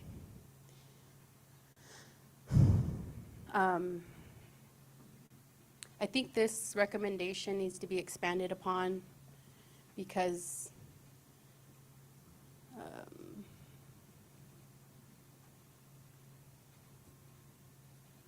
it's not that I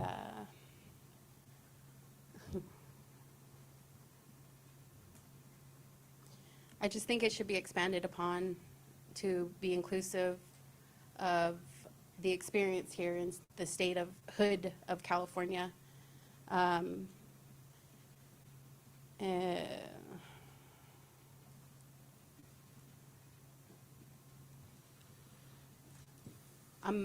the reason why I mentioned what I did earlier about wanting, or the factor that we weren't able to get feedback or engagement from tribes on this recommendation is because I think there would have been some helpful recommendations there, and I don't have them for us. But yeah.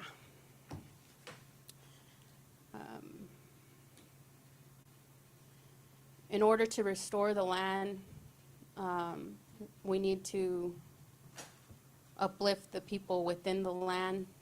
So if we're gonna fund anything, it needs to start with the homeland community, because the first recommendation are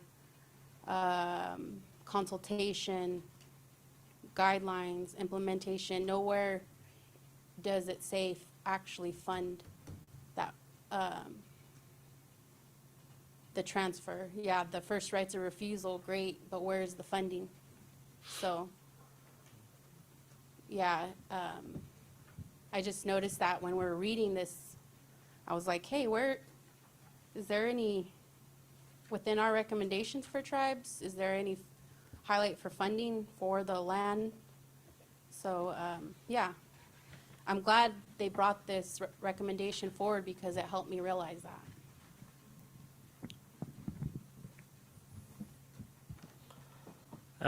Yeah, I really appreciate everything that's been shared. And I want to offer a suggestion for the language in 2.1A. I would recommend we expand that to include descendants of people who are part of the mission system, systemic genocide of indigenous people, immigrant communities in early California, as well as descendants of Japanese American citizens whose land was seized by the state and the federal government. Like, I think we should, if the goal of this is to make sure that, I guess what I'm saying is I think we either need to clarify that this is specifically for African American descendants of persons enslaved in the United States, or we need to include those groups, or we need to make 3 versions of this for each of those communities.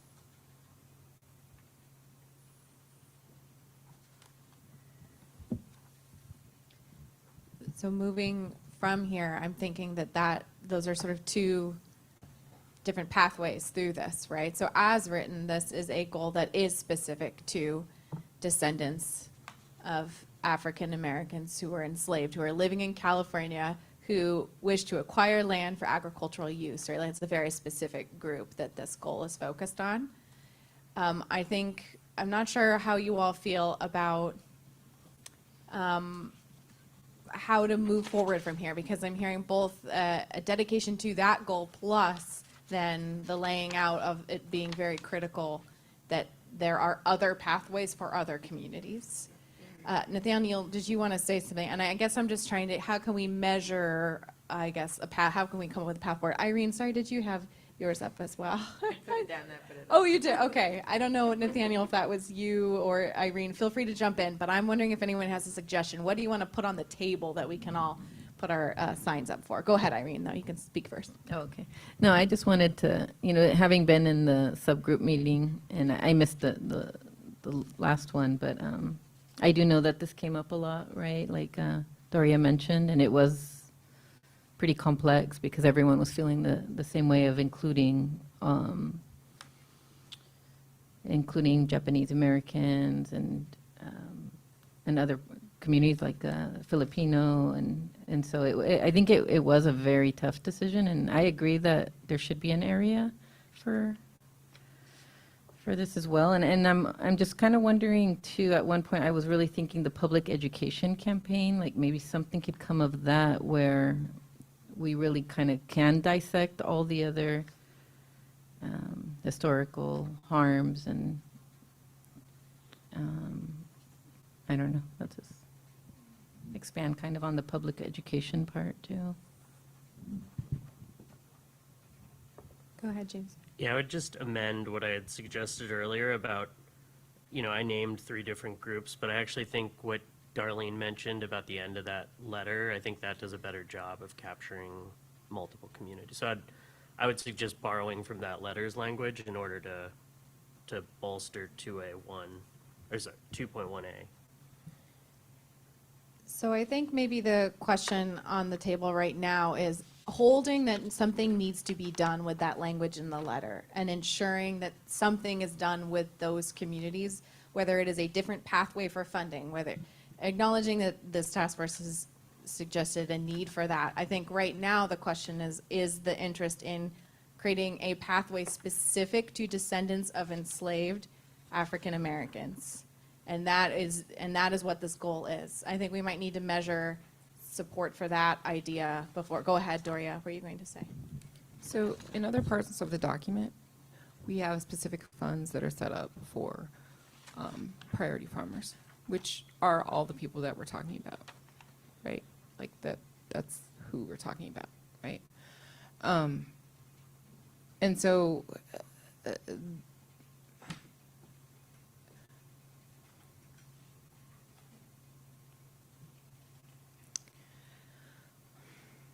I feel like we spend a lot of time creating those pathways that is exactly that. It addresses all that. What it doesn't address is what those other funds do not address is the kind of discrimination and terror that was associated with people being dispossessed of land in the first place. And that's the work that this is doing, and I think that's what maybe people are responding to, that they want their trauma and the things that their communities have gone through to be acknowledged in a similar way. And maybe if I'm understanding it correctly. So I guess I'm wondering, how do we do that in a way where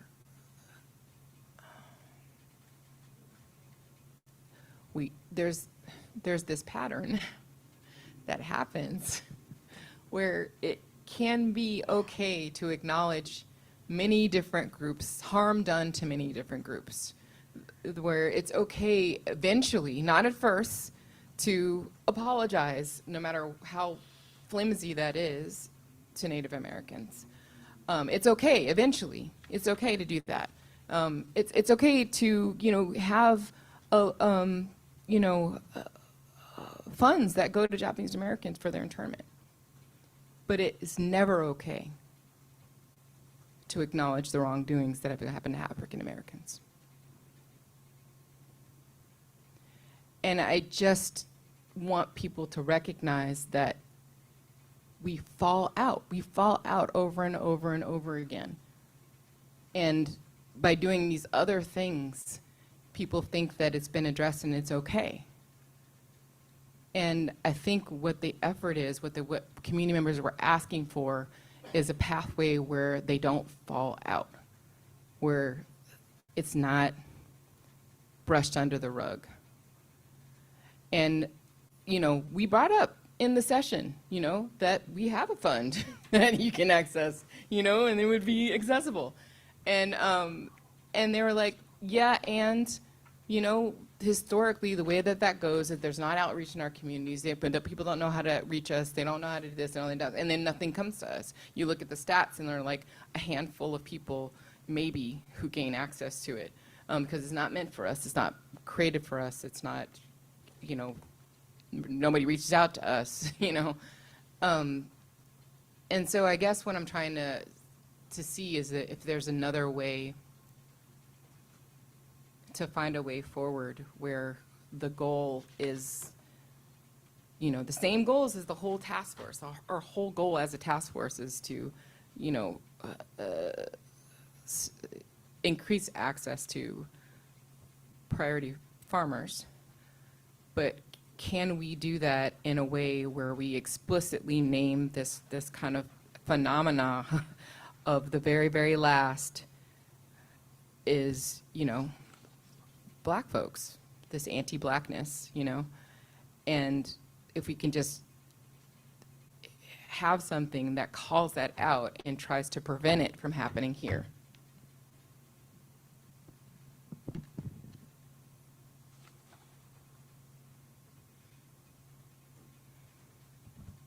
Nathaniel, were you hoping to say something? And then Yeah, Nelson. just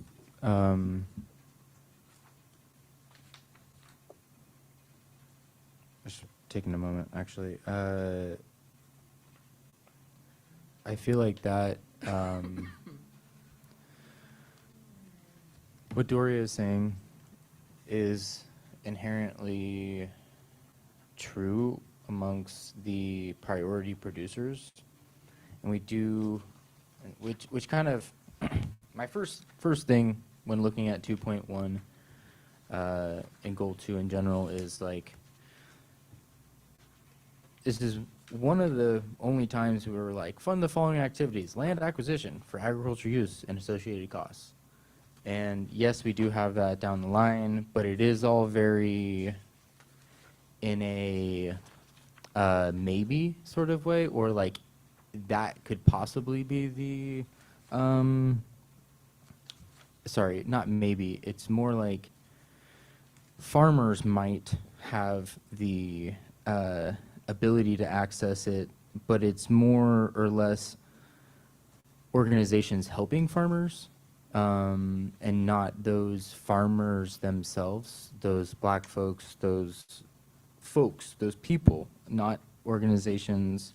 And I think one thing that stood out in 2.1 is 2.1C, and it says, design the program to leverage investments with philanthropy and other related groups. I'm not on board with that, because we're trying to hold the state accountable and like show that this is things that we need to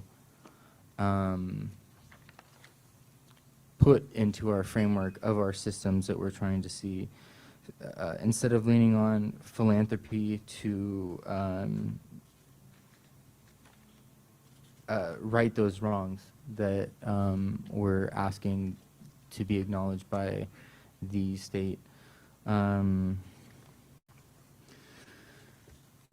I basically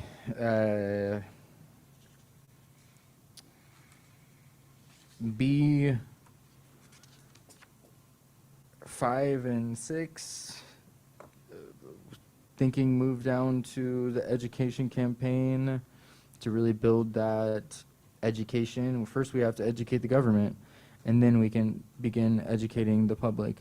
But also like D and E, 2.1 D and E, you know, I feel like land better in that education campaign, because there wouldn't be the being left out of priority producers if there was more education and I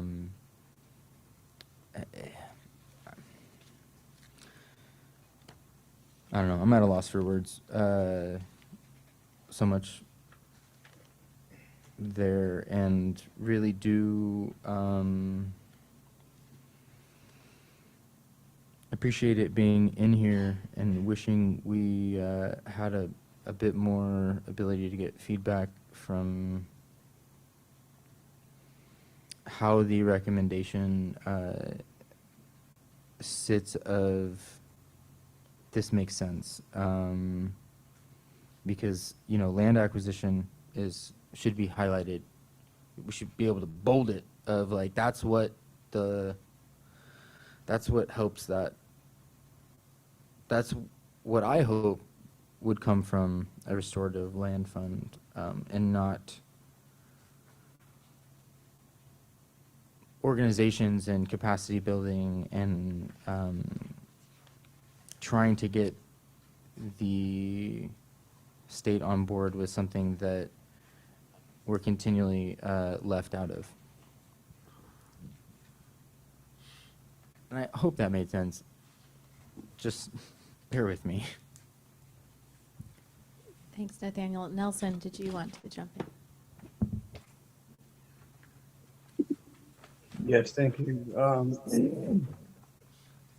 This is obviously a very painful and heavy topic to address. The long, deeply. Nelson, I'm so sorry. If you could lean in towards Can your you all hear mic, me that'd be now? helpful. Can you all hear me better now? Yeah, a little bit more. Yeah, thank you. Okay, my face is. I Just was eat the saying, mic.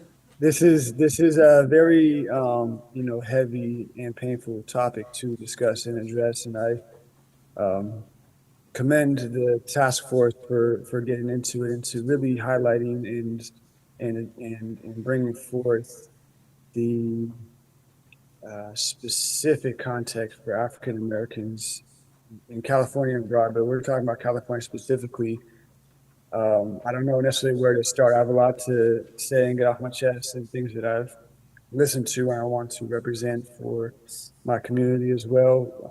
But very specifically, I agree with what Nathaniel said about the 2-1C, the philanthropy one. I feel like we need to hold those accountable and get retribution from those that have specifically caused the harm. It's great if we can get funding, since this is a land fund, and if there's ways to bolster that up and support that. But what my impression was for the purpose and intention of what we're calling a restorative land fund is really reparations with a different title, right? Reparations does not, historically has not gone anywhere. It's kind of a farce when it comes to politics, especially right now. Look at our federal government. There's supposed to be a reparations task force, and that's getting sidelined right now. I think what we're really getting at here, what my impression is retribution for the harms that have done through the institution of slavery in many forms. It's complex and it goes back before California existed. It goes back on this land before the United States existed, right? Well, how do we have retribution to repair the harms that have gone beyond what the government can be held accountable for when there's individuals and families that cause the harm, right? Even on this land here, what we call California, there was many indigenous people who were enslaved. We brought up examples last meeting, and I don't think we've addressed that anywhere else in the report that I'm aware of. I mean, please correct me if I'm wrong.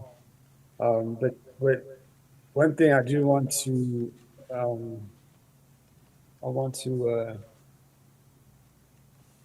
reaffirm what Doria said, and this is a big takeaway for me from those listening sessions, is African Americans get sidelined whenever we're talking about, even in this conversation, it's like we're talking about something specific, and then it's like, it feels like this conversation is getting sidelined again. And I want to bring this into a space where we avoid any possibility of an oppression Olympics conversation, right? That leads us to nowhere. There's enough space for us to address things specifically. So I'm just getting things off my chest right now. What came to mind initially as I'm listening and we're getting this conversation on goal 2 is maybe framing it more of like retribution, because I feel like that's the spirit, or that's the crux of what we're getting to. That's how I'm interpreting, like looking at this on a high level, is retribution for the harms that are done specifically on the land here.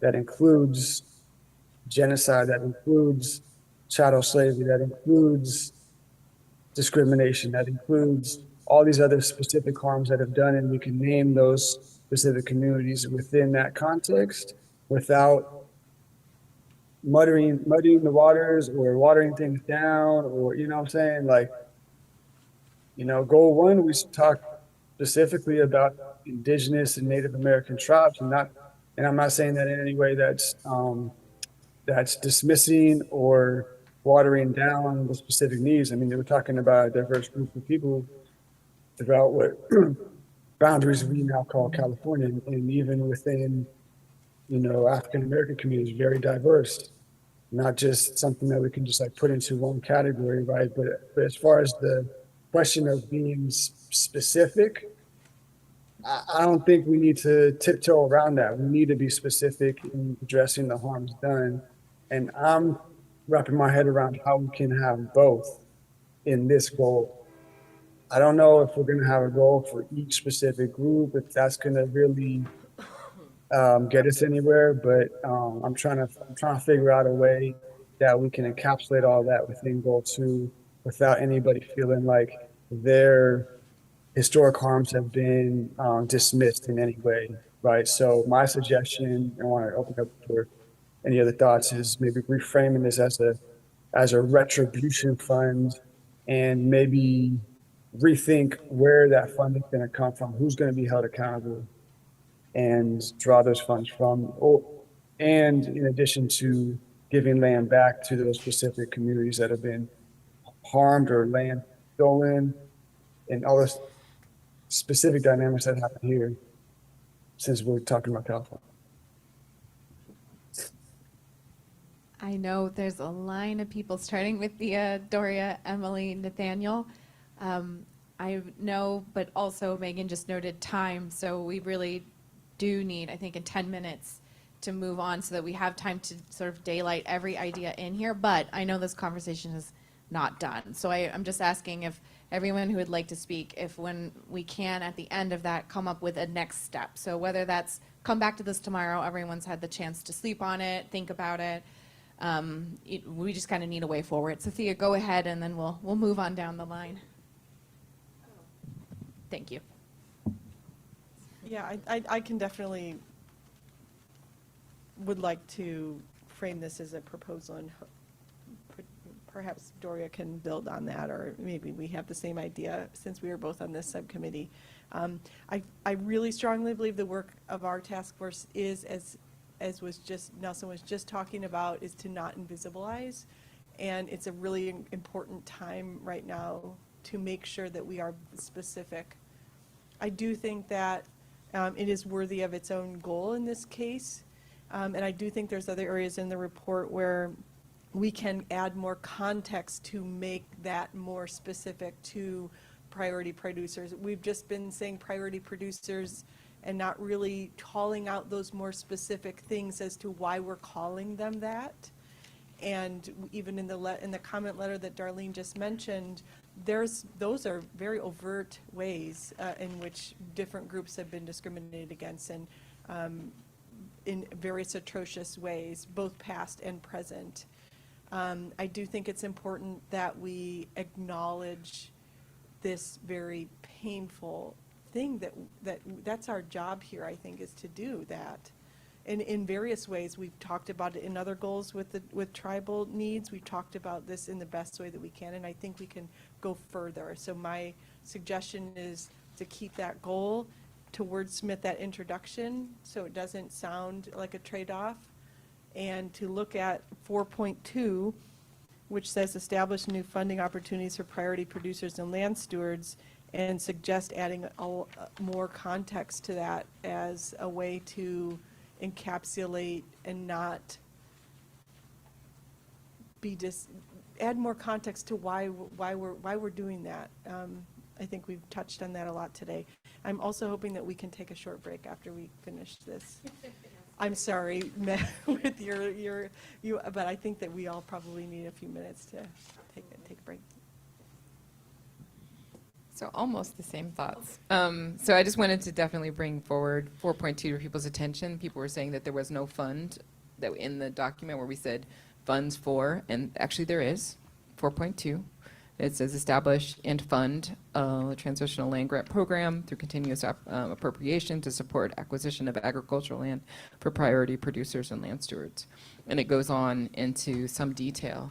I think that there's some really important details that are included in 2 that maybe should be included here. And then I started to think, well, I think maybe what we're really getting at is that we need to bring 4.2 forward and merge the 2 to 2 and 4, and so that because there's lots of good strategies here on not only grant programs, but loan programs, and this maybe not the pension fund, maybe the pension fund, I don't know, but maybe bring that forward so it's more visible. And then the new kind of innovation in 2 is that it calls out the historic harm in ways that this other one does not. And so if we could look at this, bring forward and combine the kind of strategies to fund the acquisition of land, put it in one place, maybe have a 2.2 that specifically calls out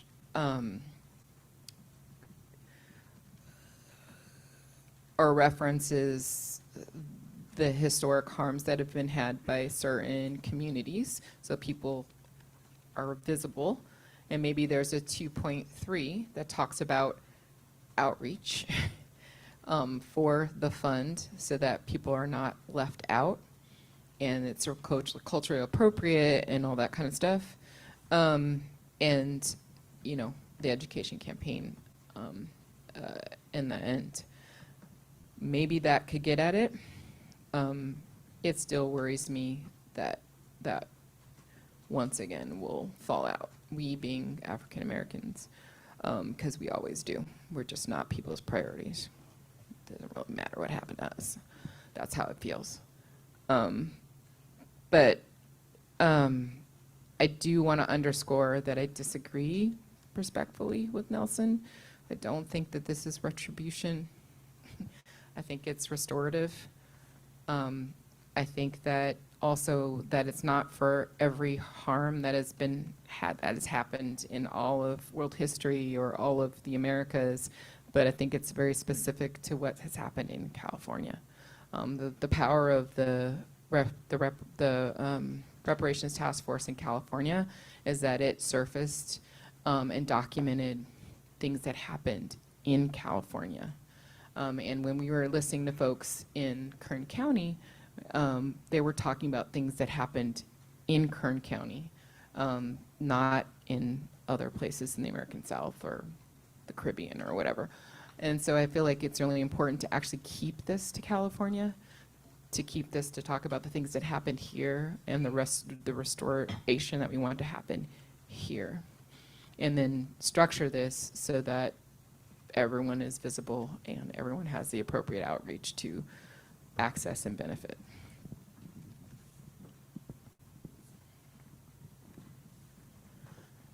Could I respond real quick to that? Very quickly, if you will, Nelson, because we have Emily and Nathaniel waiting in. I think everyone needs a break. Oh, and who? Okay. Oh, and Dorian. Go ahead. Just want to Nathaniel. address, I wasn't framing this as this is retribution. I was responding to the term restorative land flowing, the confusion around that. And I agree completely with what you said. I was getting into that. But my point was like, this is a broader topic that expands beyond California. But what you said is, I completely agree with that. Thanks, Nelson. Go ahead, Emily, Nathaniel, Dorian. I definitely agree that the stories, the experience gets intentionally lost, and it's important that it is highlighted. And that's not my concern here. I fully support the recommendation 2.1. What's concerning is that we're bringing it in the last meeting and we don't have that time or space, or maybe we can find more to expand on this, because it needs to be expanded on, and we can fill it. We need to expand on it. And if we're going to be talking about restoring the land and developing a fund, that we ensure that enslavement of California Mission slave system, which was the first slave system here in the state of California, is somehow acknowledged within that. Because, it is written in maybe the overview, but it's not addressed in the way that it is here. And I admire it here. That's why I'm like, thank you for bringing this up, because it's bringing up a lot of what we missed in goal 1 in general. So I'm gonna just hold this up, but I wanna say that this is the last meeting, and I wish we had more time to strengthen this, but I do appreciate the draft that is provided here.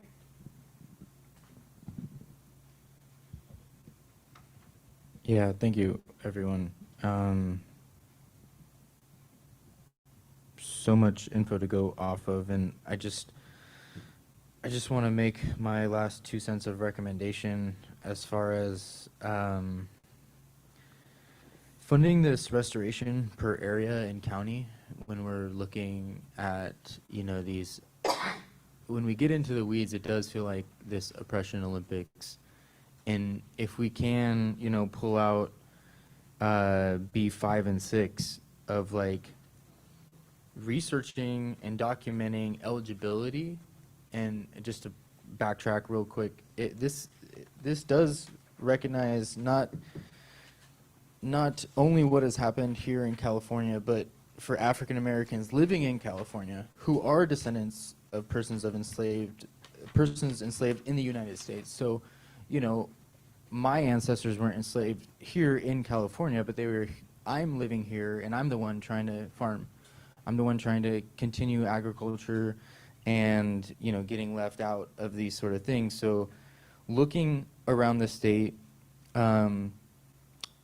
looking how we need to restore the populations that have been the priority producers, but making sure that descendants of slaves and black folks in general are not being sidelined to not receive those funds per area and per county that they're in. And I know that the whole state looks also much very different, and certain populations are going to be displaced where they were at. So I feel like we can, like Emily was saying, we can put the effort into figuring out how exactly we could go about separating out of like how we're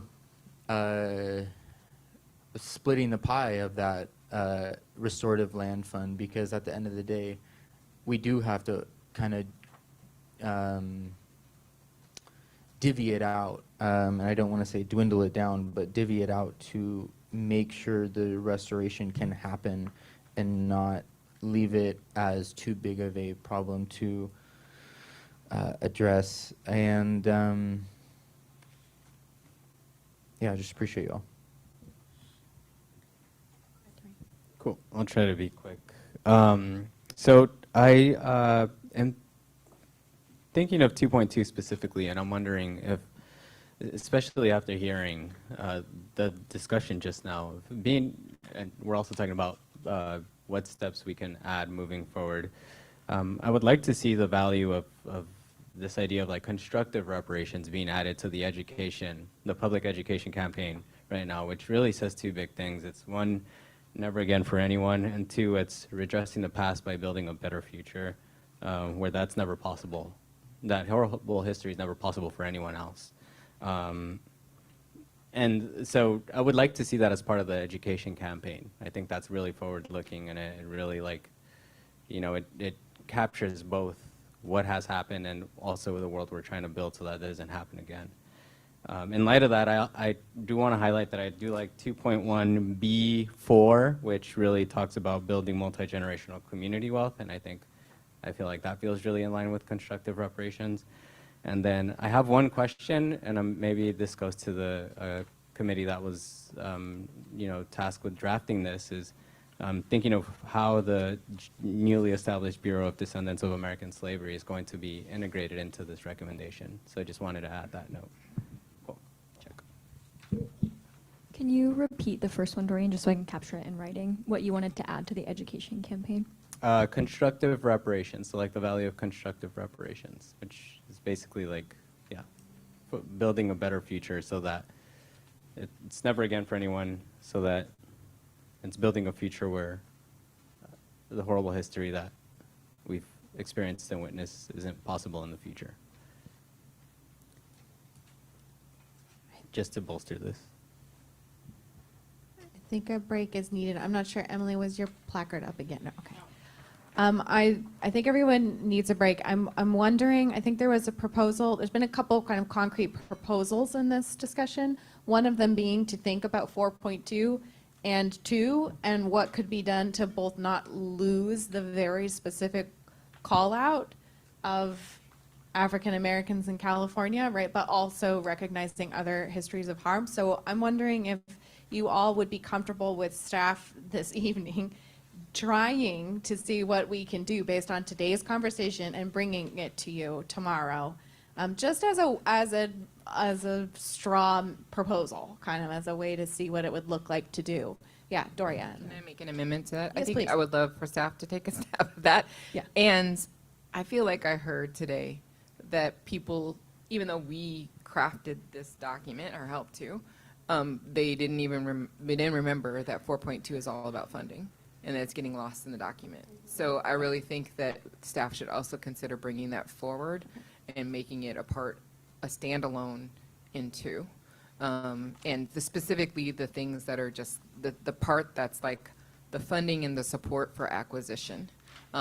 Not so much the things that go into the pension and things like that. Maybe that could stay in 4, but bringing forward so that it's super clear, standalone, doesn't get lost, that this is the recommendation to create a fund. Got it. So goal 2 actually becomes really focused on the creation of those funds.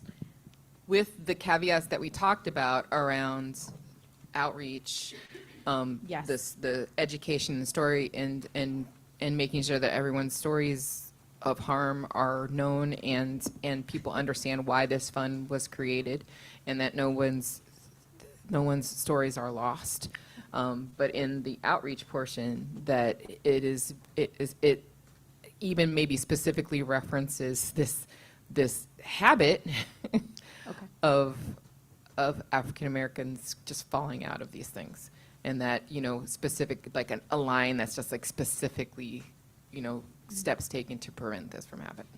Thank you for that. And I think Dorian's proposal there to take those bills that were passed in this legislative system that are actually creating ways of ensuring visibility moving forward could be a way to provide a tool there, Doria, to what you just said. Okay, so if it's all right with, Tessa, did you want to say? Well, one clarifying thing, because I was capturing your proposal, Doria, and you noted moving 2.2 up.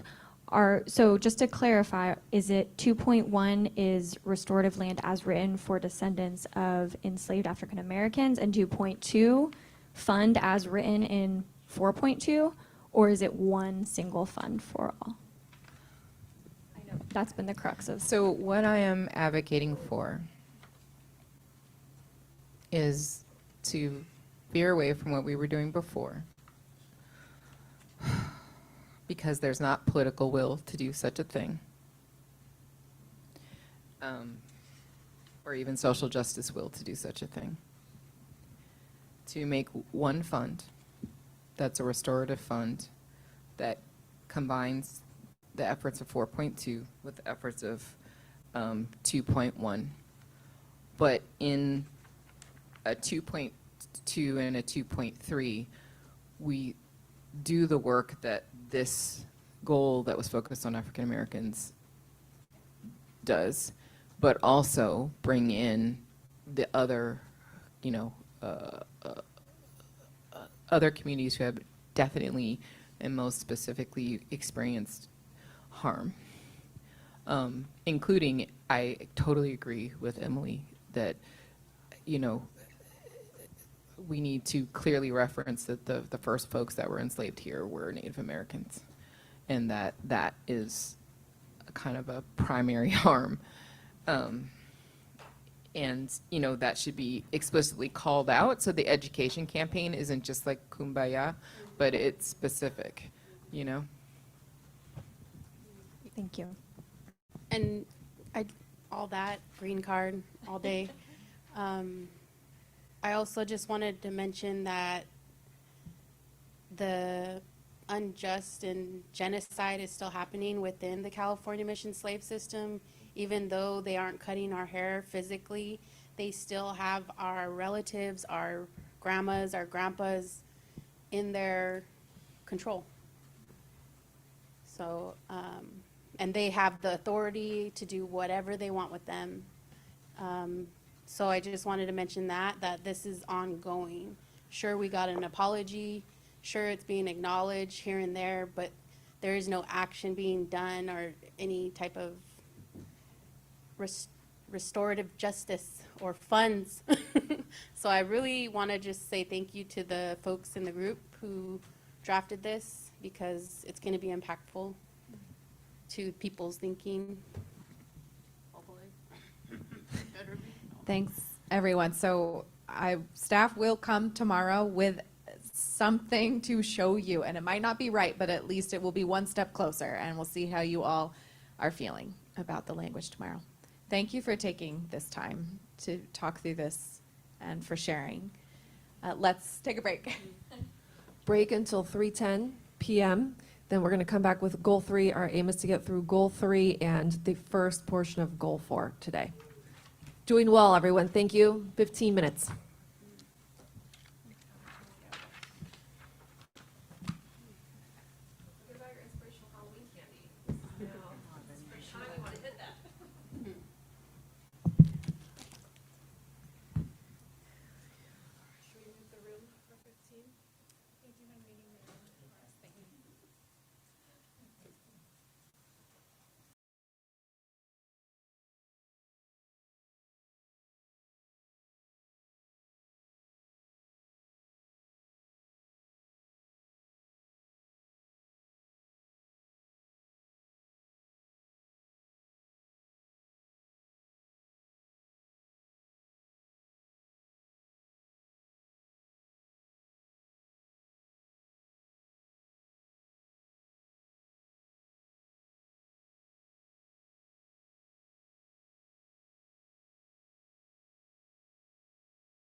we're going to get started.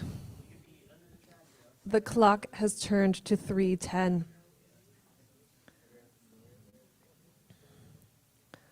One, two, three, four, five, six. Nobody's in the hallway. Before we need one, well, we're hoping to get one more person, one more task force member in the room. We have 6 task force members in the room, but we are at 3:10. Before we embark on discussions related to Goal 3, a quick check to see if any of our public attendees online would like interpretation. If so, please raise your hand.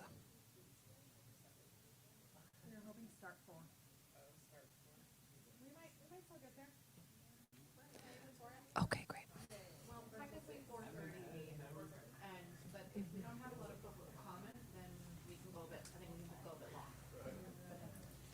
I know it's tiring. It's a lot of work. Yeah. It's a lot of work, but let's. Brain tired. I know. No amount of sugar can help.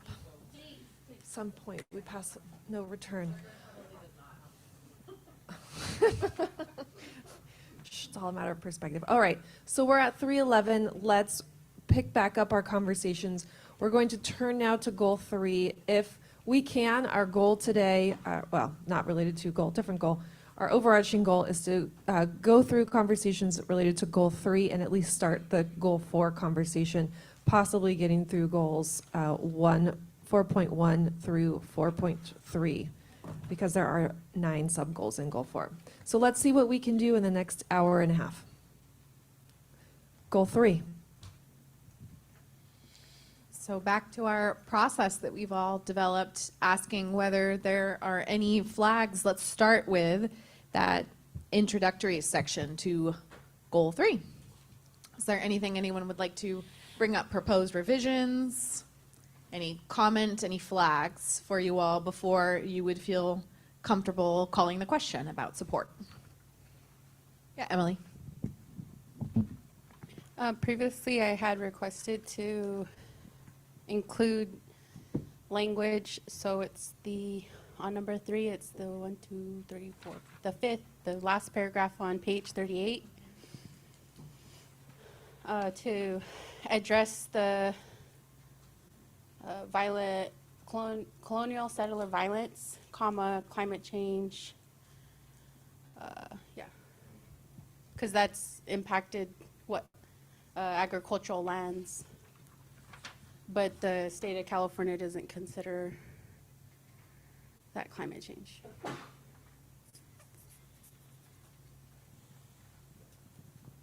Is that right, Emily? What's there?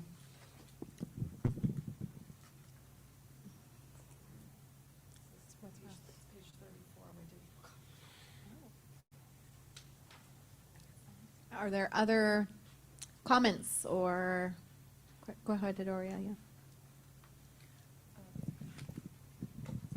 I think we talked about this before, but in that same paragraph where it references facilitating climate smart agriculture, climate smart agriculture can be problematic. And I wonder if there's another better term that we can use that leans more towards, in my mind, regenerative, or some other way of talking about this that doesn't have some of the negative practices that are included in Climate Smart. How about, and it's just, for options, sustainable climate adaptations. That's just one, because I agree. They only can serve one demographic or certain jurisdiction even.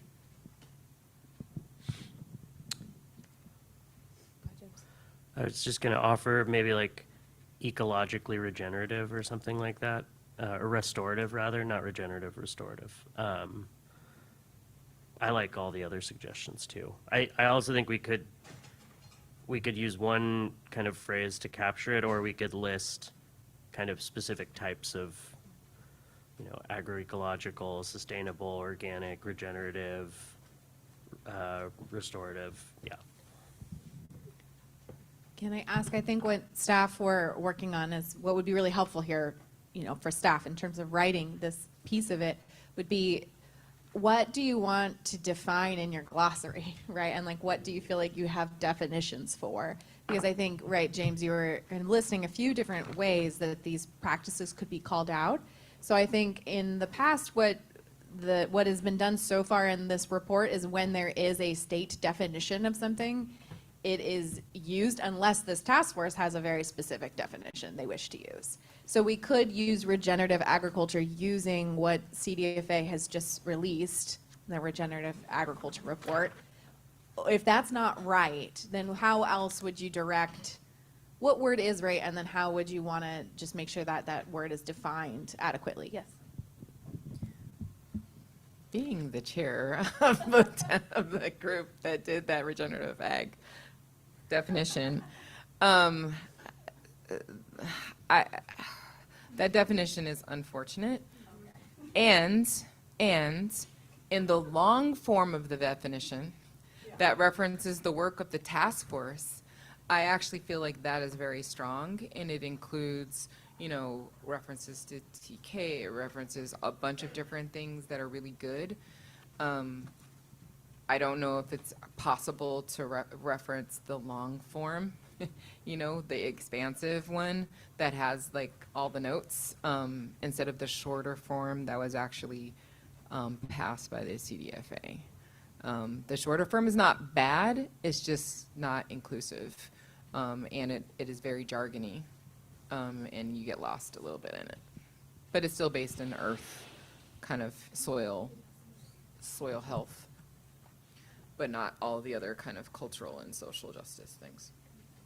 I think we can define that word however you like. So Doria, if you do have that language, and if we do want to use regenerative agriculture, and then we define regenerative agriculture using that expansive definition you just referenced, that might be a good way forward here. If others agree. Can I make a comment? Yes. Oh, yes, please. I think in the context of this sentence, can you go back to where that language is? We're not talking here about what we're trying to promote, but what the state of California actually has programs to promote. And I think this paragraph is referencing SIGMA and probably CDFA's climate smart agriculture programs. So it says to address the negative impacts, the state is working to align agricultural practices with available resources. I think that's referring to groundwater and facilitate climate smart agriculture. So I think it's just trying to describe what the state is doing that's going to take land out of production rather than what the task force is recommending as a recommended agricultural practice. Is that how others read this as well, or are you reading it differently? I just want to say that's fine. And in the Ag Vision 2020, regenerative agriculture is used as the North Star. And one of the reasons why we went through all the trouble to try to define it was because it was referenced in that way. Yeah, thanks, that makes sense. I think another issue with this sentence is the beginning words, to address the negative impacts of all these things. Because I think the state is really only working to address climate change and maybe extractive groundwater use. So I wonder if this could be reworded to be more clear that what's the state of California actually doing? Maybe we could add climate smart and regenerative or other words that reflect their actual programs. But I don't know that the state of California is doing these programs to address the negative impacts of colonial settler violence. So maybe that needs to be reworded somehow. So we don't over describe what the state of California is actually doing.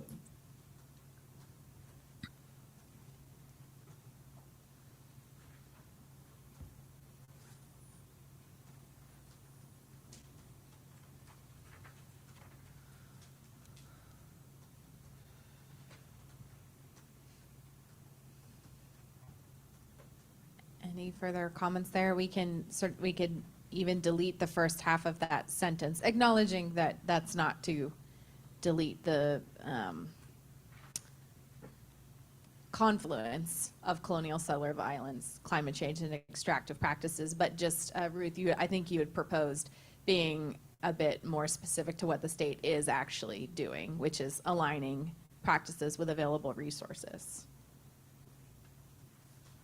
Is everyone comfortable with the deletion of that first part of the sentence? Or no? Could we make sure that that shows up in 2? Because I think in 2, where we're talking about restoring specific harms, it would make a lot of sense there. I don't know if you're in agreement with that. I'm not in agreement Yeah. with deleting it at all. But it should live somewhere. I agree with you. So I'm hearing some resistance to deleting it here, but also just an interest in making sure it is somewhere, that this feels a really important point. So I think we should move on from this for time. So let's keep moving and see if there are other flags that anyone has in this so that we can get to the, so we're right now, for those who are sort of just sitting back to their seats, we are looking at the intro section. Yeah. I kind of want to take a minute. I can, with all the time we don't have. I think, and correct me if I'm wrong, that colonial settler violence is referring to extraction and privatization and kind of hoarding, profit-driven practices, right, that strip land and create the consequence of climate change through those kind of worldview practices, right? If you have a worldview where your point is to extract as much as possible, and to kind of accumulate, the few accumulate a lot, then you create an imbalance that results in things like climate change, right? Like, that's what we're getting at. So maybe there's a way to say that where we're referring to the specific land mismanagement that's driven by a worldview, because that's what I'm really hearing, is that, you know, these things that we're experiencing now, the degradation of prime agricultural lands, desertification, other impacts of climate change, the wax and wane of flood and drought, the extreme wax and wane of flood and drought are driven by human practices that were driven by a worldview around, you know, extreme extraction without balance. So I do feel like that is important to call out, because climate change, it doesn't come from anywhere. It's not like magic. It didn't just all of a sudden boop into the universe. It came from, you know, extractive agricultural practices, but that is not strong enough, I think. And it should precede the climate change, because it's a driver of climate change. So maybe restructuring and getting at root causes. I agree with all of that, and I wonder if it belongs in a different section, because this paragraph, as I read it over again, everything else in this paragraph is about land fallowing under Sigma. And so the setup in the beginning of the paragraph is trying to explain why land is being taken out of production. And I really think Sigma is the only reason. Climate smart agriculture and regenerative agriculture aren't trying to take land out of production. Only Sigma as a regulatory program is doing that. And so I wonder if we could take all that language framing the problems and keep it, and maybe there's a different section where it could be expanded. As Doria explained with the root causes. But I think this paragraph is actually talking about land being taken out of production because of groundwater regulation. And I think it's kind of trying to combine too many things. So I don't know if we want to focus on why is land going to come out of production and what's that going to mean for land equity in this paragraph, or if we want to expand it to include all those other things. But I think it's important to note that Sigma is going to put additional pressure on land equity. So, in my opinion, Sigma is an example of something. It's something we're referring to, but I think that this whole section is around is asking the question, and saying that we have recommendations for the preservation and support thriving agricultural lands. Just like this is what this is about. Is that our goal is to have more premium agricultural land preserved, and that the existing agricultural lands are thriving, right? Like that's the goal. And some of the things that are threatening that goal are climate change. And you wouldn't have the issues or the need for Sigma if we weren't experiencing this waxing, waning, of climatic waxing and waning and drought, but also having the overuse of resource, right? The overuse of resource. But then there's also other things that are threats. It's not only access to water, although access to water is the hugest one, but there are other things, like flood, that are in that same system, that are also threats. And I think this whole section is addressing ways that we can use preservation and land access to remedy these things. So I don't think it's just Sigma based, is what I'm trying to say. I think it's focused on preserving, premium agricultural land. I think what staff can do from here is take these pieces, kind of separate them out so that there is a stronger story told about the mindset, right, the value system that has led to climate change. It's continued, the words here, the violence of that system being part of the story being told in this context section. And then a specific example of the way the state is moving in that context is through Sigma. So I think staff will take this language, will pull these ideas apart and try to tell both of those stories in the strongest way possible. So that would be how we would move forward from here. That language, of course, will come to you in November. So just noting that would be the way forward here. Are there other flags?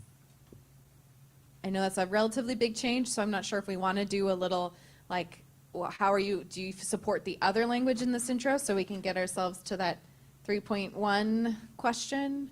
Is it helpful to kind of say the rest of this, knowing that we have some work to do on these two ideas in this paragraph? How's everyone feeling in terms of level of support for the other parts of this introduction to Goal 3? If we can show your cards, please, your level of support.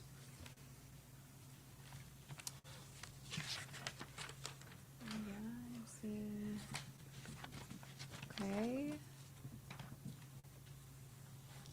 I see some can live with and some support. Okay, thank you. Thank you all very much. Let's look at 3.1 then, if we can. Open for any comments. Let's know if you will scroll down, Tessa. There was one small addition that came through the poll, which I'm not sure if this was exactly the intention of that, so noting. The right above 3.1, it specifies conservation targets that the state currently has. This 33,000 acres of land, let's see, 12,000 acres of cropland, 33,000 acres of grasslands. These were corrections that we were given to the language to ensure it was accurate with that policy, had the correct policy title. So anyway, 3.1 is now directly referencing those targets. So it's open for thoughts about whether this is what you would like to say here.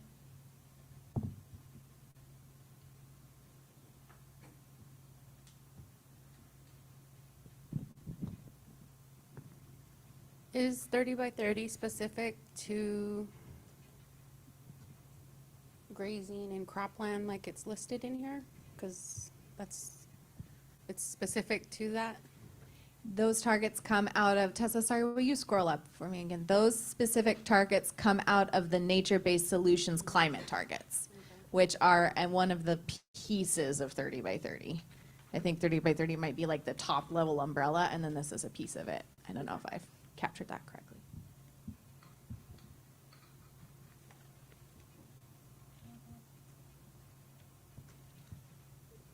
James, is that a, what? Oh, Ruth, I see your hand. Why not? Well, let's go Ruth, and you can keep thinking, and then let's go James. Sorry, go ahead, Ruth. I'm sorry, I had voted for the previous section and not put my hand down. Never mind, James, you are, you are up. All of the working group and subcommittee meetings are blurring together.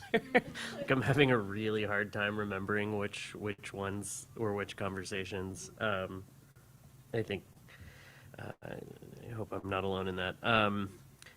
But contextually, I vaguely remember that part of it was like if and where there are places to align with existing initiatives within the state of California. Like that was kind of the goal of putting some of this stuff in here. I mean, this section notably feels a little bit different than some of the other sections, but I vaguely recall either at one of our general meetings or in a subcommittee meeting that like the reason that we're referencing 30 by 30 and these other conservation goals and the prime farmland and farmland statewide, well, that's just the importance part. But anyways, I think that's why that's in here. At least that's my vague recollection. I need coffee.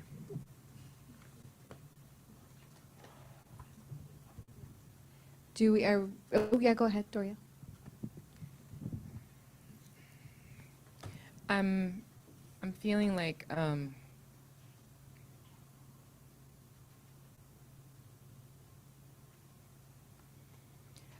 not clearly seeing in the actual recommendations a huge difference between this and 4.2 and 2.1.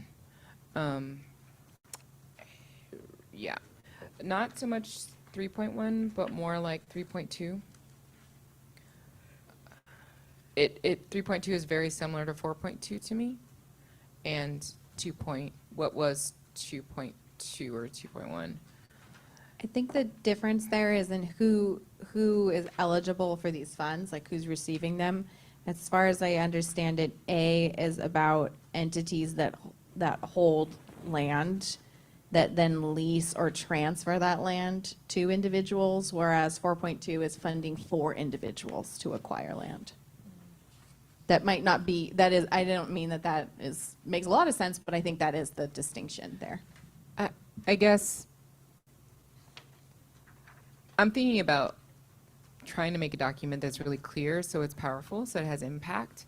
This feels like mud.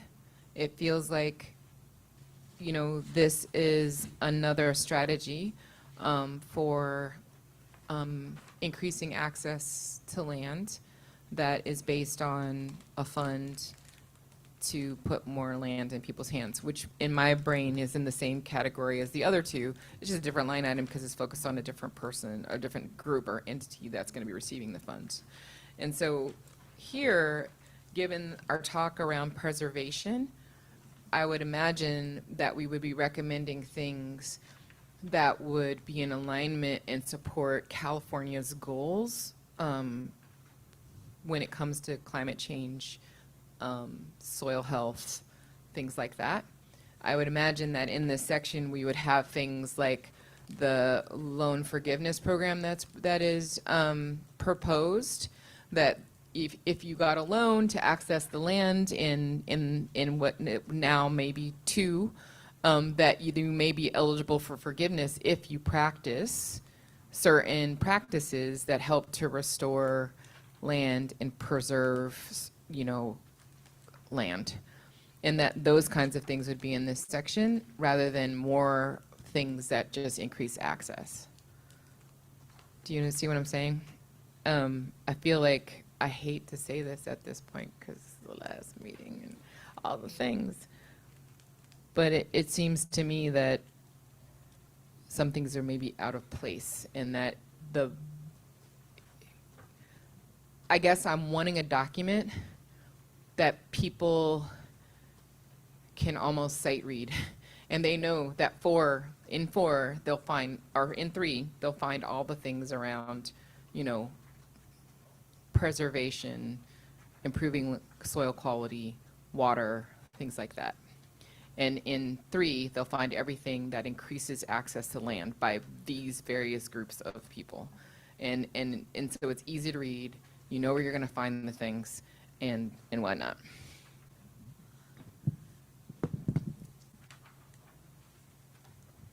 Yeah, go ahead. Yeah, I fully agree. When I read the title, it's not what I expect. Yeah, it's a little muddy, like she mentioned. And when I'm thinking of preservation, that's an active role, whereas 30 by 30 is more of a conservation goal of, we know what conservation means to the state, putting up a fence,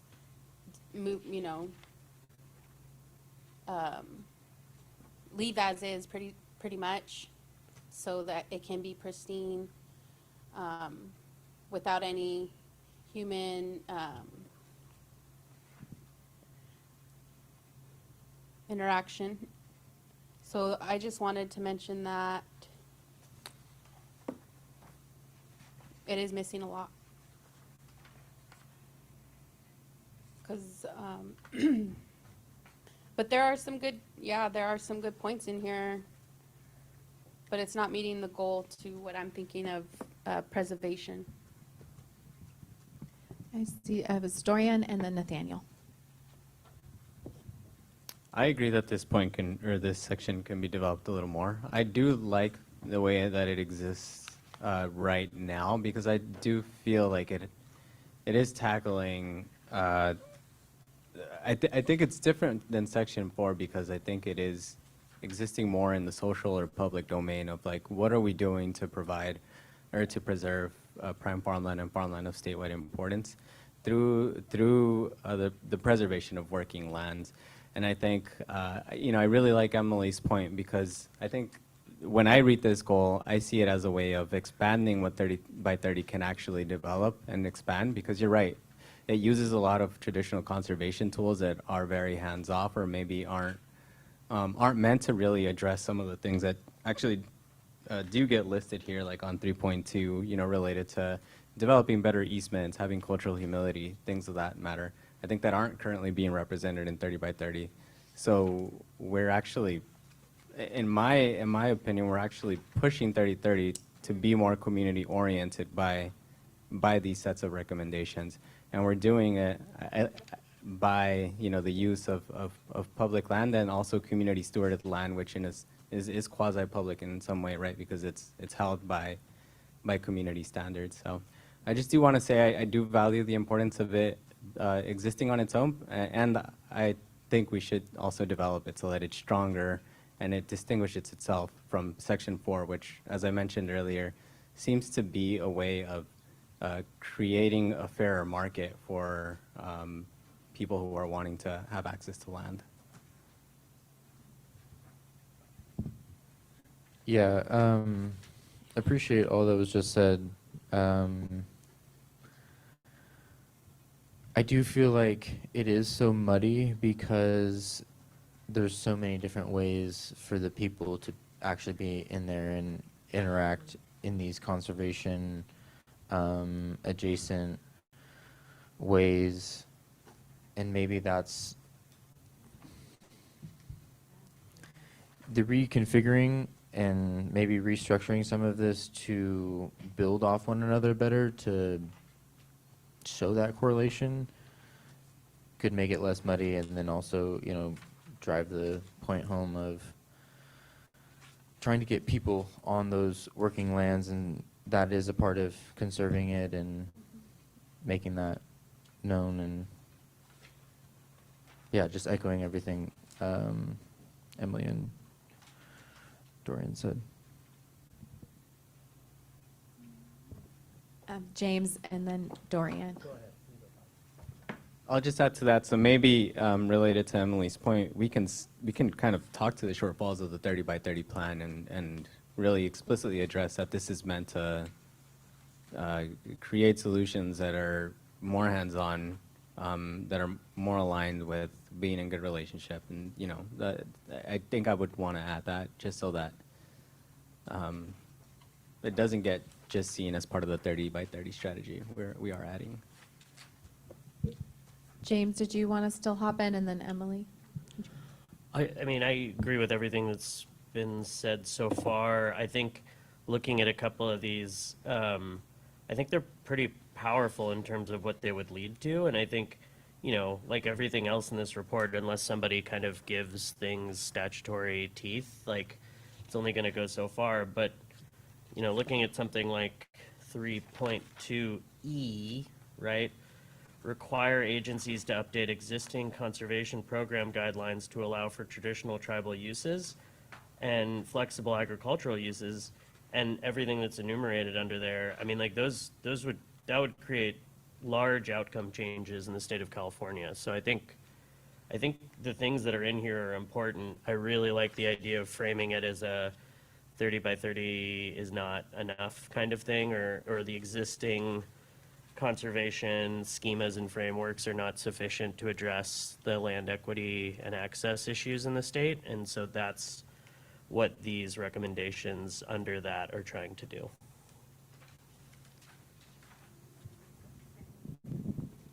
Yeah, I love that question of what is 30 by 30 not doing? I love that question. And that would be, I think, impactful for the state to have that included for here, or in here. But what I was gonna say is when you were talking about, what was it? Oh, 30 by 30, it also address the coastal stewardship priorities and needs and just actions that need to be taken. It's in conjunction, because a lot of that 30 by 30 is along the coast from what I understand, but I could be wrong. Yeah, okay. Can I ask you a quick question? Yeah. Just for anybody, does anybody know if the Coastal Commission's been, I mean, I know how the Coastal Commission has both been supportive and challenging for rural growers. I'm curious how the Coastal Commission is with the tribal communities. I can't answer for the tribal communities. For my own community, it's very challenging. Okay. And that's in the sense of protecting our burial sites, which is the law. And the Coastal Commission's a state agency, right? Yeah. So like, for example, that one that we just looked at, if that were to be turned into legislation, that would make things better, I think, right? Like, hopefully, right? So it's, never know. I wonder if we can sharpen this section by moving the things that are not on point. Like, I definitely see the point of what people are saying around kind of, what number is this? 3.2 E, F, G.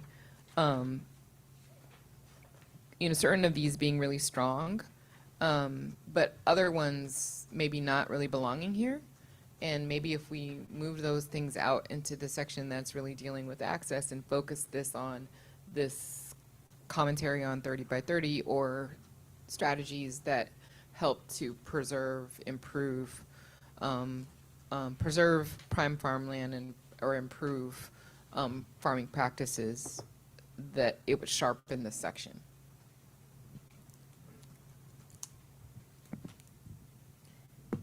So I'm hearing a distinction there between recommendations that are about the available land base and then recommendations that are about access to that land, and being very clear what mechanism you're talking about and what the end goal is, and that distinction matters. So that's what I'm hearing, but I'm also hearing the interest in taking the existing tools of conservation and making them better, so that you are both bringing together goals of preservation with who it is that is on that land. So I think that what might have been the reason why these goals ended up together was because it was a matching of not just conservation for the sake of some land preserved, but rather the who of it, the land steward piece of it. So just reflecting that back to you all. So maybe there's just some clarity in the framing. Maybe this 3.1, it might just be the place where you could say make 30 by 30 better. It's not going to say exactly that, but like, you know, some way of saying like the plan cannot just be about conservation. The plan has to be about the who, the question of who's stewarding the land. Yeah. Anyway, go ahead, Emily. I'm rambling. And I'll just end with this. The conservation mindset is colonial settler violence. So maybe we could start there.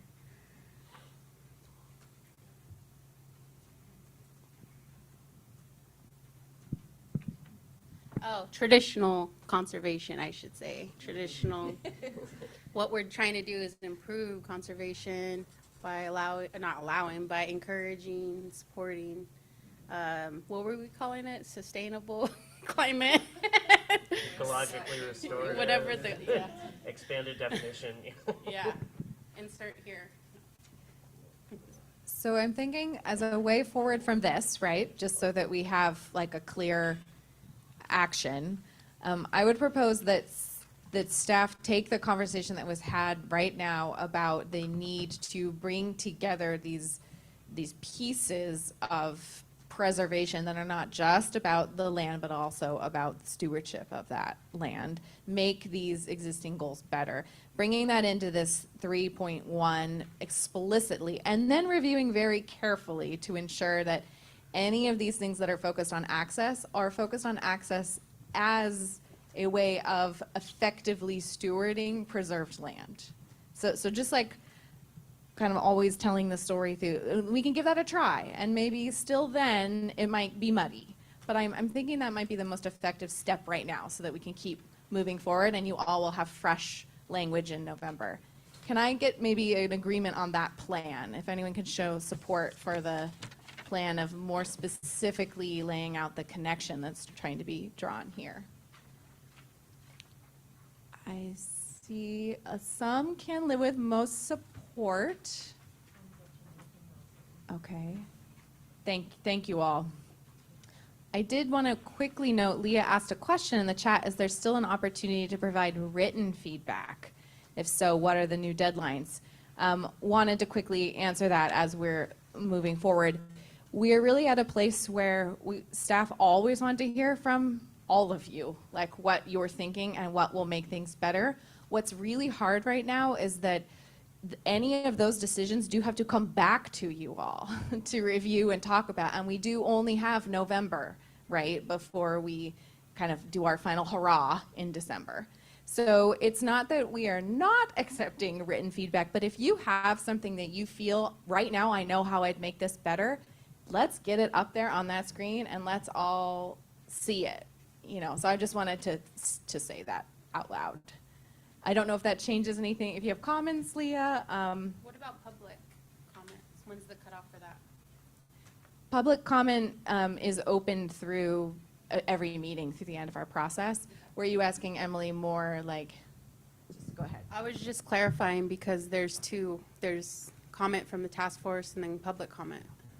Yes, great point. So the public is always welcome to provide public comment on every single agenda item that we have, as well as always submitting written public comment anytime to our email address.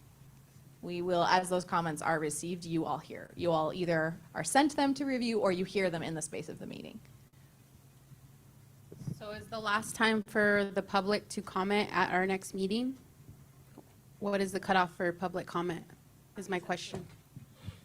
Probably to have influence on any changes in your document. It's between now and the next meeting, and maybe a little bit at the next meeting, but we're hitting the end. Yeah. Say that on the website? I'm just for clarification's sake. I'm not sure if that specifically indicates the implication of our timeline on the website, but if helpful, we can add some context. Yeah, I think it'd be good to say, like, we welcome public comment at our next two meetings, but that we it sounds like we're not going to be able to really incorporate it directly, because we'd have to like re-agendize the feedback to then come up for discussion, right? Just like order of operations wise. Like if somebody speaks at the end of a meeting, right, we're not going to be able to like address it in that meeting. So it'd have to turn into something that gets in another meeting. We only have so many meetings left.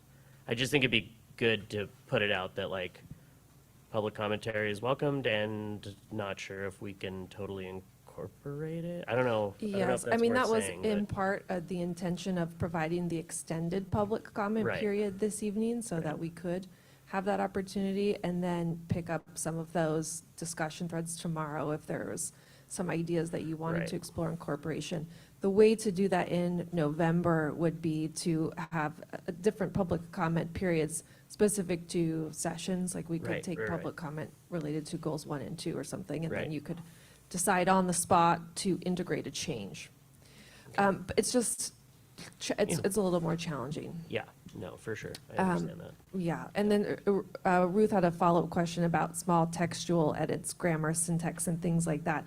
I don't know that that's a worthy effort to do right now, because one of the things that staff needs to do is do a comprehensive editorial review from start to finish and edit for singular voice and make sure all of the periods are in there and the commas are in the right place and all of that jazz. So there's still a big lift to do that, but we'll need definitely a look at that but during the November draft. Sean, go ahead. Sorry to be late, everyone. Just on the public comment question, it was something that Maritza raised earlier too, was the possibility of having an addendum potentially that then captures public comment or other things that were received that weren't able to be incorporated into the final report. So just wanted to remind everyone of that as a possibility. So if it doesn't work for the timeline of specific changes in the content or adding into the content directly, that could still be added. And that is something that could also be developed and finalized after the submission of the final report. So just, because there's a lot of information that we've gathered through this process that won't end up in the report, but that still should be shared and made available. So if that's one opportunity to do that, happy to explore that.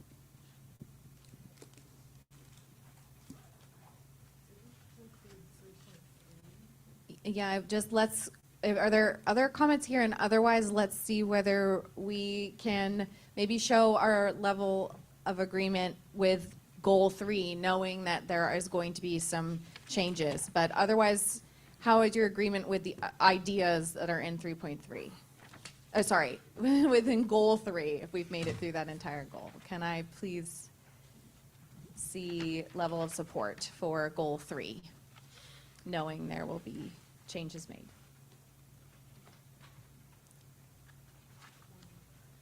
Yes. Seeing also online a somewhat support and This is all pending the emendations that we talked about. yeah, just making sure it's kind of the other language, whether there is any, okay. So this, goal 3 will need some work in November. So we're just noting that, paying attention to that. Noting that, Dory, you indicated that you do not support, and so I think we should think about possible pathways forward via those menu of options, but it might be premature to make that decision because we need to do some work on the language. So let's register that. We acknowledge that work needs to be done, and we're going to bring this back around for conversation. That is in the next meeting, right? Yeah, it is unlikely we'll be able to do all of these things this evening for tomorrow. We'll talk about it tomorrow. But yes, for November. We're vampires. So it is 3:54. I know everybody's probably getting quite tired, but if we can get started on pieces of goal 4, it will really set us up well tomorrow, so that if we do have some time, we can come back to these. We'll come back to goal 2, but we might have the opportunity to workshop some of these other ideas. So let's jump into goal 4, and let's start with that context section.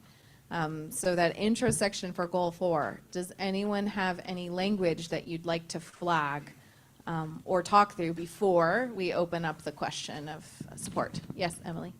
Just the opening, the second sentence, because it's reflecting on how the landowners will be retired by 40% in 2020 or 2035. And then it goes to this transition opens the threat. Where I come from, we already experienced this threat, are experiencing this threat. So I just wanted to mention that. This isn't something to expect, it's already happening.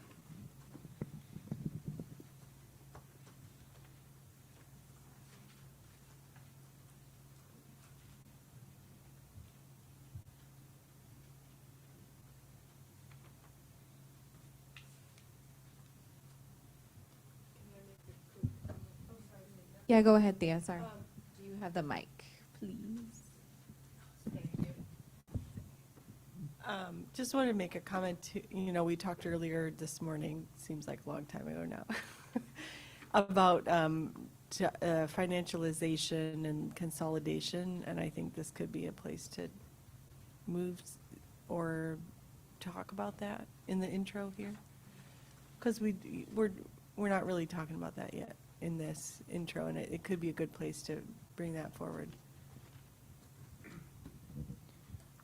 It's somewhat mentioned there in the last sentence of the first paragraph, but I do agree to put that in more, like as we stated and moving it around in the definition, that it's like having equitable land transitions and acquisition is the only way to combat that, and like preparing and equipping farmers to be able to respond faster than large hedge funds and things to consolidate that land.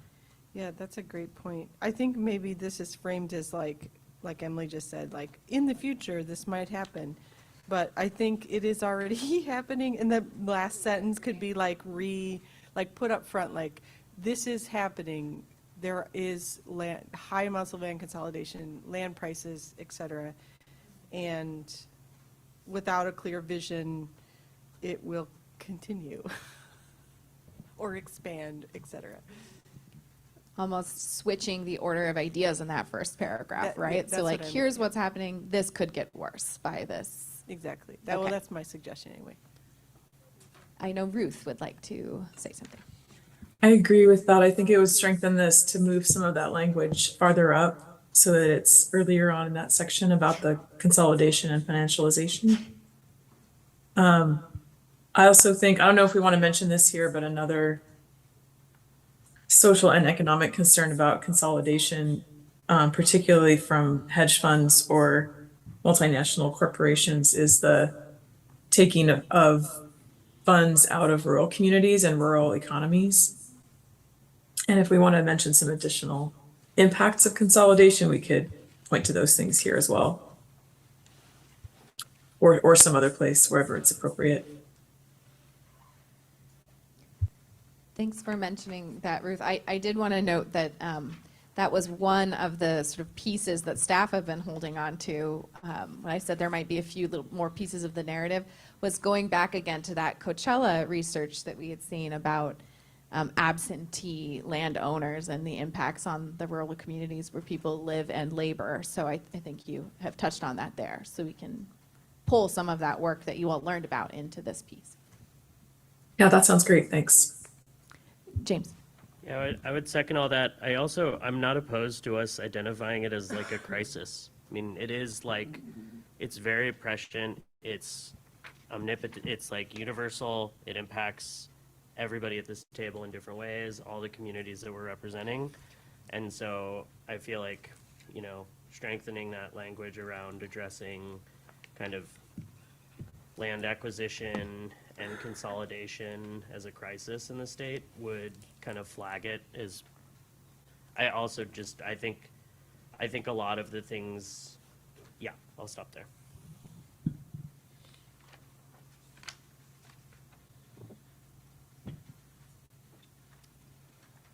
So switching, telling a bit more of that consolidation story, describing it as a crisis, noting it's happening now, it could get worse, kind of reframing a little bit there is what I'm hearing needs to happen. Any other comments on this sort of this intro section that needs to be addressed now? Yeah.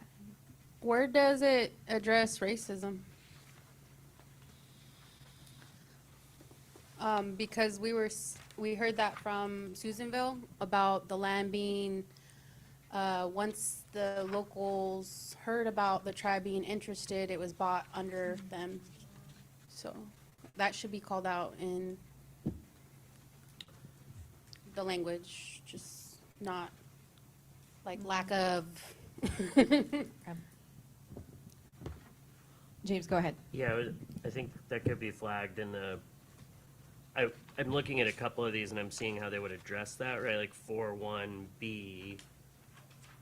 I'm not totally sure I understood the example you gave, Emily, but I think 4.1b would be something that would prevent the bad outcome that you just described, or no? 4.1b, he said? Yeah, like prioritize California Native American tribes for acquisition of their ancestral land. In what was the example you gave? It was like, Yeah, it was like a tribe wanted to buy land, and then a private. A local owner learned about the tribe's interest and what is it called? Yeah, For selling, the owner of the land. No, wasn't it? They bought it though. I think over them, like they overbid him, outbid him. Thank you. That's the Okay, word. so then this would help They because outbid him. Yeah. because outbidding wouldn't. This would trump outbidding, right? If it's prioritizing, it would mean whatever the best bid from a California Native American tribe for acquisition would be the one that gets picked, not the highest bidder writ large. And I don't know if that would address private owners though, because that's what my example is a private owner. I think go ahead, Dorian. Oh, were you not gonna, do you want to answer that? Yeah, I was just gonna answer. Sorry, what was your question again, Emily? I totally blanked. If the 4.1b would address private landowners? Yes, so like a opportunity to purchase ordinance would have to more than likely be voluntary. So the existing landowner would have to opt into that in the way that they would with like an easement or something else to say like, okay, I'll give you first offer if when I sell the land. And we do have tax incentives built into that would like maybe bolster that. My comment wasn't necessarily about racism, and I'm open to it, for the recommendations for one, et cetera, but more of the, the introduction language. Cause I don't think we can recommend reversing, I don't know, but even if we do recommend, I don't know if it's feasible, but yeah. I think my comment was just more about acknowledgement rather than action. Thank you. I think we can add that bullet point list that is significant barriers to accessing land. I think racism needs to be listed there as a barrier, is what you're suggesting, Emily. Okay. And it's not just Native American. Yes, absolutely. Darlene's point for those online was it's not just Native Americans who face that when they're engaging in land sales. It seems like we have jumped into we've jumped into 4.1, right? Can we move there, everyone? Let's talk about it. 4.1, so I think, Dorian, what you just explained, that these would be voluntary is important context. Is there other questions, I guess, thoughts? Anyone have other things to bring up with 4.1?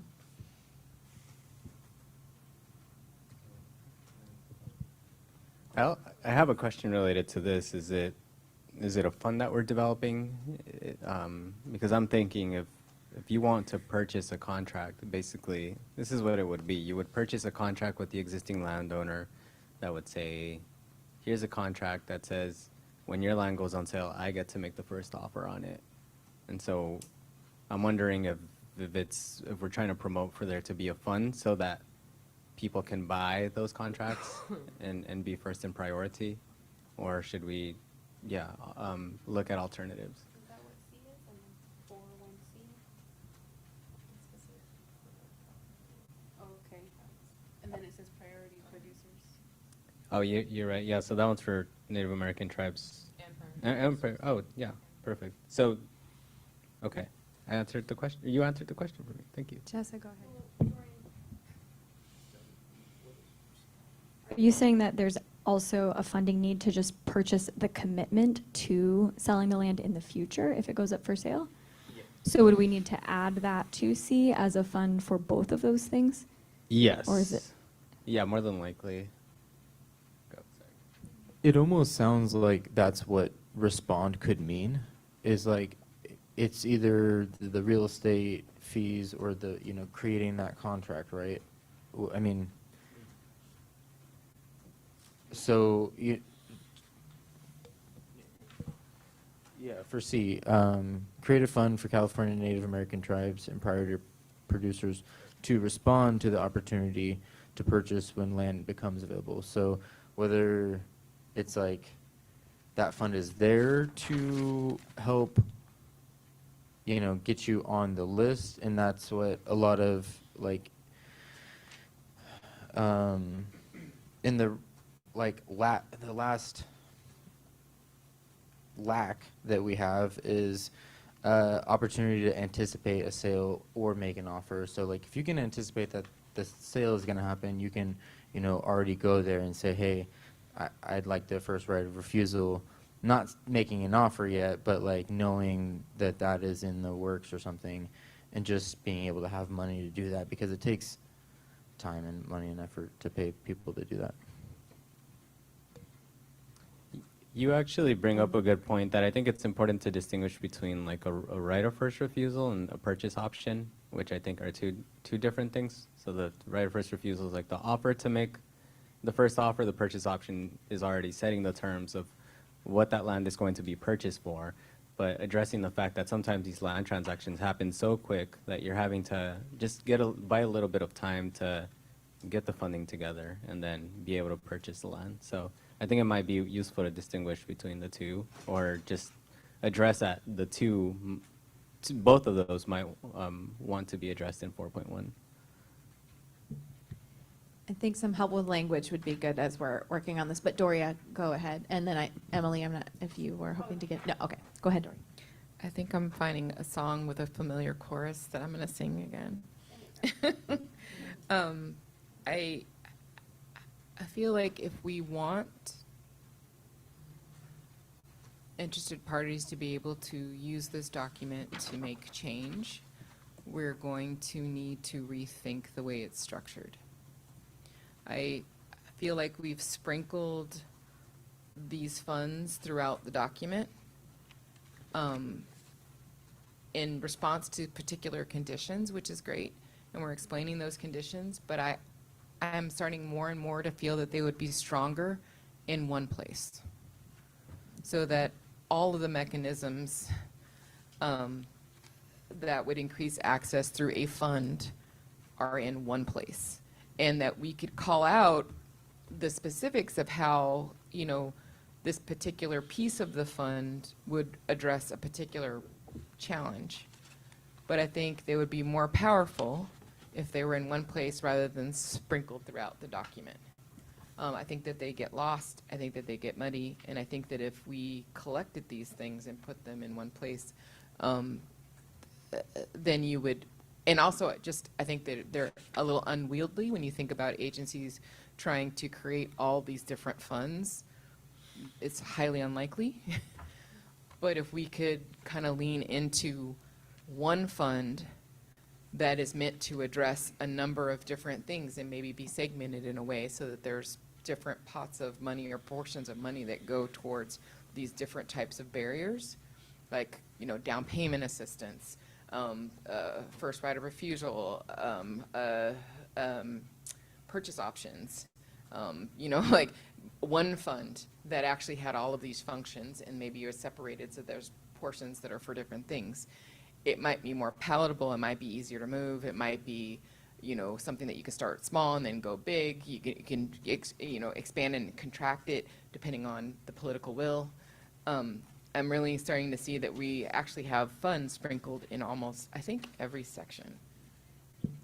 Can I say something really quick there? Oh, go ahead, Nathaniel, and then I do have a thought there. Please go Yeah, I ahead. just want to respond to that. I feel like we're on the right track of this is a fund, this is a larger fund, and each one of these is almost like, and it's kind of in order of like different programs of the same larger fund that we can be putting into and needing to know. I mean, we don't need to think about the how many dollars in each one, but it does, outline the different ways in which the whole fund could be used in different programs, and it is sort of outlining that. But we just need to make sure the language is consistent of full fund, these are the different programs or implementations of that fund, which is not outlined as straightforward. Can I add a name to this? So what if 2 was this fund, and this fund was called the Land Equity Fund for priority producers, and there was, I don't know, this is kind of up to folks, but maybe there's a separate fund that's the kind of tribal land access fund. 2 funds in section 2 that have all of these different things. Or it could be one fund with 2 segmented parts where there's a portion of funds that are specifically for tribal communities. And it's just one fund, and then and then all of these different places where we've dripped fund are more talking about the functions of the fund, the uses of the fund.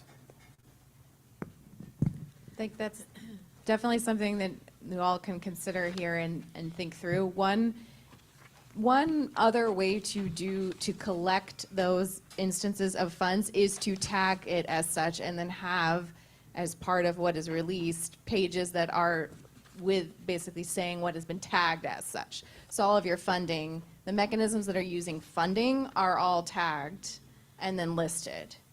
The reason why funding, it gets, and I guess I'll just, this is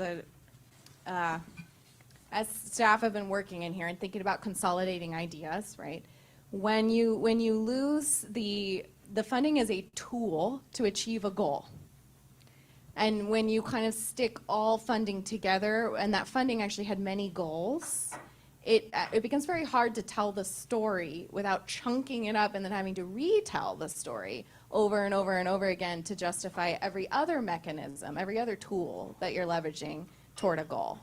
So another thing, we're bringing up funding right now, but technical assistance is another thing that appears in every single one of these goals, but it's because it's a tool to achieve the goal. It's not the goal. Like, technical assistance isn't the goal, at least as far as we've understood it. So that's just a note there, and I think... Can I make one comment, though? I remember when we started the day earlier, the reflection was that nowhere in the document do we have a fund. And that's us saying it. So as we move through the document and we see fund sprinkled everywhere, but when we started the day, even though we've been in it, we were like, oh, the fund isn't directly called for. I feel like that's identifying a critical problem with the report. I was going to propose that you could do both.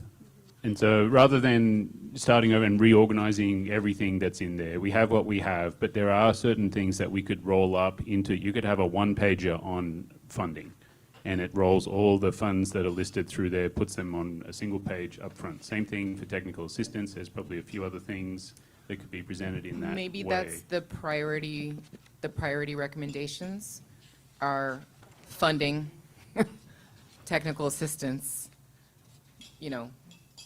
those are the priority recommendations. Because I see that, and there's something we've talked a lot about of how you're presenting this to different audiences and how different audiences can access the information they need to use it. And in some cases, you do need that more granular level to understand how do these different things actually address the problems we're talking about, and talking about that problem with a sufficient level of nuance.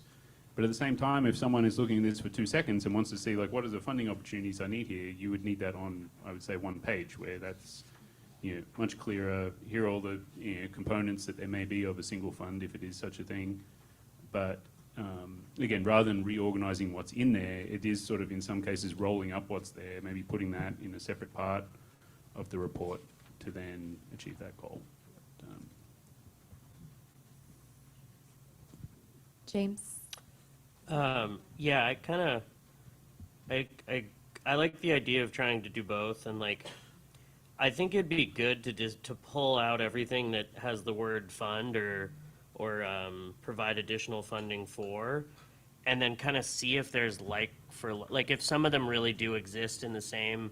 I mean, I think it'd be hard to have a general fund that includes like supporting assistance for new buyers of land access and funding like ag ombudsman, and like that feels like pretty disparate in terms of what the fund could do. But I think we have a lot of things related to land access and acquisition, and then we have things around kind of support or contextual things. And so maybe it's like, maybe it's just being clear about that. And I do really, I'll just say it here because people brought it up, like, I think being able to have versions of this report that are distilled for different stakeholders is going to be really important.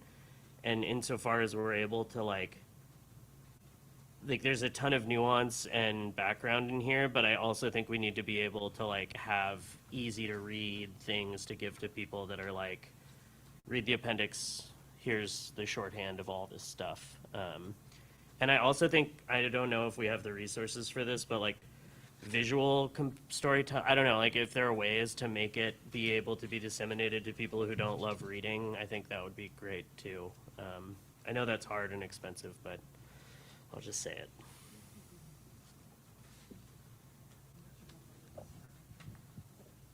Doria, was that a card up now or something from, were you hoping to jump in? Okay. I'll just reaffirm that I like both. To have it accessible, if they want to get to the point, have the information right in their face, but it also needs to be expanded upon in the report. I think one thing that we can do now is in the staff job that we have tonight, which is looking at that goal 2 and trying to look at this 4.2 as it relates to 2. What we can also do is do a control search for fund and just see these other ways that this word is appearing as part of our effort tonight. And it might just help tomorrow to structure a way forward.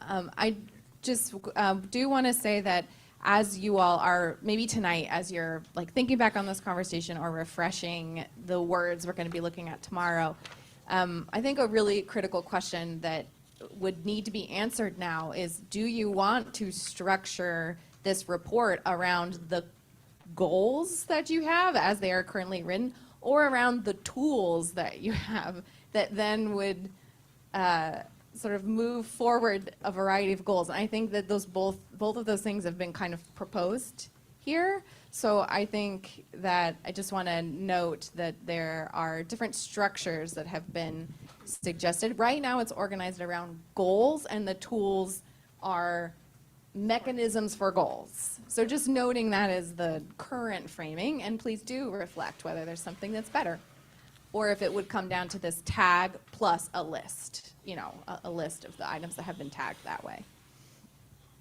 I think we need to.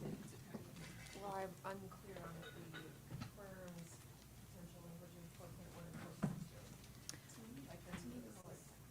4.2. So I kind of want to disagree with you around the current organization.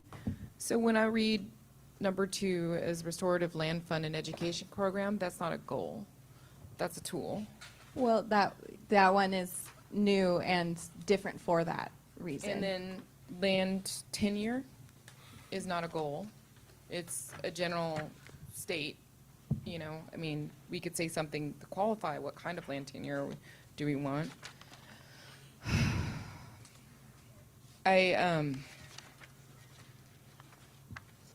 I think we could have stronger, clearer goals. Help us write them. We would love some help. Increase land access for priority producers, right? That's like a direct thing, and that's where increase land access for priority producers in tribal, I forgot the new thing we're talking about, tribal communities. And then under that, all of the mechanisms that increase land access directly, not the supporting mechanisms, but the direct ones.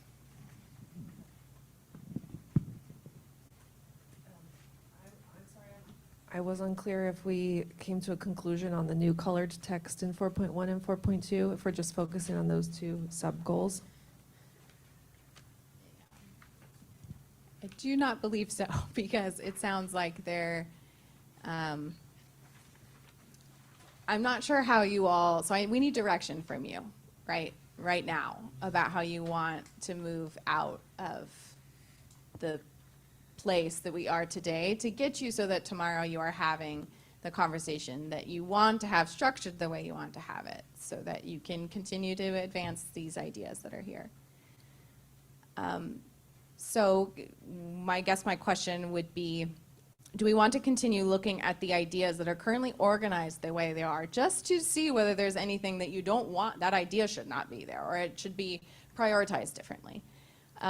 Or are we really at a place where we have to restructure this document before people could be able to say, I approve of this language? I'm not sure how everyone is feeling. So I just need some guidance there.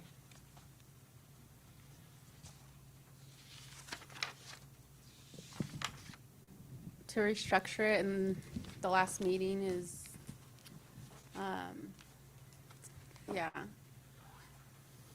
I wish this would have came up sooner so that we can work on restructuring. If that is a request, I do like how we are moving with the goals and the, what are you calling them? The tools to support the goals.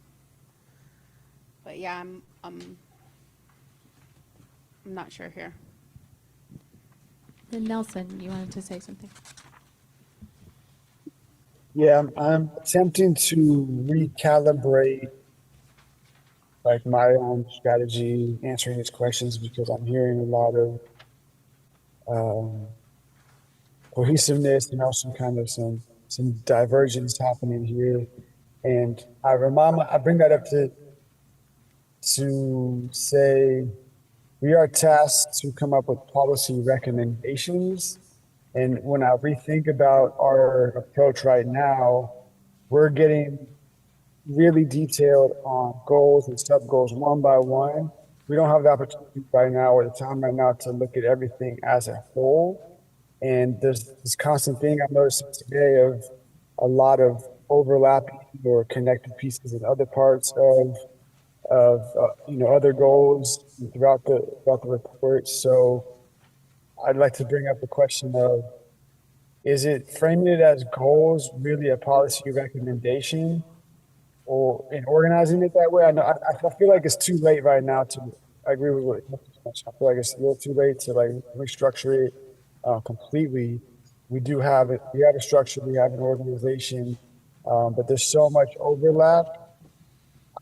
I feel like we can structure it more directly to policy recommendations, and then have the tools more in separate sections, or as infographics I was mentioning. I like that idea. I'm leaning towards that idea. I'm not completely sold on it, but I do see the value in focusing more specifically on what policymakers can do, what the policy recommendations actually are, and then having the tools in a separate way to like support those recommendations. I'm not a policymaker, so I'm not an expert on like all the processes that it takes to turn something into a policy. But I feel like these larger goals are more high level. Speaking to what Doria just mentioned with like the funds and secure land tenure, like that's not specific directed toward. That's a goal to reach, but do we have like a way to I guess, measure to get there? Like, is that like an end goal for us to reach? How do we define that? I feel like some of it is still kind of broad in these categories, and yeah, I don't know. I'm just thinking out loud right now. I know I'm kind of rambling, but my recalibration is thinking about focusing on the policy recommendations specifically, and then everything else to achieve those policy recommendations are supportive of however we organize the policy recommendations themselves. Nathaniel, then James. Yeah, I just want to kind of piggyback off of what Nelson is saying there, and you know, in response to what Doria is saying, like these goals could be more coherent sentences to just say this is our goal in this group of tools and other, you know, sub goals, or like, I don't want to get too into the weeds of all that, but like goal whatever number colon more of a sentence, so then it can help build policy, like Nelson's saying, it could help guide it better.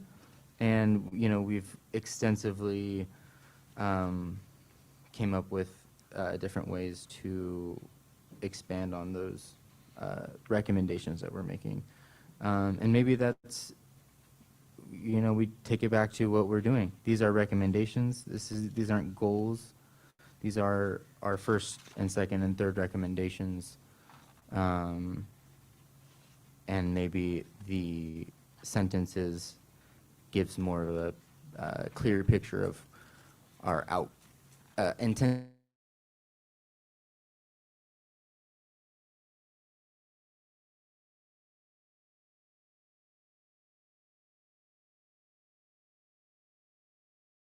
Intended outcome goal. Moving away from the word goal and just saying policy recommendation. Policy recommendation 1, policy recommendation 2, 2.1, 2.3, and I think maybe instead of having, I mean, I'm curious what other people think about this, but like instead of having, you know, a short couple of words, have like a declarative sentence of like, you know, not just say tribal stewardship and land return.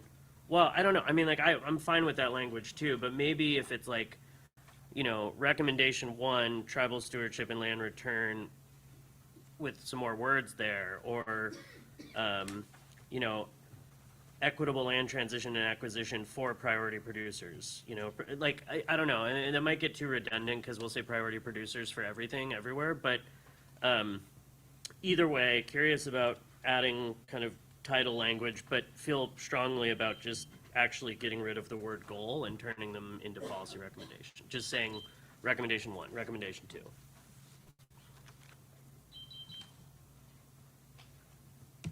We can vote how to prioritize them.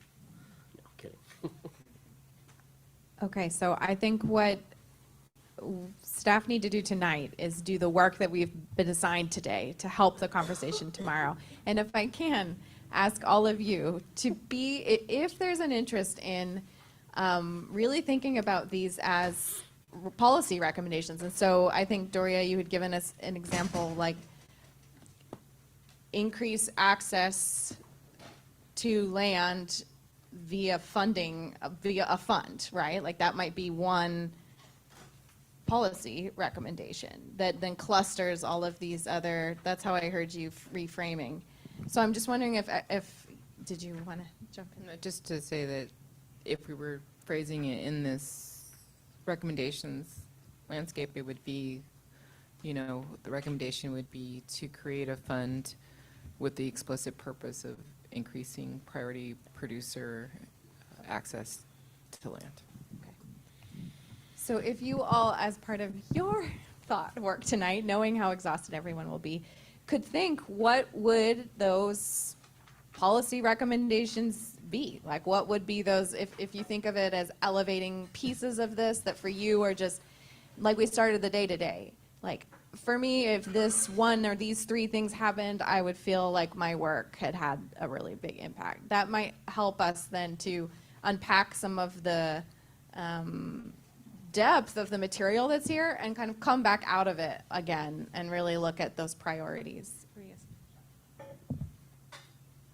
I'm hearing slightly different thing. So I just wanted to make sure we're all on the same page. But from what you were saying, James, is something that we had actually talked about previously, but goal maybe not being the right word and could be simply replaced with something like topic area or section, but moving away from goal. I guess I'm trying to get away from, throwing out the baby with the bathwater whole thing, like we go and restructure the whole thing around a whole new organizational framework and maybe get back to where we started or worse.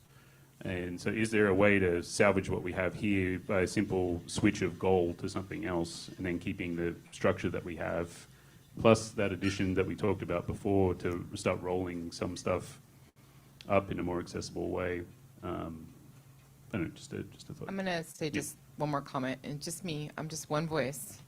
I find the document really difficult to read, and I've read it a lot of times, and I've been in many, many meetings to try to improve sections, and I still can't quite remember what's all in the document. And I can remember books and structures of books, but I can't remember what's in this document. And to me, that's usually because the structure isn't clean. If it had a clean, strong structure, it'd be easy to remember it. It'd be easy to know what's in different parts. But it's confusing to me. And if it's confusing to me, and I was a part of the people who made it, it's going to be really confusing to people who are coming in from the outside. So if we want it to be used, I feel like we have an imperative to make it easier to access. And I don't want to, I'm not, if there's a quick, easy way to do that, I'm all down, game for it. But I think as is, I think we're, just like we earlier today thought there wasn't a fund called for, other people will not see what's in it as well. James, go ahead. Yeah, I don't know. I mean, I definitely stand by, I think we should remove the goal language and make it clear policy recommendations. I don't know what the way is to fully restructure the entire report before, I don't know how to do that. And so I'm not going to ask you all to do that, without that doesn't feel totally fair. But I do think that there's so much in this report. And I think, the thing I said this morning is what matters most, right? And I think I don't want to edit or revise out things that are really good ideas in this report. I would rather all the good ideas go out. But I do think there needs to be a way to have a short form version of this report that's really clear and direct and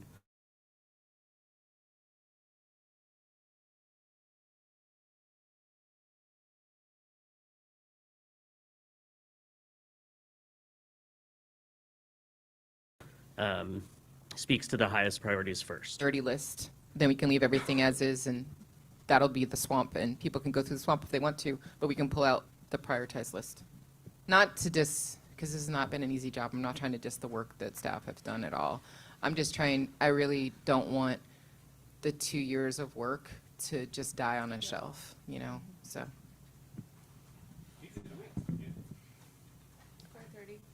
Yes, thank you. There's a lot of brain power that was just utilized in the last couple of hours. Nelson, I see your hand up. Can you please give us a final comment on this, and then I'll transition us while we look at the committee's report. Yes, it was a really quick response to what was just mentioned. I know I mentioned this, I think, into a working group. I think one way that we might be able to organize that is immediate goals, within the next, 3 years, things that are achievable within that time frame. And then organize the rest in longer term, thinking about the next 10 years or so. Just an idea, suggestion on how we can order the priority. That's it. Thank you, Nelson. Okay, so notwithstanding the homework that staff is intending to do this evening and some work, I just want to congratulate you all on a very productive conversation. I know it feels difficult and sticky because it is, but you did a lot of great work, especially at the front end of the document.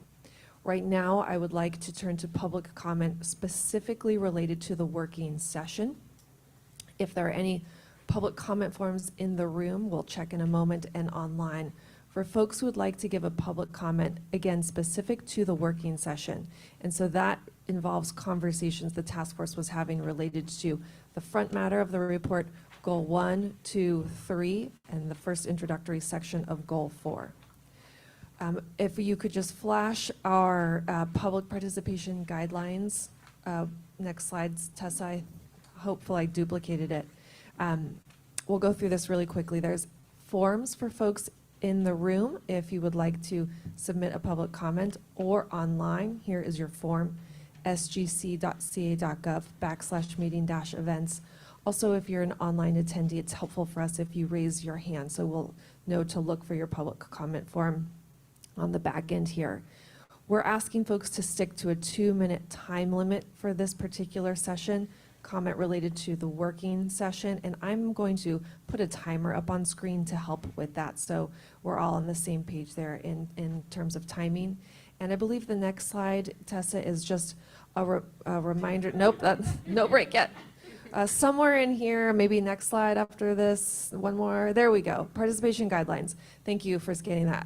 I know we have a couple of new folks. I just wanted to refresh us all of the agreed to participation guidelines for participating in a task force meeting. We are here to share, listen, and learn, meaning all ideas and perspectives have value. It's okay to attach emotion to an idea, but please avoid editorials or ascribing judgments to other people's comments.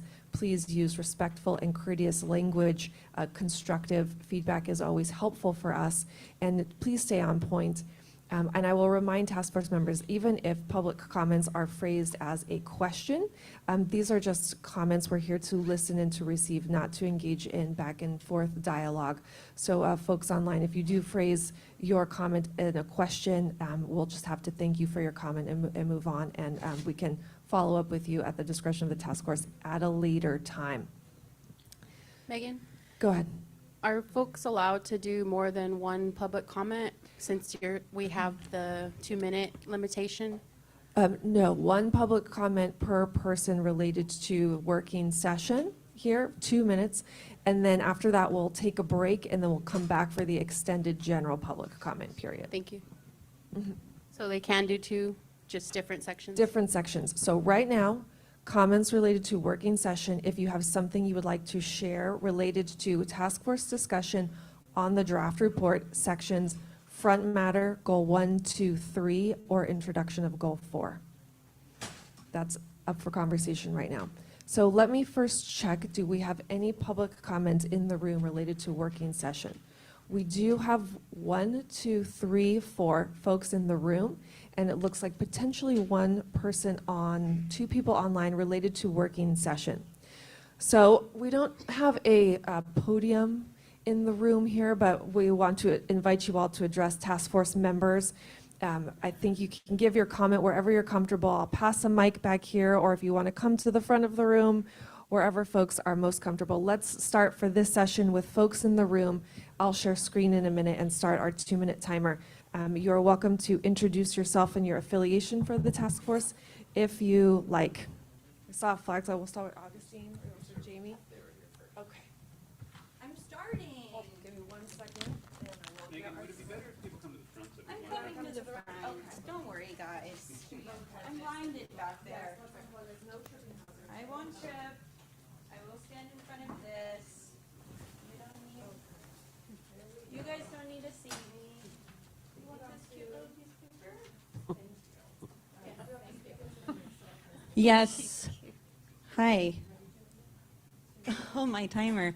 I'll probably go over, so it's fine. Hi, everyone. I think you all know me. My name is Jamie Fanous. I'm the Policy and Organizing Director at CAF. I think I wanted to just start by this is the first meeting that I've just sat in all day long. And as a policy person, it's really hard to keep my opinions to myself, but it's been really thoughtful and enlightening to just kind of be in this pain and conversation and difficulty that you all have been in. So just kind of wanting to start it with an appreciation. There's so much that's great about what is living in this task force and in these recommendations. I think the gap that I really want to center in my comments is just around land consolidation, around land grabs, and around the fact that I don't think there's enough emphasis in what the current document has around combating that power, combating that inequity. There's a lot in here about creating an on-ramp. There's not enough in terms of an off-ramp for those corporations, for those hedge funds. And this applies to people that currently have land. There are many instances of farmers being sued by hedge funds in Cuyama Valley, by Bolthouse and Grimway. They are losing their land. There's instances of farmers being harassed in various parts of the state for warehouse developers. There are instances in Solano County where hedge funds and billionaires are forcing farmers off of their land. So there's not enough here that is really combating that. So what I'm urging is a very clear and distinct goal on anti-corporate consolidation and anti-financialization. And I think this can be done actually very easily by breaking up Goal 4 into 2 separate sections, an on-ramp for farmers to actually access land, and an off-ramp for those corporations, for those entities to really be removed from our food system and provide opportunities for our communities or priority producers, as you guys have put it. I went over time. That's it. Thank you.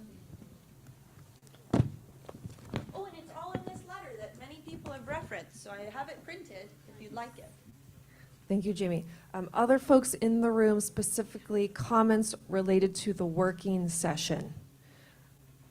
Components of the report, front matter, goals 1, 2, 3, and the first portion of goal 4.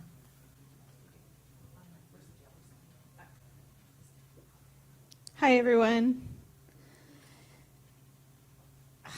I always get emotional and just kind of like taking in all the things. But my name is Ruby Simonson. I'm with First Mother Farms, and I'm also a part of the CAF Policy Committee. I think what I want to elevate is, and I signed the letter that Jamie referenced about the land consolidation. And I think, you know, I've gone to a couple of your all's meetings, and I think it's important that you guys have been strategic in centering Indigenous practice and culture. My family on my dad's side is Filipino. On my mom's side, we're Irish. And I've recently found out we have family members who were enslaved by tribal people. And so this long history that our country has, it's very, for me, I feel like it's in my body, right? So I hear, and I just wanted to acknowledge that these conversations that we have are important. And our tribal representatives spoke about it when she gave us the word about what it means to know what is unseen. So I think what is important is the spaces that I exist within oftentimes are outside of this room. Our tribal members and other people have to exist and do this work in spaces that are unseen, and that there is no laws, and there continue to be no laws for the things that to continue to practice culture. And we've also been persecuted, and it's been illegal to even practice the things that are traditional. So I think one thing that it's very difficult that this document gives recommendations that we may never see them into fruition. I think it's important to, as leaders in the community, hold the duality of what needs to continue to be done in the community in the unseen ways, because this is a part of a larger movement that extends far beyond being in this room and also caring about policy, because policy is only just a fraction of the solution, and then these things are important. But tribal people, I feel, know it the most, is that you need to also still continue to exist and bolster up the unseen spaces in order to dismantle the current structure that we're within, because we're still going to a structure that fundamentally uses language, practices, and ways that are in conflict with traditional ways, and that's always how it's going to be. So, thank you.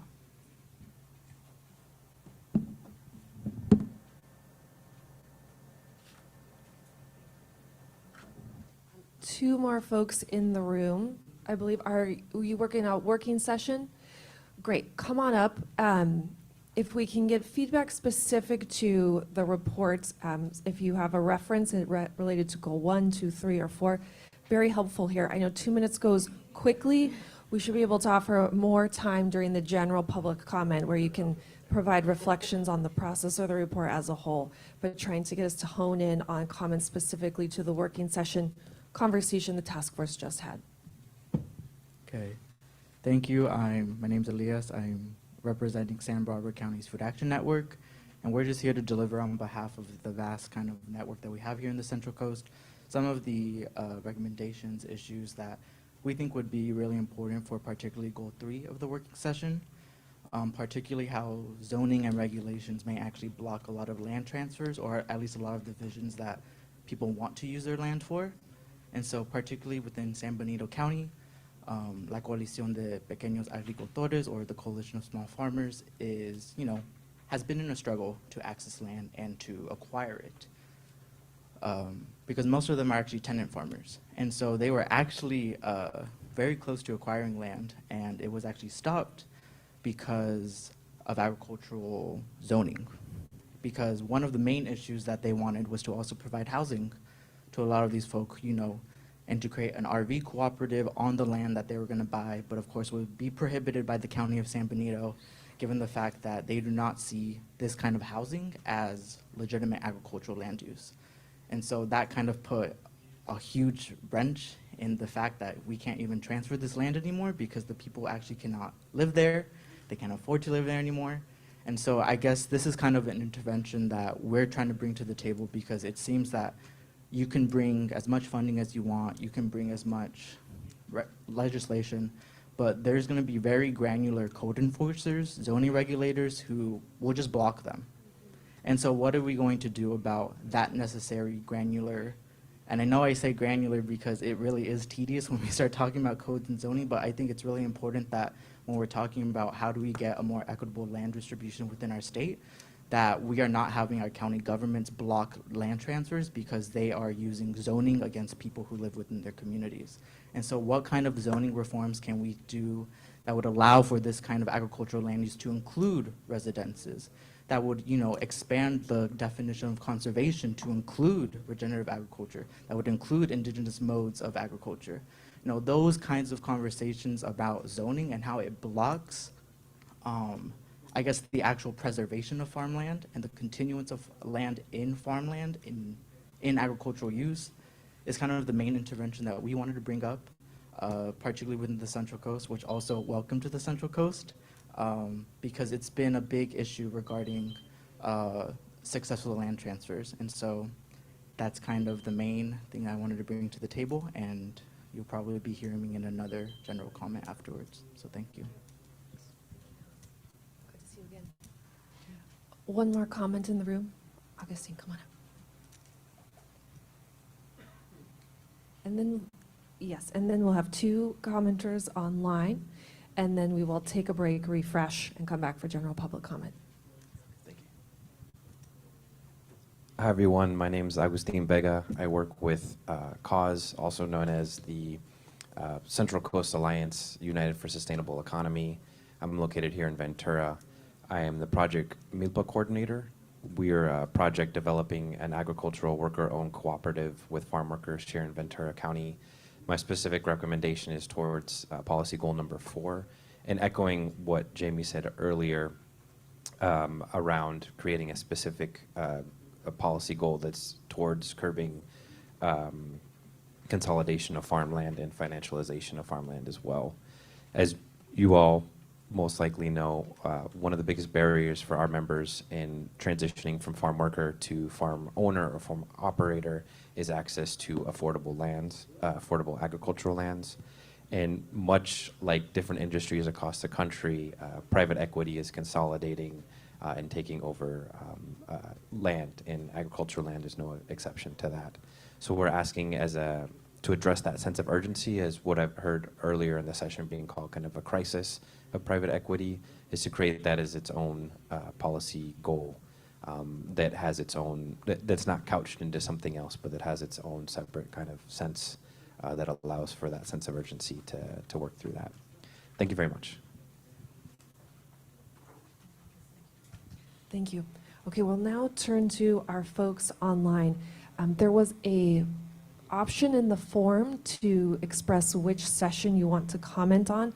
I do see some hands online, but we're going to maybe go a little out of order here based on the form. Folks who indicated their comment is related to the working session rather than general. General is coming up next. So I know we had Julieta. You indicated your comment is related to the working session. If you will come off of mute and share your comment with us. Staff's going to allow you to unmute 1 second. Okay, go ahead, Julieta. Hello, can you guys hear me? Yes, sound great. Great. Yeah, hello, my name's Julieta Munoz. I'm a farmer and I'm a founder of Growing Roots. We're a nonprofit organization. Our purpose is to grow food, to increase food access to low-resource families here in Pomona. I'm calling. Pardon me, Julieta. We're having a hard time hearing you in the room.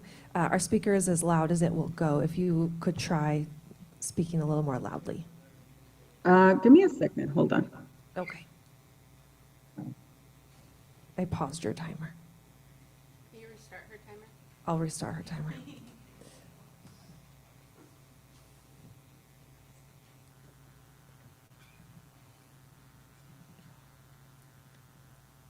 In our discussion queue online, based on when we received the forms, we're going to go Julieta, followed by Beth, then Justina.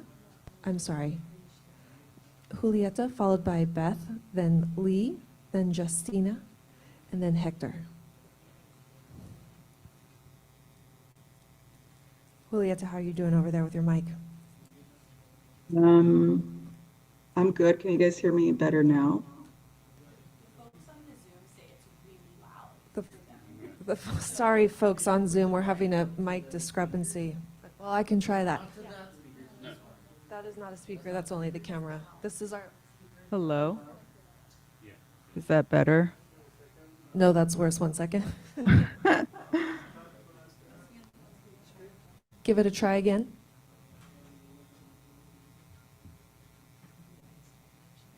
Go ahead, Julieta. Try one more time for us. Hello? Okay, please go ahead. Restart. Okay. My name's Julieta. I'm a farmer and founder of Growing Roots. We're a nonprofit organization. Our purpose is to grow food, to increase food access to low-resource families in Pomona. I'm calling to strongly urge the task force to curb the corporate consolidation of farmland by adding it as a clear and distinct separate goal. My dream is to own farmland to keep growing food for a community, and that can't happen when hedge funds are hoarding all the land and making it inaccessible to small growers like myself. I know here in the Pomona Valley, we have lost several farms due to warehouse development, and it's been really sad. So I'm concerned that the current recommendations don't address the urgency of this crisis and how it's foundational to addressing all the other goals of land equity.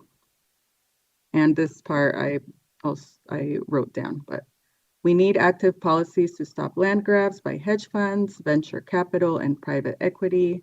So my ask is to please include the distinct and separate goal to address the commodification and financialization of land and include regs such as establishing corporate farm law, a cap or a tax structure based on high acreage land ownership, require community benefits agreements for large land sales, enhance monitoring and enforcement of land grabs in order to level the playing field for farmers like me. Thank you.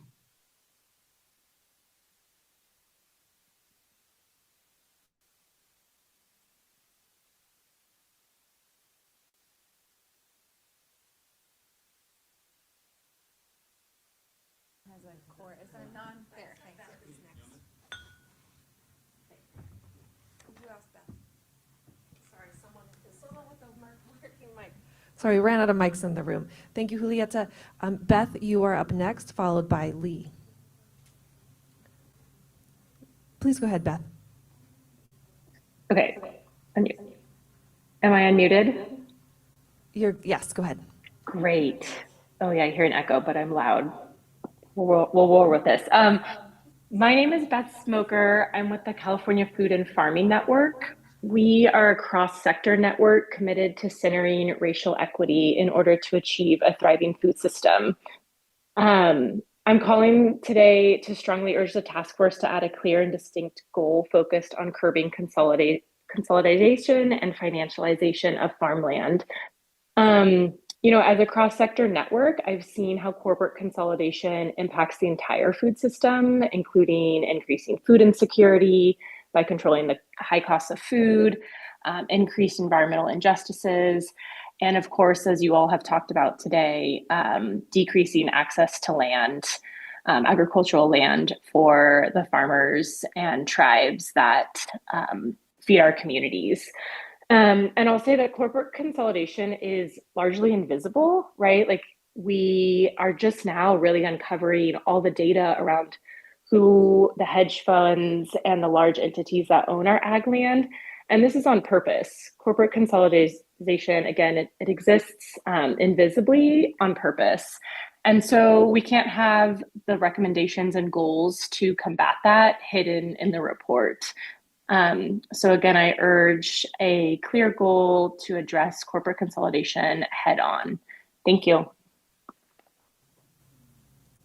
Thank you very much, Beth. We'll next turn to Lee, followed by Justina, then Hector. Lee, please go ahead. Okay, can you hear me okay? Yes. Hi, everyone. My name is Lee Schmidt. I'm calling from Los Angeles. My comment is also about the corporate consolidation of farmland. I'm a small beginning farmer. I identify as Asian American, and I run a business called Cultural Roots Nursery. And though I've been farming for 5 years, I don't own my land. I don't know when that will be possible. I also feel I don't have long-term land security, and that the fact that I don't have this is like the #1 barrier to my ability to keep my farming business going. So I also signed the recommendation letter that Jamie mentioned and feel that the current goals of the task force don't address the fact that we need active policies to stop these land grabs by hedge funds, venture capital, and private equity. So I would also like to ask the task force to include a separate goal to address the commodification and financialization of land, because I believe that will not only help like our current generation of farmers and land stewards, but also the next generation. Thank you. Thank you, Lee. Next, Justina. 1 second, Justina. Okay, you should be ready. Please go ahead. Okay. Hi, my name is Justina, and I'm a farmer and land steward in Solano County. First and foremost, I just want to take a moment to thank you guys for all of your hard work. This document and the intention behind it is really amazing, and I just think it's a huge step in the right direction for ag and land equity. As I read through the draft, I really am understanding the vision and the 4 goals that are outlined in there. I think they all do a really good job at addressing critical issues that will make our agricultural system more just and inclusive.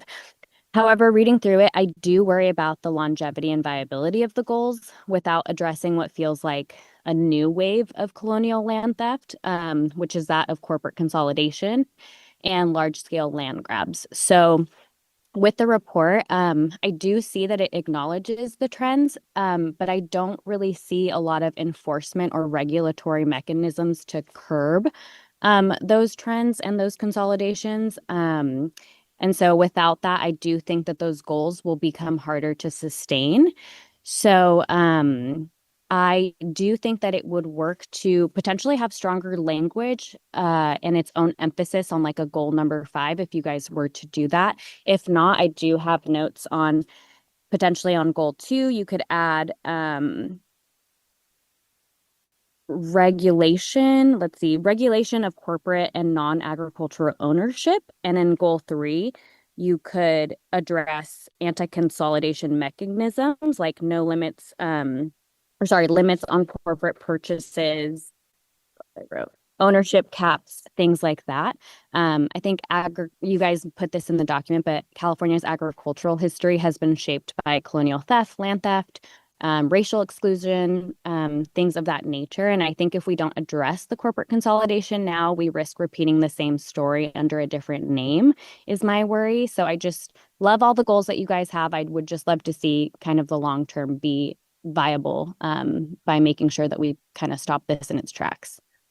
And thank you guys so much. Thank you, Justina.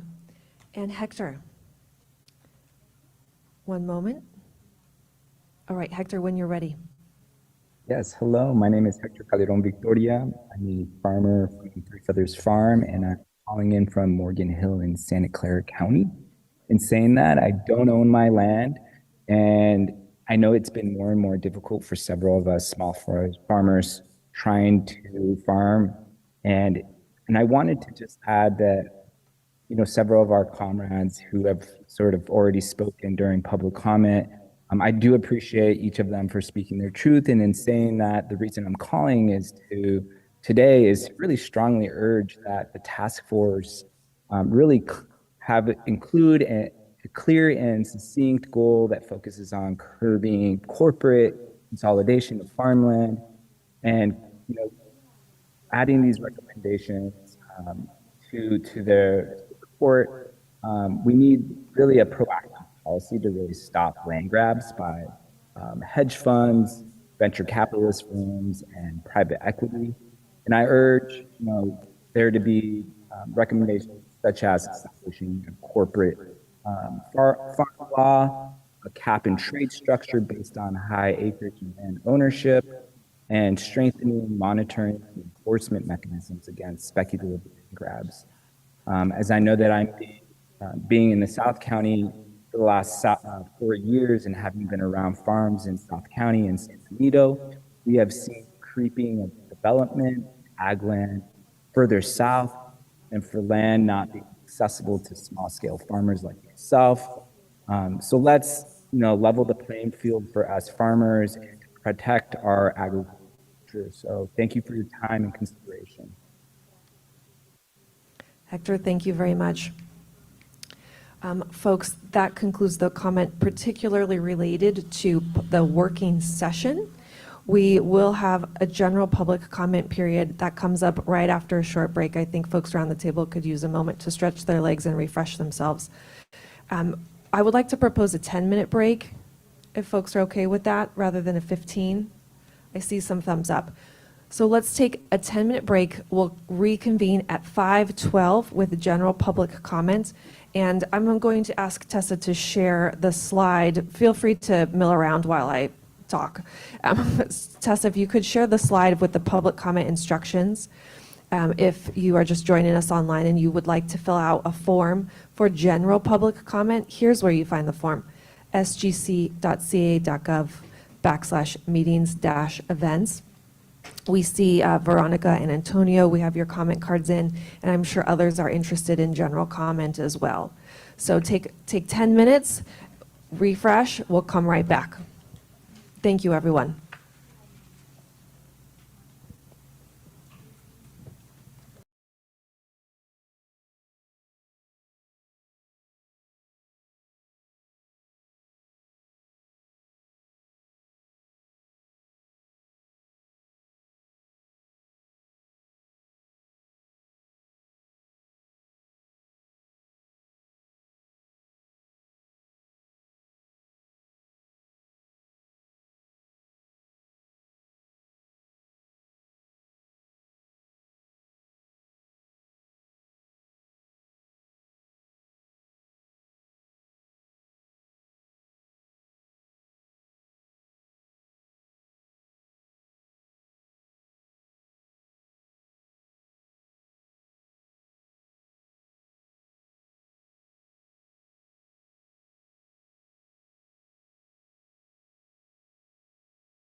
Okay, folks, our 10 minutes has elapsed.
All right, everyone, thank you so much. 10 minutes goes by quickly. We're now going to turn to our general public comment portion. At this point, members of the public are welcome to comment on anything related to task force business, so beyond the scope of just the working session. We're going to start with folks online to mix it up this time. We'll go in reverse order from folks online, and then we'll turn to folks in the room.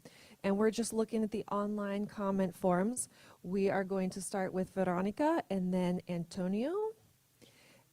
And we'll see if any other comment cards come through for general public comments. So Veronica, in one moment, we're going to unmute you and then you can kick us off. Claudia, I see your hand went up as well. So we'll do Veronica, Antonio, then Claudia. All right, Hello. Veronica, when you're ready. Hello, can you hear me? Yes. Great. Well, good afternoon, members of the task force. My name is Veronica Mazariegos Anastasio, and I am a farmer in Pescadero in San Mateo County. My farm is Brisa Ranch. And since we started our farm nearly 8 years ago, we have been actually subleasing the majority of our land on year-to-year agreements. And so we all know how challenging that can be. And so I really appreciate the efforts the task force has undertaken. I'm looking at the October 2025 draft report version, and I wanted to thank you for what I see as, I guess, recommendation 5 around securing land tenure and that emphasis. I'd like to bring your attention to the single mention of the Williamson Act. This I think the recommendation to provide guidance is a good one, but we also need to make sure that these contracts are structured in such a way that really does not put the burden on the management and infrastructure improvements on the tenant farmer. This needs to be shared with the non-operating landowner, and they need to be enforced. Enforcement is key, which I think is what's paved the way. The lack of oversight and enforcement of the Williamson Act has led to the consolidation problem that many have already mentioned earlier. And I think this is a key opportunity for us to address consolidation in general in the food system. We want farmers that access land to be able to thrive. And right now we have enormous amount of consolidation downstream. This is an opportunity for us to address the upstream, meaning at the land level of consolidation that is occurring. And so I also agree with making explicit recommendations around that. I think it is up to our community to really decide how land is being managed. Thank you. Veronica, thank you. Next, we'll go to Antonio, followed by Claudia. Antonio, welcome when you're ready. Hopefully you can hear me. Yep. Hi, I'm Antonio Roman Alcala. I'm calling from Berkeley, California. And first, I just wanted to thank the task force members. I've been trying to follow along this process and haven't had as much time to engage as I would like. But I see so much work going into it, and I just listened to bit of today's meeting and see how much thought you all put into it. So I really wanted to start with that appreciation. And my main comment is just to add on to what has already been said by Jamie, Julieta, Lee, and others who just spoke, that I think there needs to be a stronger focus, or at least a more sort of diligent, clarified part of this report that focuses on the issue of corporate ownership of farmland and consolidation and potential land grabs, because I think it's not clearly enough showing up in the report, and I think it's a clear attribute of this colonial system that is described in earlier parts of the report, but the sort of the now of it is not as present. So I encourage you all to figure out a way to emphasize that and to develop some of these tools you were discussing in order to combat that. And more broadly speaking, what I sense from reading through the report quickly is that there's a lot here on the carrot side, offering different sorts of positive policies that can be developed to increase land equity, land access for communities that have been generally dispossessed of land. But I don't see a lot of sticks. I don't see a lot of attention to the fact that we have an agricultural economy that is rooted in colonial land relations, not in an abstract way, but literally families who owned land for generations that were gained on dispossession and exploitation. And we're not seeing in this report a discussion of that these are not just past legacies, but they're actively leading to harmful attributes in the food system. So I'd like more language around confronting the existing agricultural system and unequal land ownership and corporate land ownership, rather than simply staying on the sort of safe side of proposals that are maybe more palatable because they're about getting folks of color more on the land. So I hope that's helpful, and I look forward to the final report.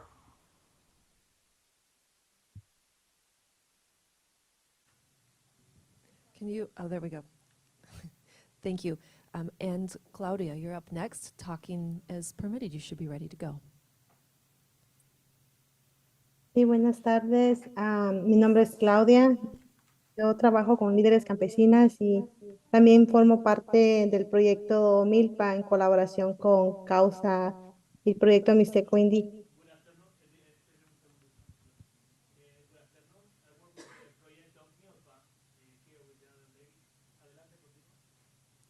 Sí, bueno, yo trabajo también con una red de mujeres agrícolas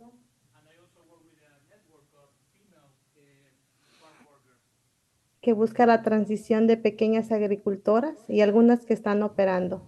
And that is looking for the transition from small farm workers to medium farm workers. El mayor reto que he visto en mi experiencia a lo largo de los años The biggest challenge that I've seen throughout the years in my experience es que hemos visto barreras que son muy fuertes de romper, como las barreras políticas, las we have las seen very barreras de big estatus obstacles that are migratorio, very difficult to break down, like political barriers. Adelante. el estatus migratorio, Migration status, almacenes y grandes corporaciones and then the big warehouses and big corporations que están cubriendo, están robando nuestras tierras. that are still in our land. Y también la dificultad no solamente de comprar, sino también de mantener la tierra. And not also the difficulty of purchasing land, but also keeping it. Y el alto costo de la tierra. And the high purchase price of land. Hemos visto a pequeños agricultores que no cuentan un estatus migratorio, We have seen many farm workers that are small in size and they don't have migration status. que tienen que pagar el doble de la renta de una tierra por no contar con ellos. And as tenants, they must pay double the rent in order to stay in that land. Ser aislados de alivios económicos o préstamos del Estado. And they're que son isolated excluidos. from state loans and subsidies. They cannot qualify. Hoy me da mucho gusto el que el grupo de trabajo esté aquí. Muchas gracias por esto. So I am very happy, and I thank you. I thank this group that is working in all this matter. pero necesitamos que ustedes apoyen políticas activas para detener la adquisición de tierras por parte de fondos de cobertura. So we need you to keep on working actively in order to prevent these big corporations holding the land. También, por favor, incluya un objetivo distinto, separado, para abordar la mercantilización y la financiación de tierras. And then also set a different goal for the marketing of land in a different way.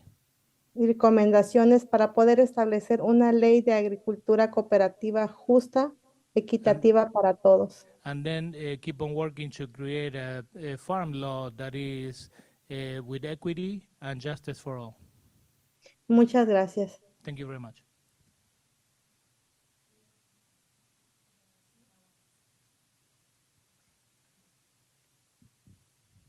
Thank you. I believe that concludes the online general public commenters. In the room, we have Elias, I believe.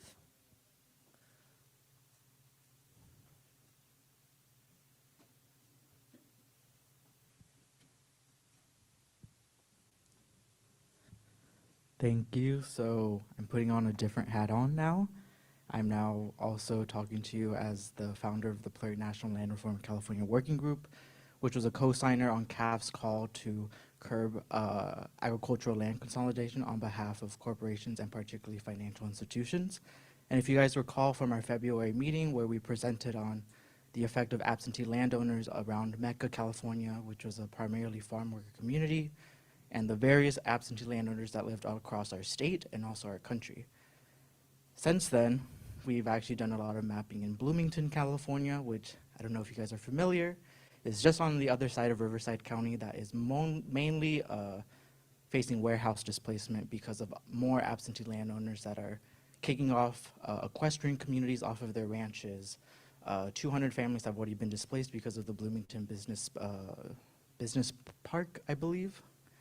And more so in Watsonville, we have also started a mapping project of mapping out absentee landowners within that area. And so why am I sharing this here today?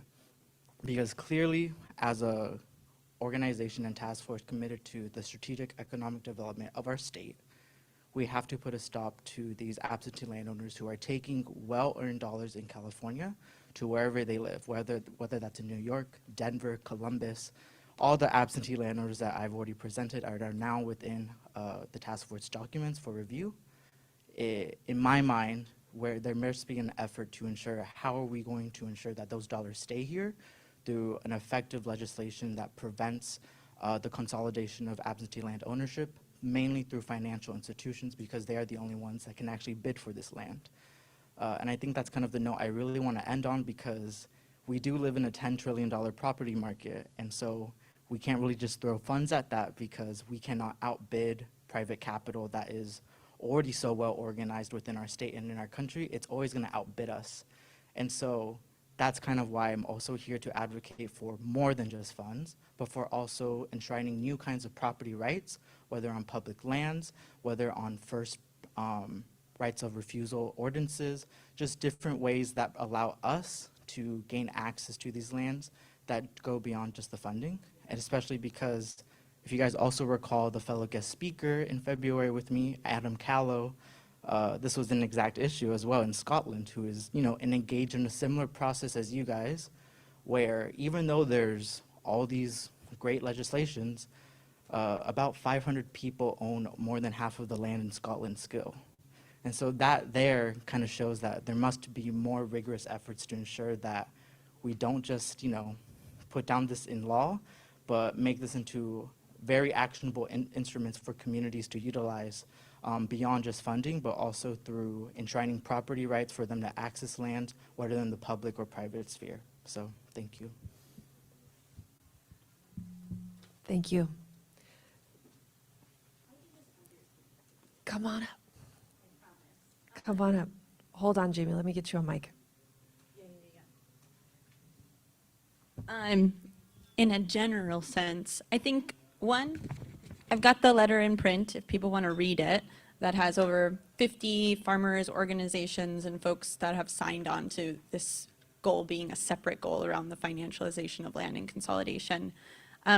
The other thing I would say is like, I'm on your technical advisory committee. Like, I will help create this goal and put in the work, because I feel like a lot of what I've learned today is like, there's a lot of changes that are desired. There's a lot of gaps, and there's very little time.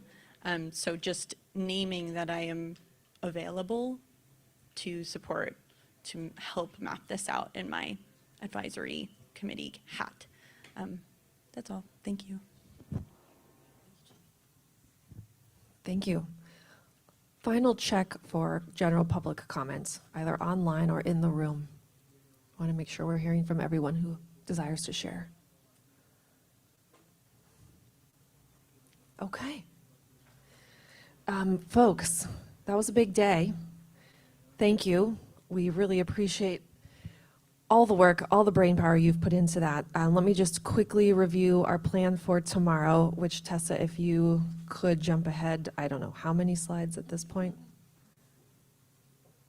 Oh, one more back. Okay, so tomorrow, task force members, just reminding you and inviting you to join us for breakfast here. We'll have breakfast available starting, it was early today, so around 7:30 will be set out, but we don't officially start until 8:30 tomorrow morning.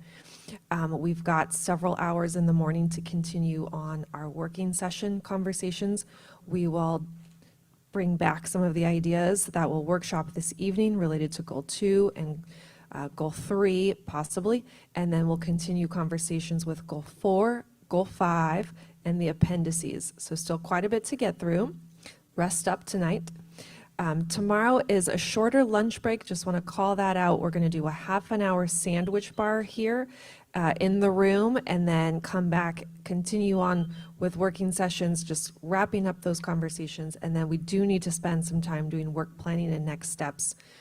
We're scheduled to end tomorrow at 2:30 p.m. So just want to prepare everyone for the day ahead tomorrow. Thank you. No need to recap action items. I would like to turn it over to Chair Hawkins, if you are still with us, to close us out, but Emily, Vice Chair Emily has something. Go ahead. Yeah, I just wanted to say much appreciation to the task force and SGC, but a special thanks to the public comments today. That's all.